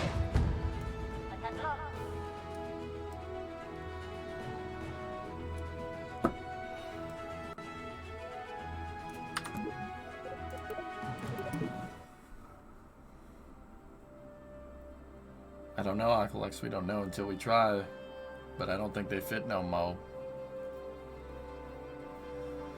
Yeah, they didn't carry over the toroidal collider. That didn't work. It's gone. What's gone? Virgin orbit? Forge, you slow on the draw. Man, we've known that for 5 minutes. He's slow on the draw, man. Try the tube at full length. I think the tubes are just hollow, to be honest with you. No, like, I don't think they're even collidable. My brain is lagging.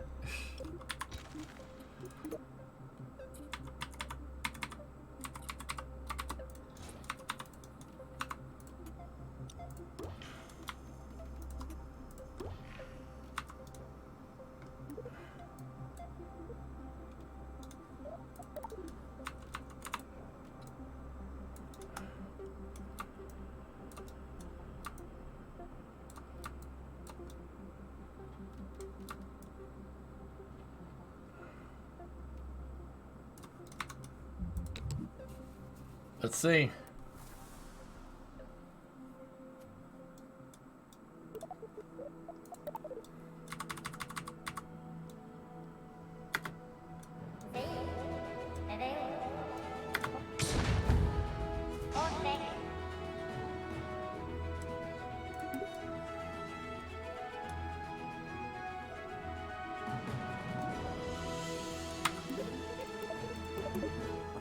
Why is that, Forge?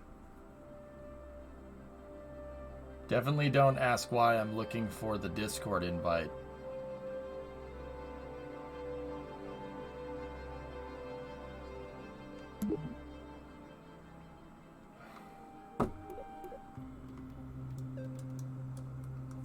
All right, I won't.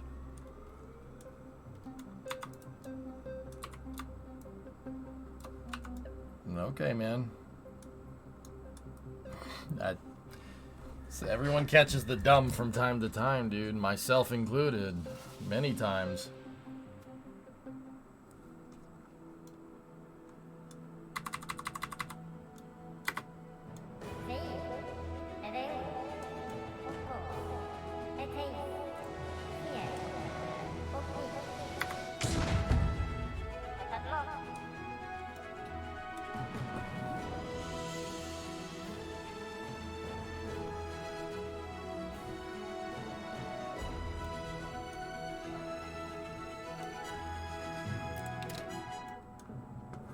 I hate to say this, but here you go. After he posted this, the investor pulled out.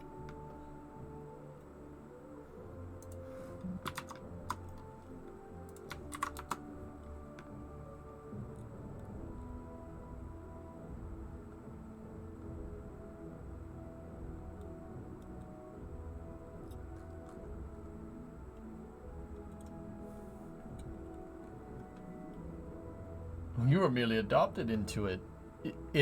Did the guy, whoever...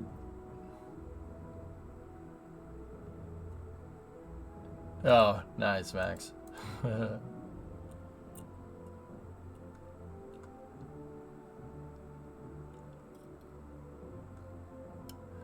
So, Forge, okay, all right. I'm going to be a little inquisitive here. How do you know?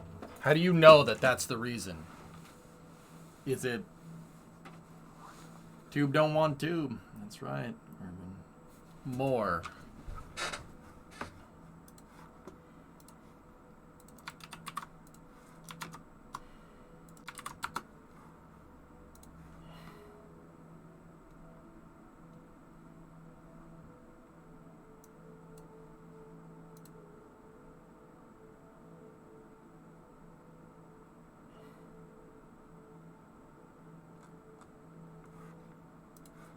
So, did that guy, whoever he is, say that this is the reason why I'm not doing this? Bane, try using that principle but with L shapes placed higher on the upper part.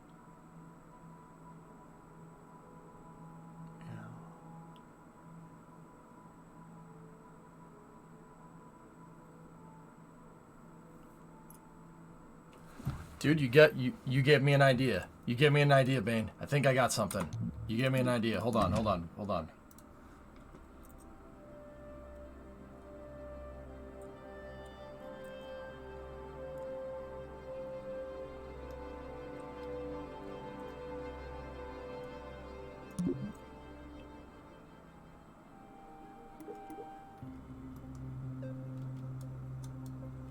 Alright, you gave me an idea. So, we have tubes of all different shapes and sizes, right? We should have tubes up until we have 5-meter tubes. But, here's the thing.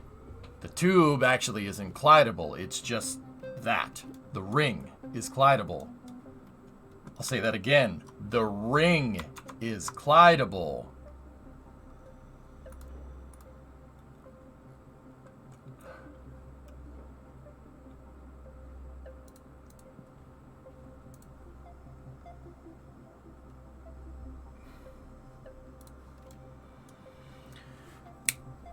Hold on a second here. So, if the ring is collidable... Oh, okay, hold on. What's up, Forge? He didn't say that, but Joey Roulette first brought the news that a Texas firm is trying to save Virgin Orbit. After that, Eric started flaming the guy as a 9/11 truther and well-known for shady contracts. Same evening, the investment firm pulled out, and now they're dead. Correlation isn't causation, man. I want to dump on Eric Berger just as much as the next guy, but you can't say that conclusively, dude.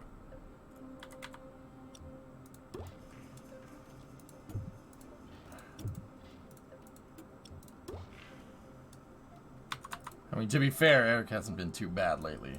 Like, and also I kind of stopped letting him live in my head rent-free, you know, because that's not really it's not really healthy. Just saying. It's not really healthy.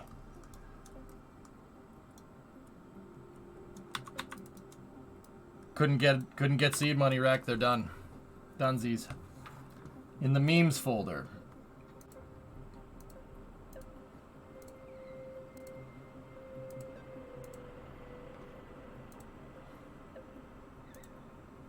Oh, wait, hold on. I'm trying to click through my tabs here.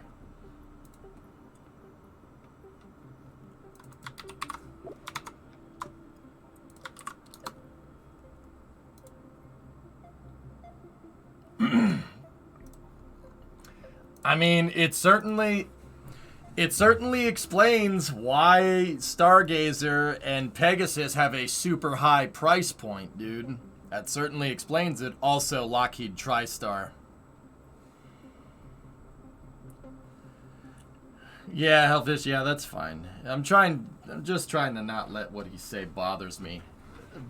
And I'm trying to basically just not let what people say bother me as much. Like, it didn't really bother me before, but sometimes, like, clearly it did here. But yeah, no, just say whatever, man.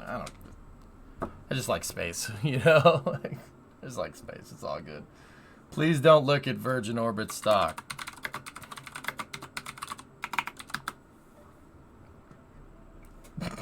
Oh.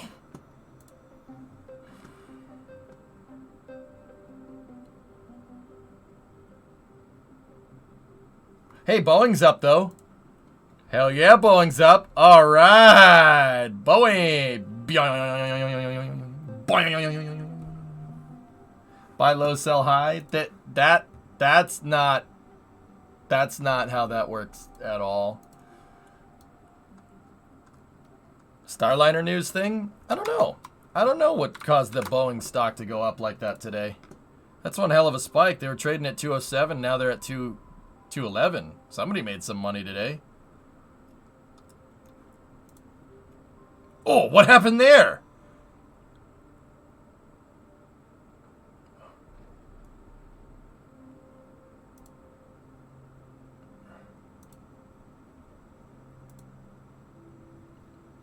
Jeez, talk about a volatile market. Holy crap.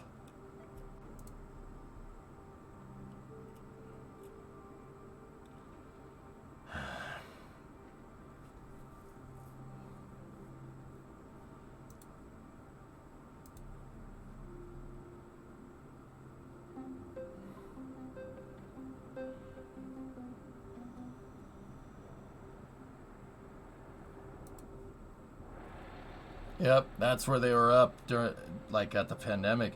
Brimo and I bought into Boeing. So fun fact, guys, I don't have any skin in the game anymore. Brimo and I bought into Boeing right there at 95 a share. Because I knew full well the pandemic ain't gonna affect defense contractors. And then when did we buy the house? We bought in right there with a decent chunk of change, right? And then we sold basically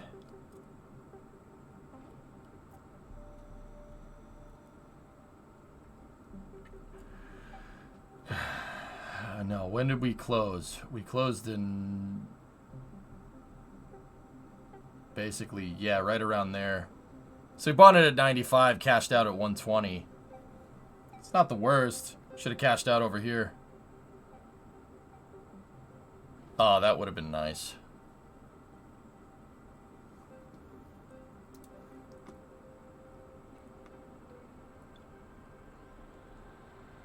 Discovery. Yeah, going it throttle can up. be basically relegated, Forge. Think of it like soccer leagues. Yeah, you can always go down to penny stocks, I suppose.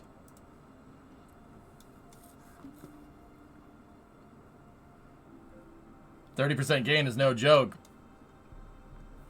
The reason why we cashed out, no, is put a down payment on this house. We cashed out Bitcoin. We cashed out a bunch of defense stocks. I haven't played any stocks since, to be honest with you. I don't have enough cash. Not enough liquidity, my friend. VO meme stock? That would be pretty funny, dude. Yeah, of course, Atlantic. When do they not? When do they not? But yeah, we did make a pretty good chunk of change on that.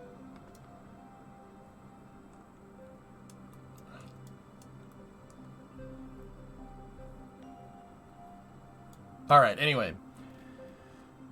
The ring. You have the ring, and I see your Schwartz is as big as mine. Let's see how well you handle it. So can we shut that off? Yeah, we could shut the fairing off, right?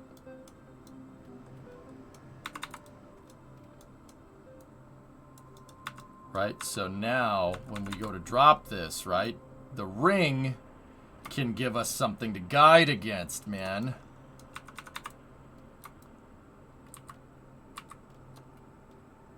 And if we put our alignment systems up on the ring, which is a good deal away, right?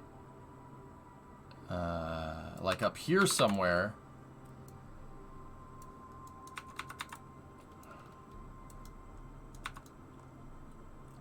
Well, no, that's not going to work too well now, is it?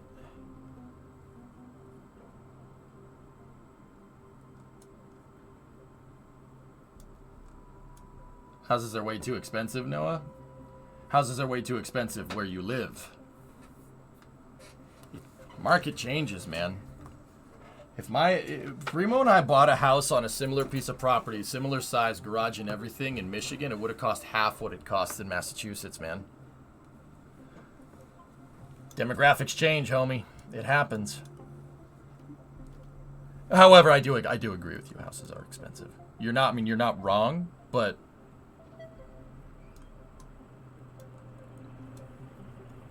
Erudite, I don't like the way he reports things. He badmouths a lot of rockets that I enjoy. And it's not anything more than that. And you know what, dude? Like, the thing about that is that that's super petty. You know? Guy's just trying to do his job. Whatever. You know? I used to hate him. I really, really, really didn't like him. But, dude, it's not worth it. It's just not worth it. It's not worth getting hung up like that. You know what I mean?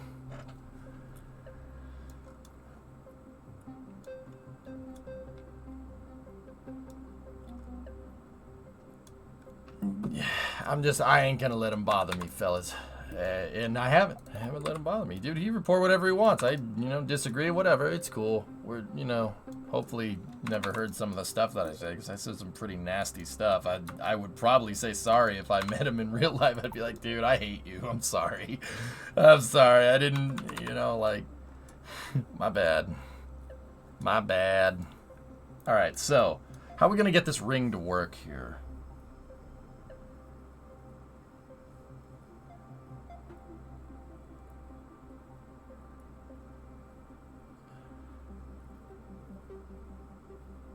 Orioles beat the Sox 10-9. Yuck. With all due respect, and I mean with all due respect, yeah.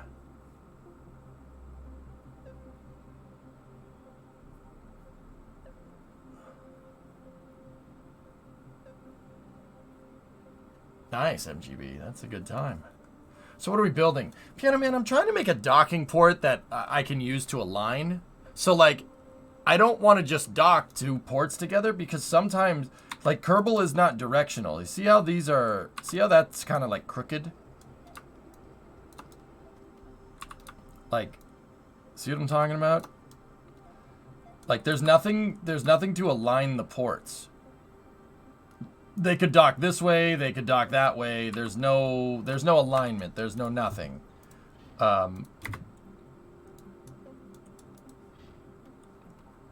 So I'm trying to figure out a way to get them to align.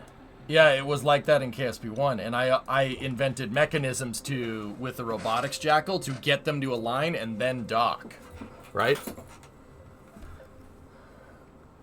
So say you get this thing working on Kerbin. What's to say it's going to work in space?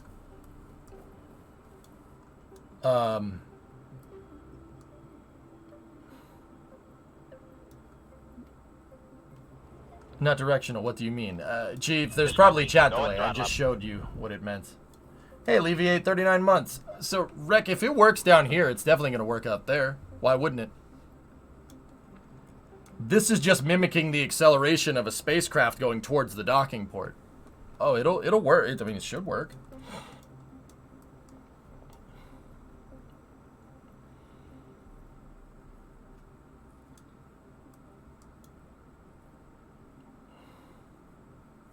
Now, like, okay, so with the ring, dudes, we gotta... #1 victory royale. Why does this song get stuck in my head? Alright, so take this, put the ring there, put the ring there. And this is the idea that Brack gave me. I think it was Brack. Right?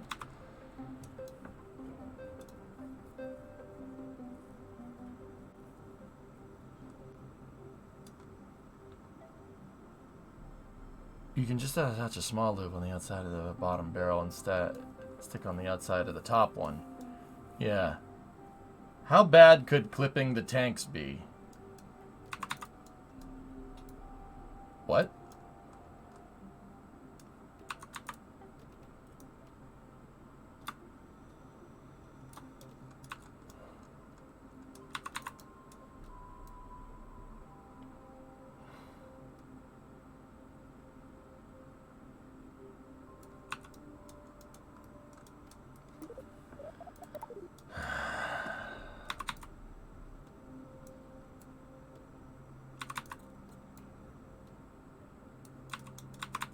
All right, hang on. Let me snap back in, guys. That whole housing market conversation kind of threw me off.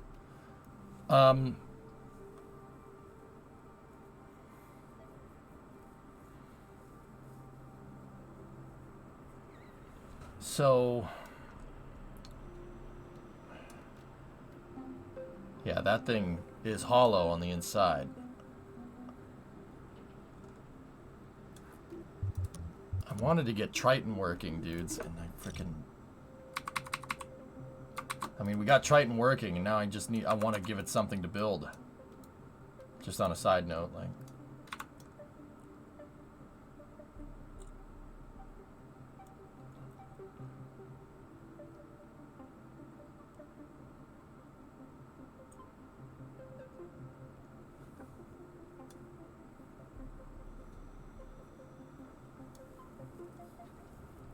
I just need some kind of alignment mechanism here.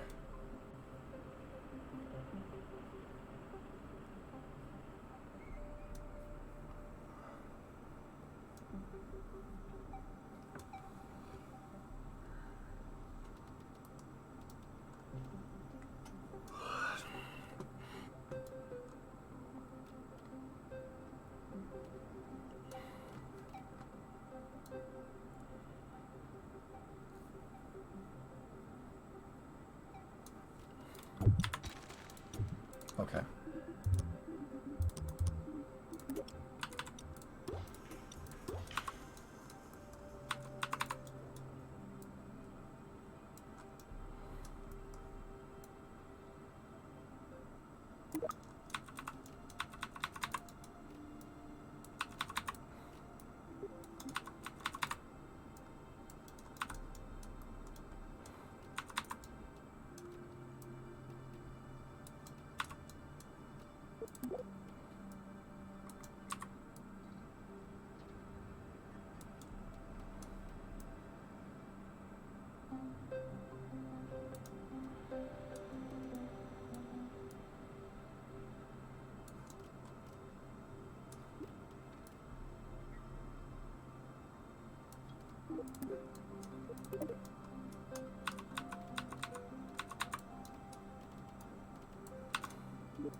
All right, so we have a tapered port right here, and the fairing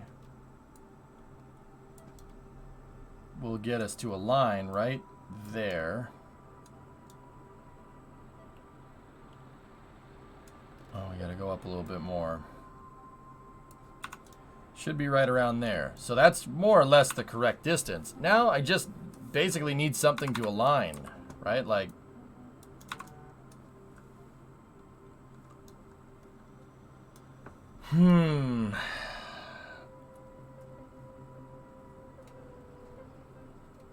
So what we could do is the V shape right here. You know, we could do that V shape thing.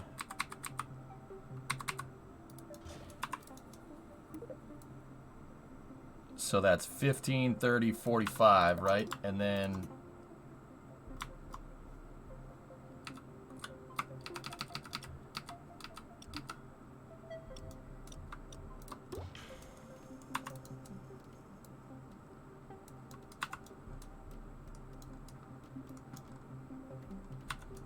all right, so now we go to move this thing down, but now what? Now what happens? So we get to there, and then this thing is just, see what I mean? These things are just completely in the way.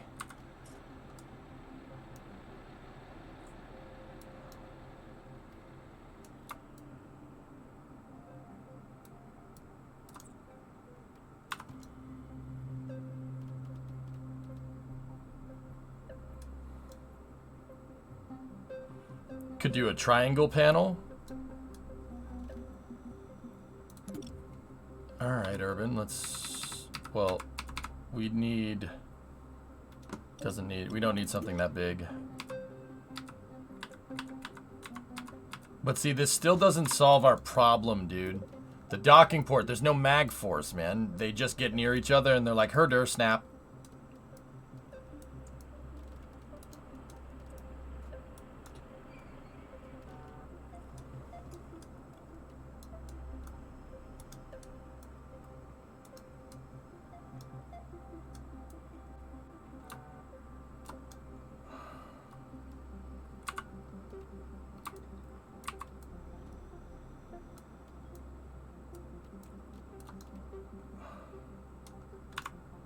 A rover wheel?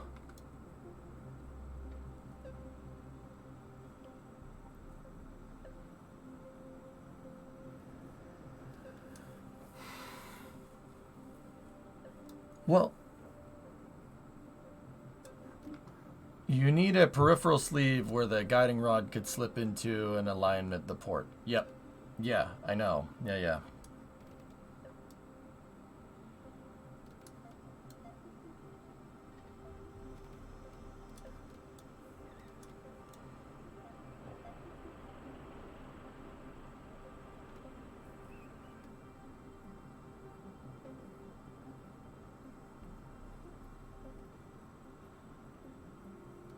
Let's test this just to see what happens. All right, let's drop it and see if we're aligned.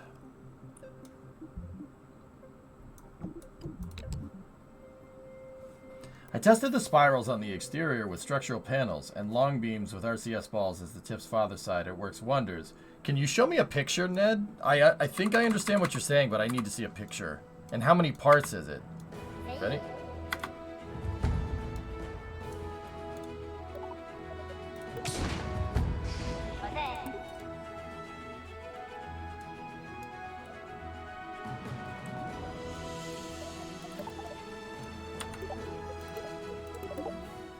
Yeah, Chief, I've been trying to shy away from last just because there's been more people in here lately. It makes it, I was thinking about it, dude, it makes chat harder to follow. So if you post a message and I miss it, just wait a couple minutes and then post it again.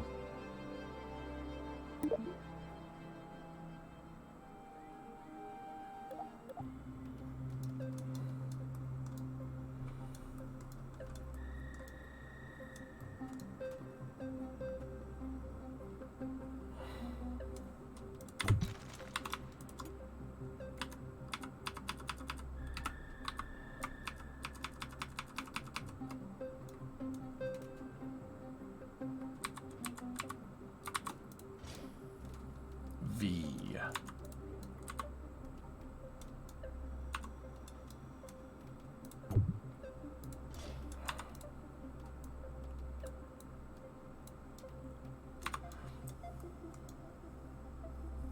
Yeah, Josh, that's basically what I'm going to do. We need to make it go up a little bit higher.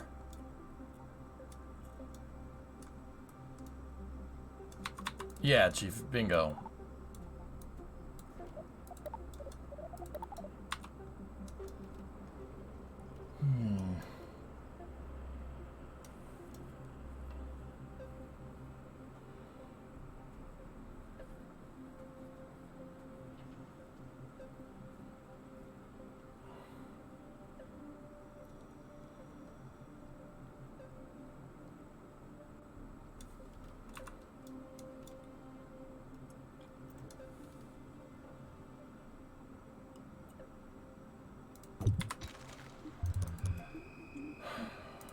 My brain went potato. Sometimes that happens. Sometimes I have like a really super clear picture of what I want to make in my head, and then sometimes I'm like, what good brain do never go full potato. Dude, I can't help it.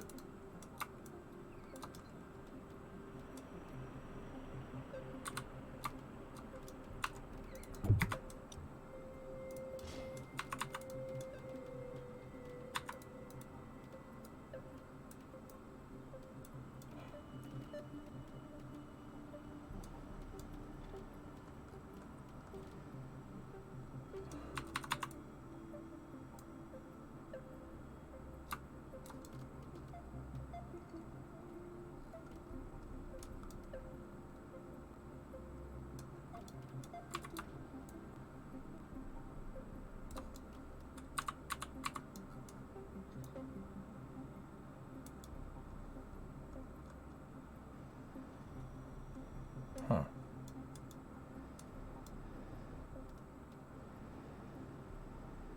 Well, those aren't aligned, so that's good. You know, I don't know why that's not.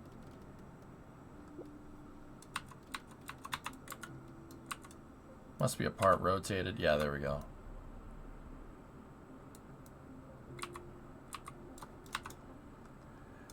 Okay, cool. All right, that's what we need. So now let's take this part and move it out there. So now we know it's aligned more or less. Now take this and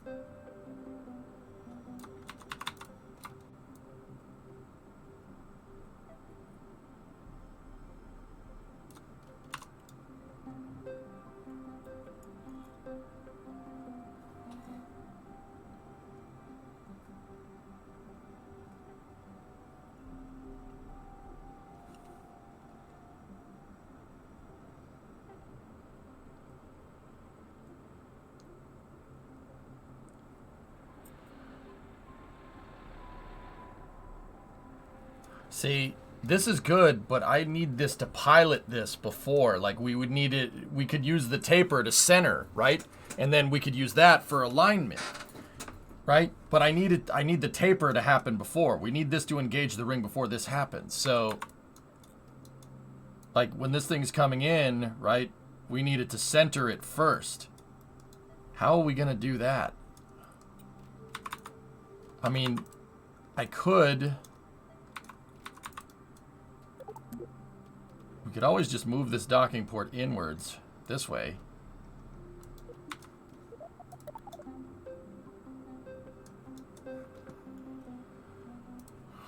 We could always do that. What's that, Oculus? Yeah. The fall. Because I'm a potato! Nice. Yeah, we gotta make sure the tapering happens first.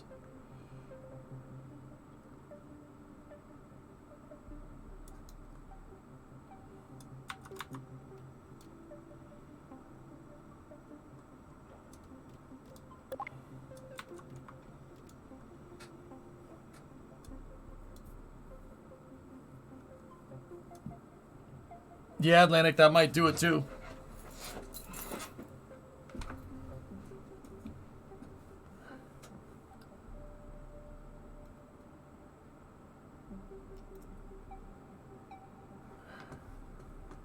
We could use the RCS balls too. Yeah, I'm asking. Ned said he figured out a way to use them as a drogue. There's the probe, which is that's a good idea.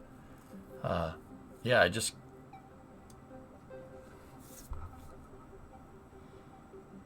The rover wheels jiggle too much. Indeed.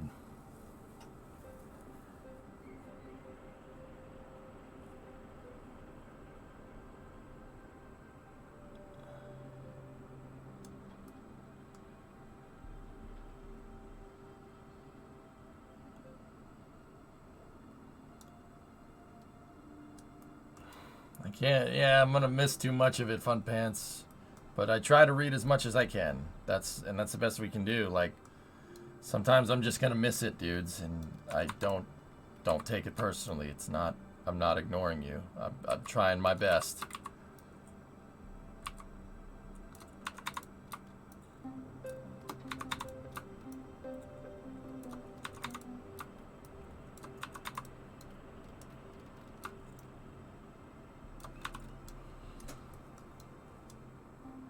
Yeah, Urban, maybe, yeah, that might not be the worst idea. A landing gear that kind of finds this and centers us, right? And then when we retract the gear, it aligns. That actually might not be the worst idea here.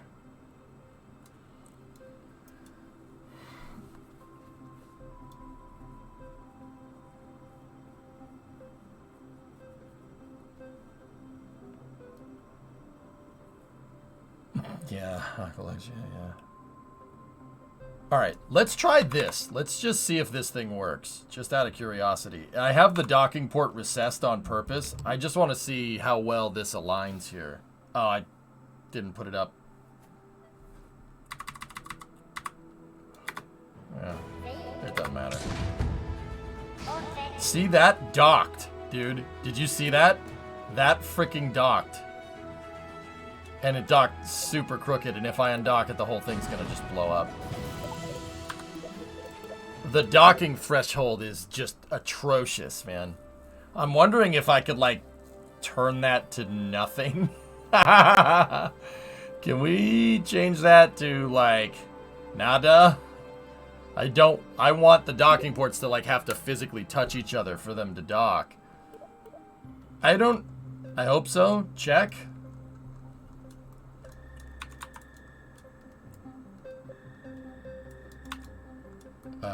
Alright, like,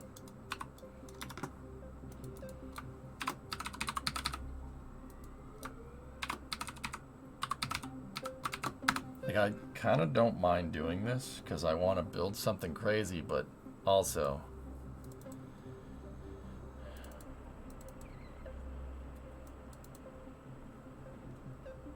Where's the settings?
Yeah, Red 8, I already have it set to minimum, and port's like 5 meters away, and it snaps it into position.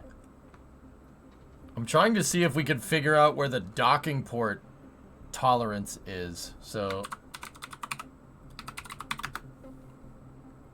there's physics mass tolerance, buoyancy crash tolerance, solar heat tolerance. Nope. Where is it in the settings menu? It's in general. General flight characteristics.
I don't know.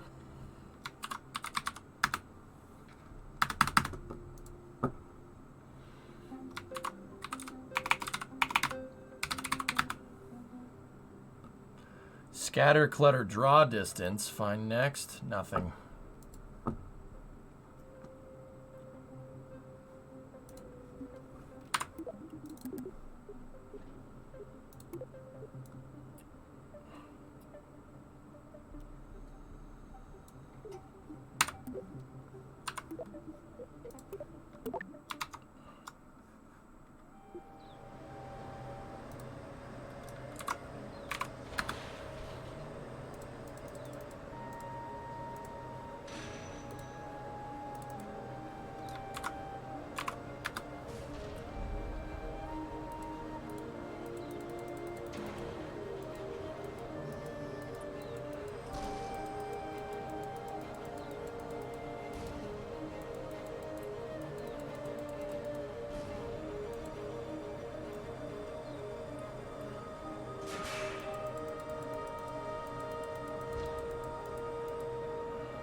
I changed something, the physics settings didn't change, so that tells me that it's over here somewhere. So let's go find in here 154.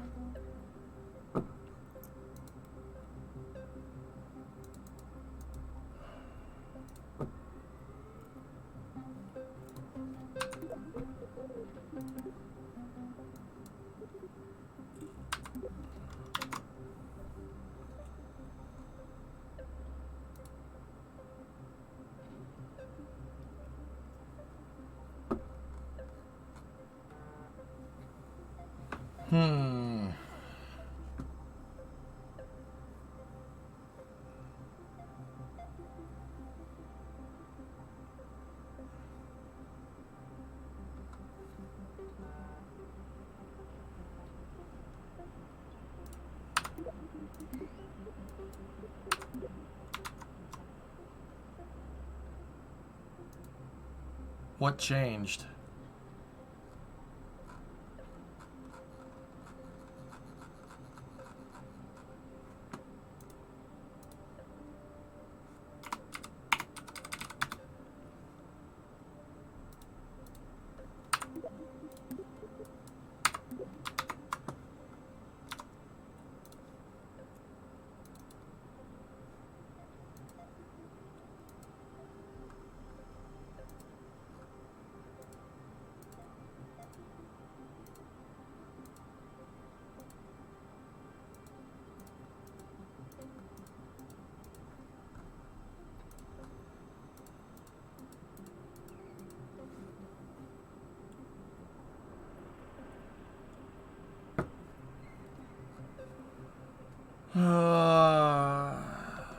Imager. IMGUR, Ned.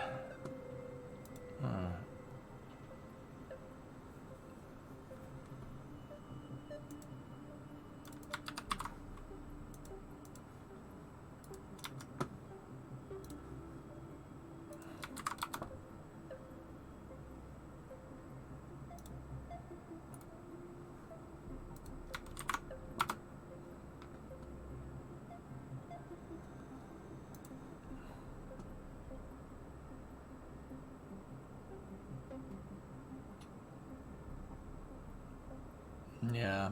Yeah, I see.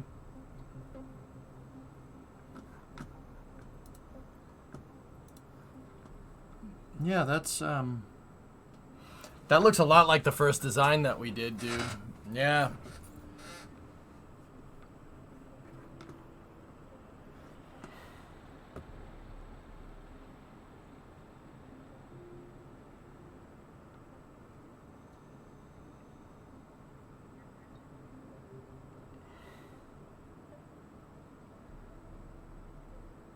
I'm sure you can make it better and prettier. Yeah. Yeah, dude. I don't know why all of a sudden I'm super tired today, but yeah. Yeah. That's, Hey, Slow, what's going on? What are you making today? Blabbering as a pirate. I'm, trying to make a docking port that can line itself, like, so we can attach things, like, straight on. Because if we wanted to build something, like, nutty, we don't need that. If we wanted to build something nutty like this, I would need to make sure that these are perfectly aligned. They can't be anywhere out of spec, or else it's just gonna dangle out of position. You know what I mean? Can't do that.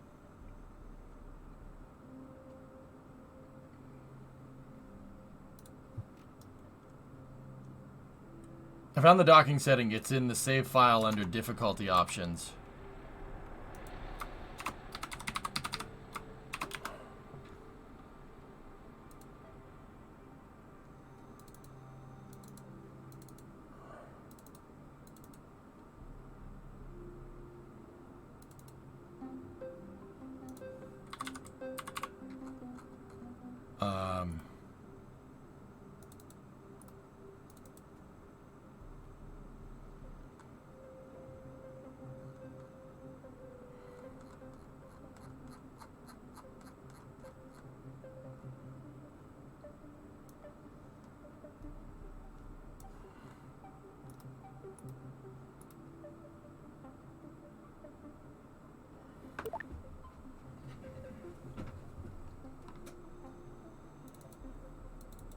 Which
Yeah, okay. So let's see what this gets us.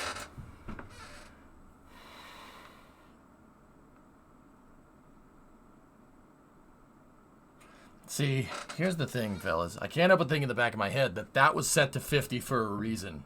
There's a reason why 50 is like the low end of it. Somebody put it like that for a reason, not to do like some Indiana Jones bad juju, but, you know, it's like in the Goonies where they start moving the rocks around the cave, you know. God put that rock there for a reason, and I don't think you should move it. You know, I can't help but think that.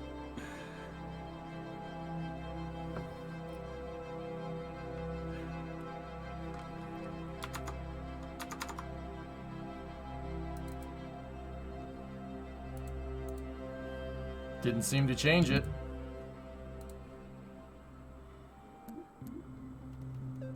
Excellent reference.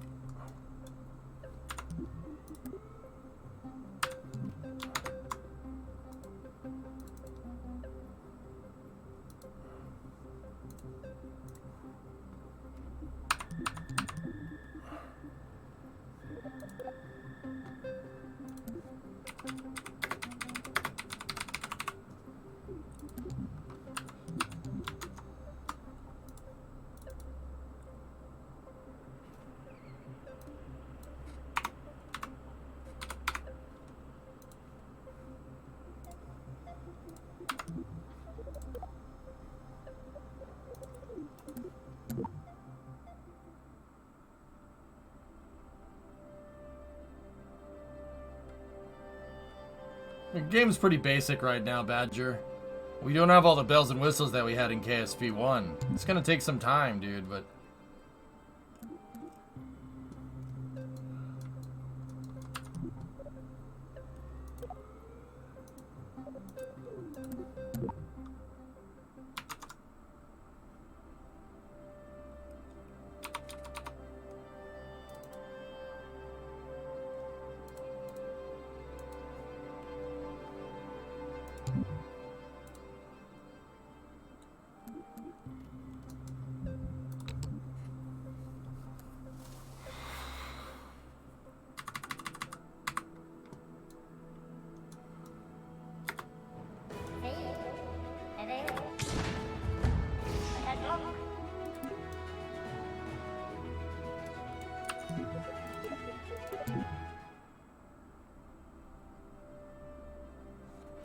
Yeah, I think opening up the settings, Aqualex, is gonna screw it up. I think you're right. Let's see.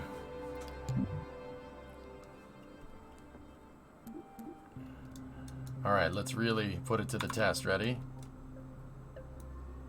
We'll rotate that 15 degrees off center and see what happens.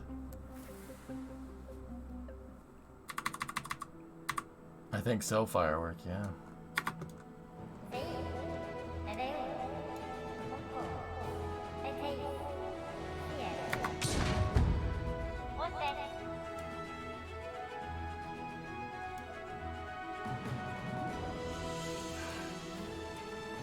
No! No! Damn it. Just... Oh, God. Oh, God. Okay, yep, nope, that didn't... Alright, well... Hey! Alright. Is that a docking mechanism? I'm trying to make one, Super, and I think we got a way to do it, but it involved editing the game files because the docking tolerance is just way too freaking high.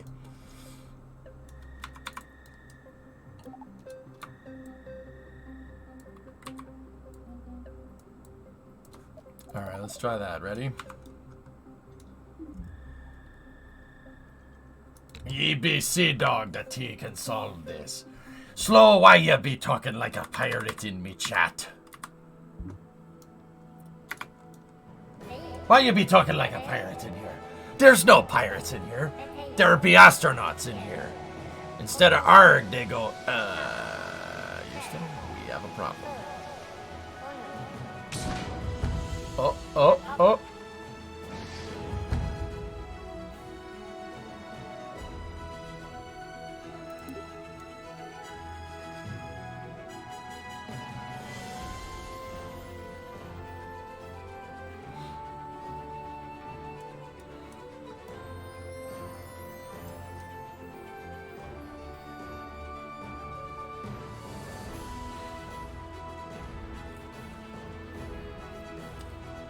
Why is it crooked? Flubber known like a pirate, as ye pirates do. I don't think that you belong in this genre. We have a pirate.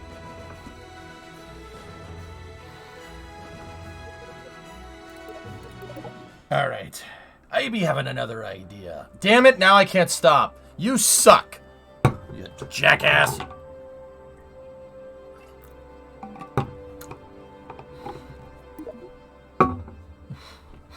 Coming in here to be like I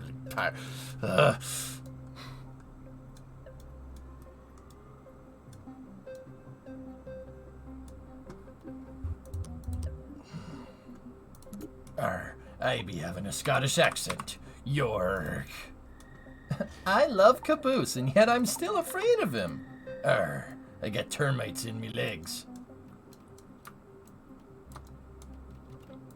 He's so scary.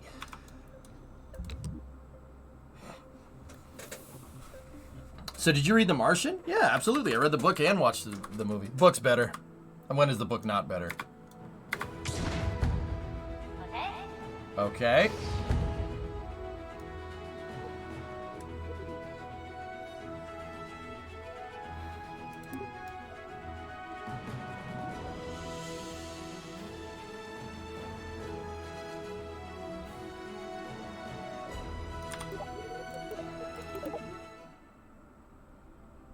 No, not yo ho ho and a bottle of rum. Yo ho ho and a pint of brass monkey. And when my girlie shakes her head, you know she gets funky.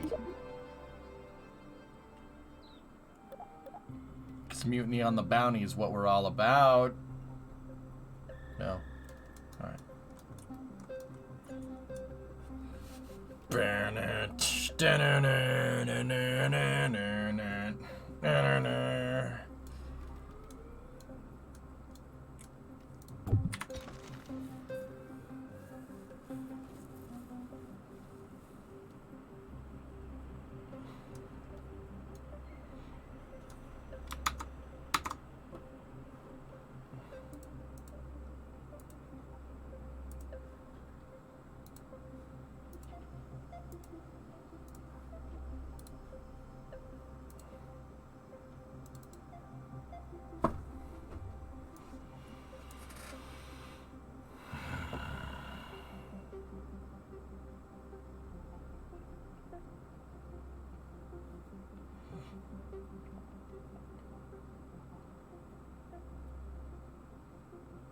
Yeah, Supercraft, I know.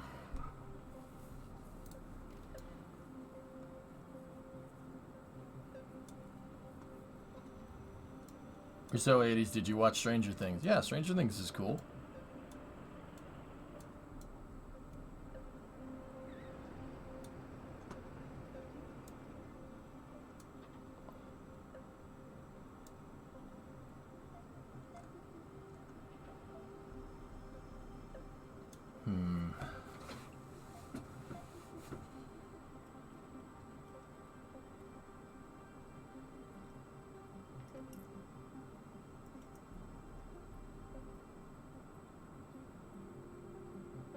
Yeah, the last season of Stranger Things was good, man.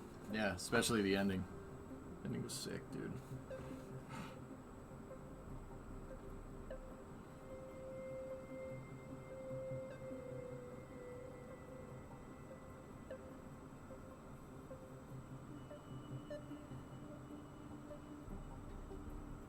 This will work, dudes. It'll work pretty well.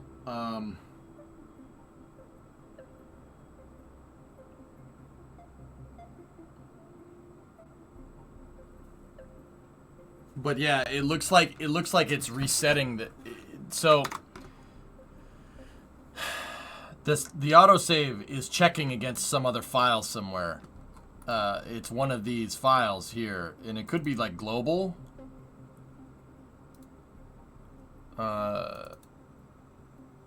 Like what is it here? Docking tolerance. So let's go in here. Diff. Nothing. So it's not in the settings file. It's checking against something.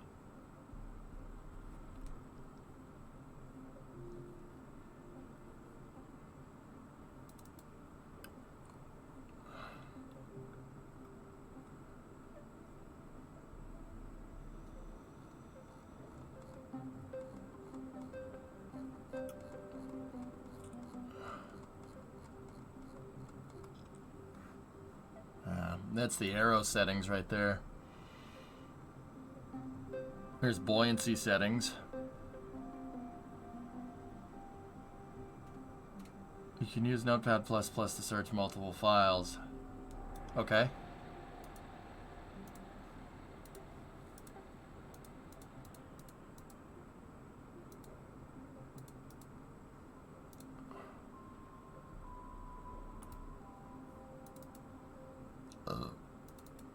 Excuse me.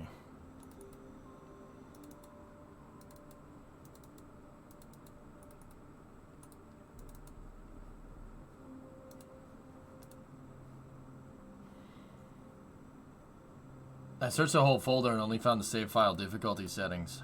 So it's pulling it from somewhere else, dude. Let's check over here. Steam library, Steam apps, common, KSP2.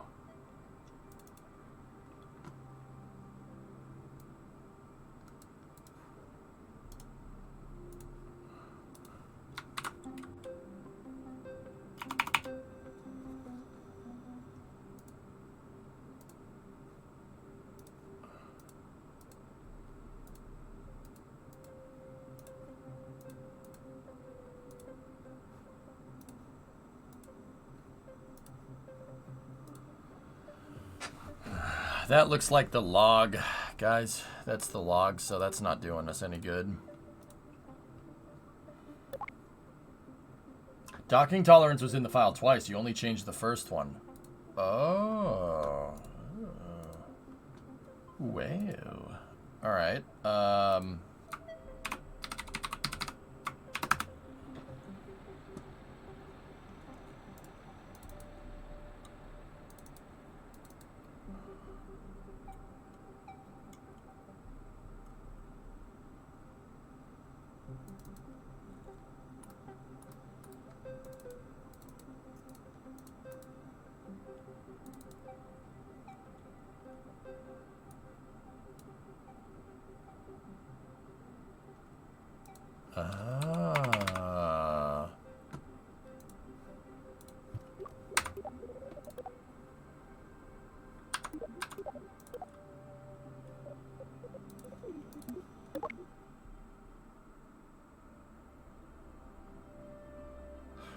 You see that weird view that we had looking out the VAB at the runways there for a second? I'm fairly confident that, yeah, that every time we edit the save file and load it, it does that.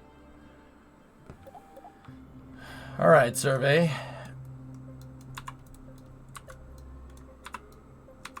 Let's see.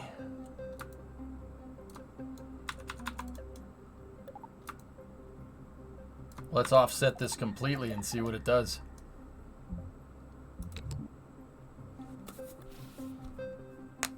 In the spiral design, I created a socket that the beam fits in after orientation to not get wiggle. The structure was bent for me if too much wiggle and the snap happens. Yeah, snap docking happens, Ned. That's something from KSP2 that we had to deal with. Yeah, big pain in the butt. Snap docking also can take your launch pad that you worked on engineering for 6 months straight and blow it up with one wiggle dock. Let's not talk about that.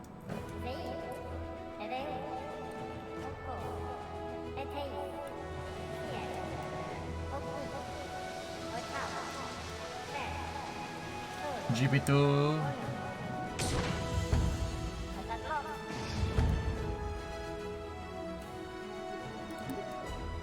Yeah, snap docking can do that.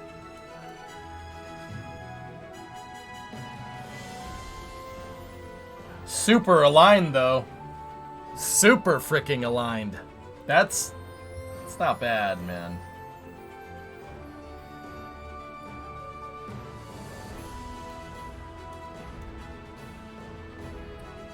It is long balls for sure.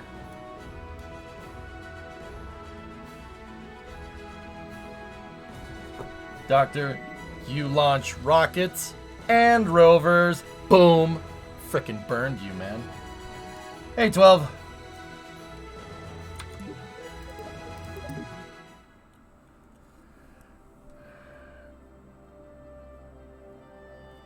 Well, that's vessel hierarchy, Jason. Either that or it's some type of, yeah, not inheriting root part orientation or something. I don't know. Which is vessel hierarchy, but... Great white buffalo. Great white buffalo. Great white buffalo.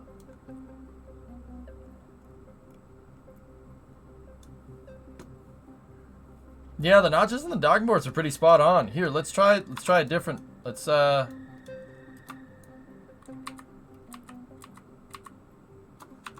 reload.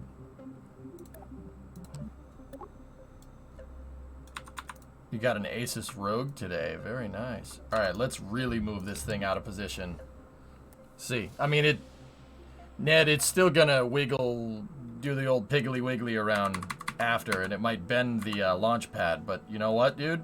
As long as the alignment's good, because bending the launch pad's not something that's gonna happen up there. I don't give a frick. It don't bother me.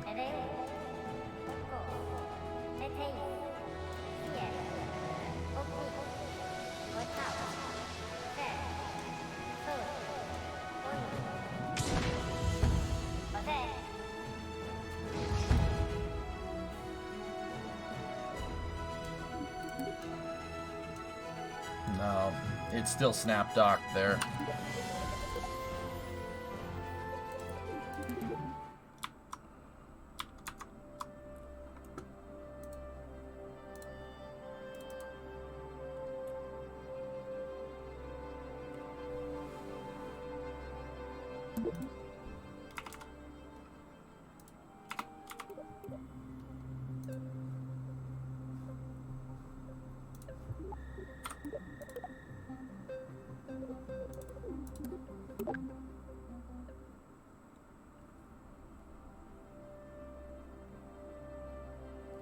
It won't bend the rest of the station, Drac. It'll move the entire station. So if, like, my station is...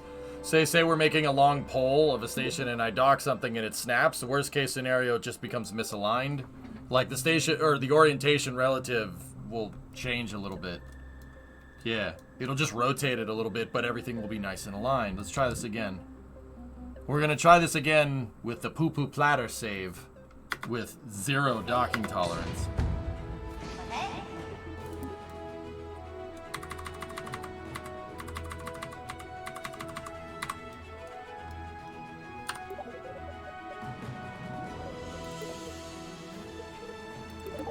Huh.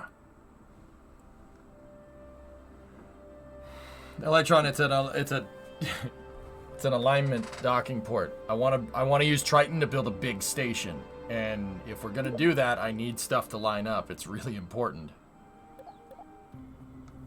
It probably will, Ned. To be honest with you, it probably will.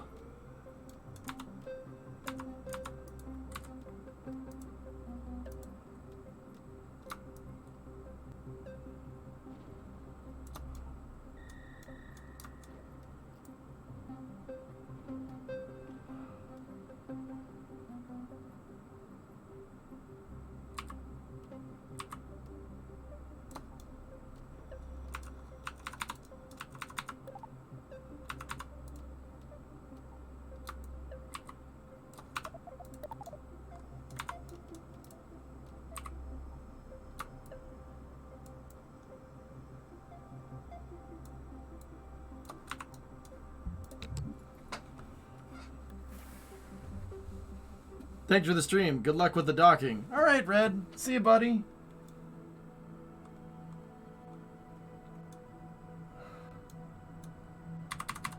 All right, let's do this, dudes. Ready?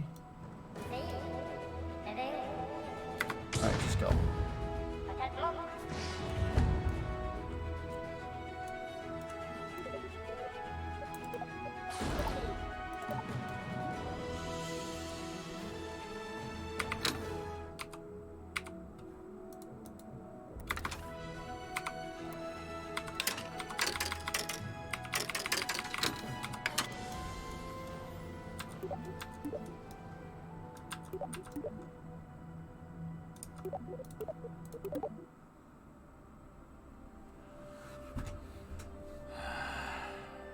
Discovery, go and throttle What's the mission today? Malik, I'm trying to make a docking port where I can align something together a little better. I'm trying to use these I-beams on the side of this thing to align us. But it's not It's not really doing what I want.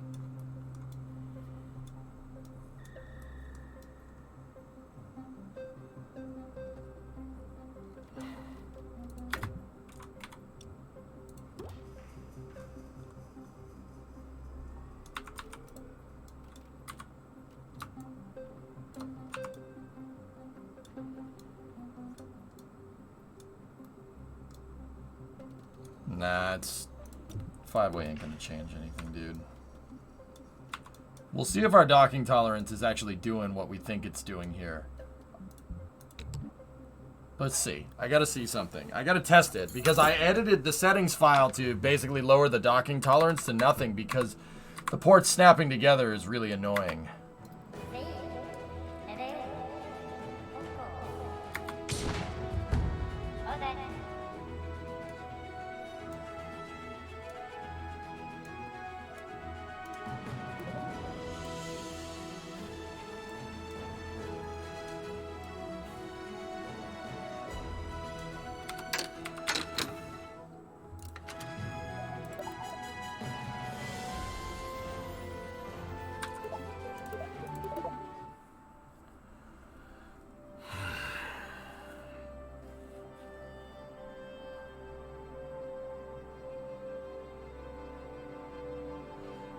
It's not doing things that are correct to do.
I don't know.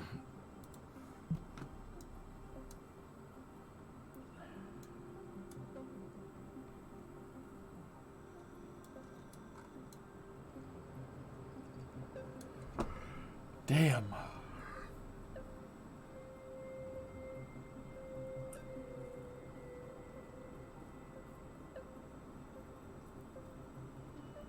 Yeah, Wolfie, I'm tired all of a sudden today.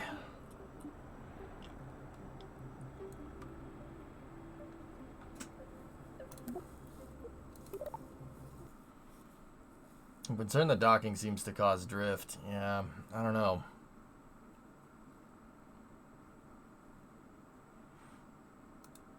What's today? Today's Thursday, so a new challenge gets announced tomorrow. Good. I abstained from this week's challenge. Yeah, I'm not sure if that docking port stuff is really doing what we think it's doing, dudes. But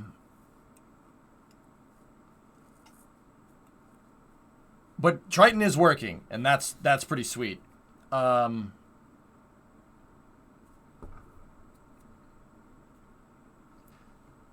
Still love to see you take the pickle to try to find the statue on Minmus. We've seen the statue on Minmus. Oh, you wanted to see the text. That's right. Yeah, Malachi, the thing is that my schedule's all screwed up today. That SpaceX launch abort this morning, screwed me up. And tomorrow's going to be the same way.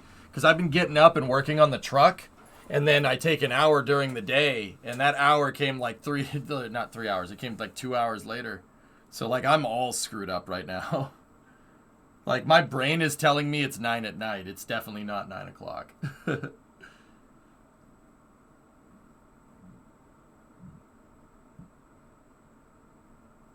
You want to see if there's any writing? Yeah.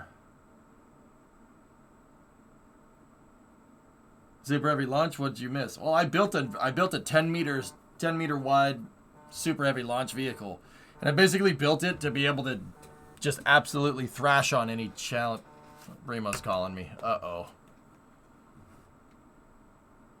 Are we in trouble? No, you're not in trouble. Why would you be in trouble? I don't know. You called me.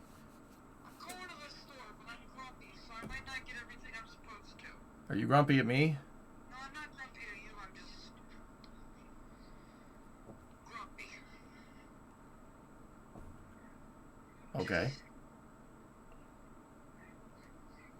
Just grumpy. Just grumpy. Chat says hi. Hi, Chad. There's only so many days in a week that you can get off work and sit on the couch and not feel like a lazy piece of crap.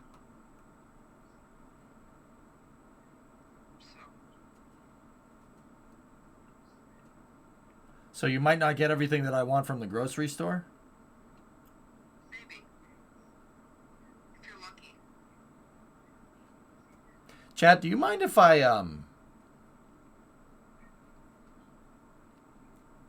go with Brimo to like make sure that I have food to eat? You guys, would you guys mind? Are you gonna come back and work? Like, I feel bad. Well, I could use a buddy. But I didn't want you to stop working.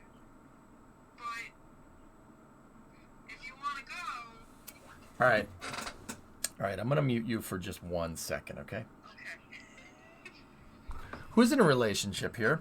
I'm covering my mouth so she doesn't see. Who's in a relationship here? What does this translate to? Come on, you know. You know. What does this translate to? You know.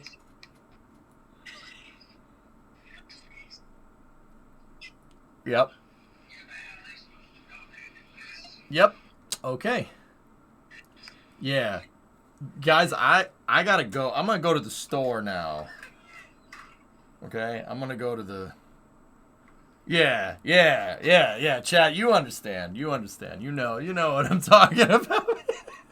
Alright, I'll be down in a second, okay? Alright. Love you too. Bye.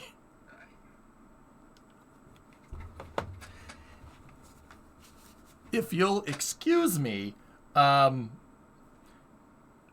yeah, I'm going to stop a little bit earlier tonight. I don't like stopping at 6:30 in the afternoon. That's very strange for me.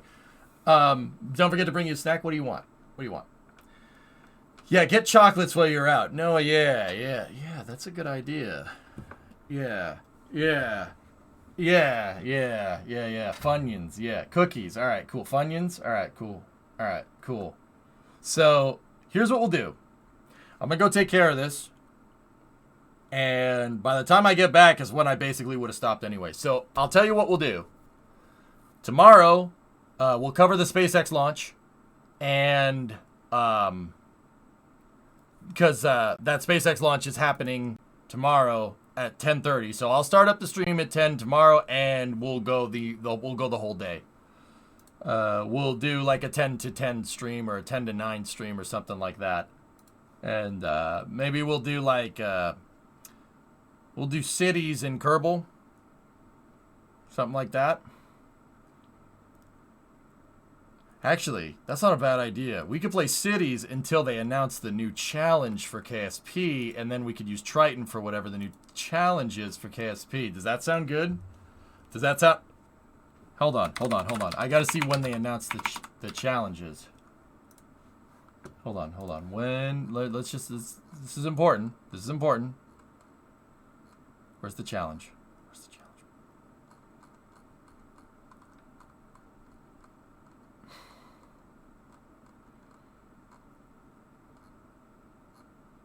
I missed it.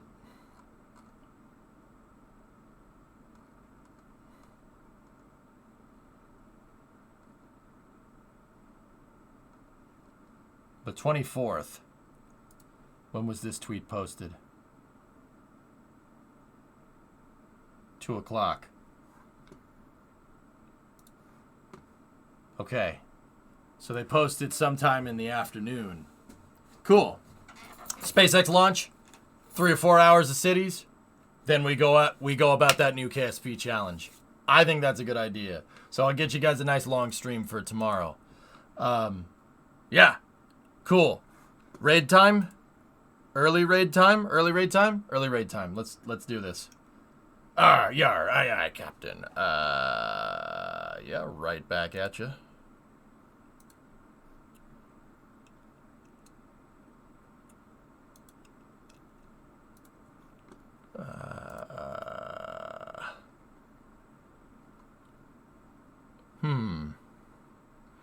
Dude, Italix is playing SimCity 4, and I'm into it. So let's go see what Italix is up to. Tommy's also streaming too. Yeah, see, Italix playing some SC4. Let's go see what he's up to. Raid Tommy, he gifted you?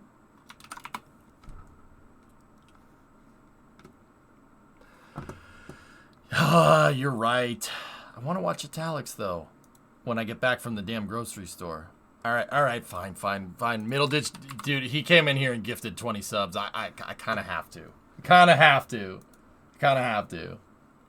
So we'll raid Middle Ditch, but also go see what Italix is up to as well. Okay. Seriously, send a big raid over there. He's doing wild RP. It's a good time. And the raid, is the raid showing up for you guys? Because it did not show up for me.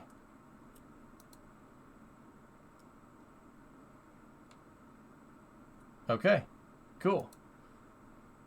Yes, it did. All right, hold on. Let me just give the dashboard a quick refresh there. Refresh go.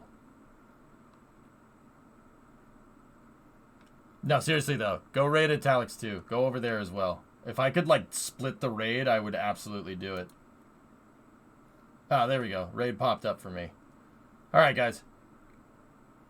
Go pay it forward to him. I'll see you guys tomorrow. Thank you very much for watching. Sorry about stopping early. This week has been a little weird.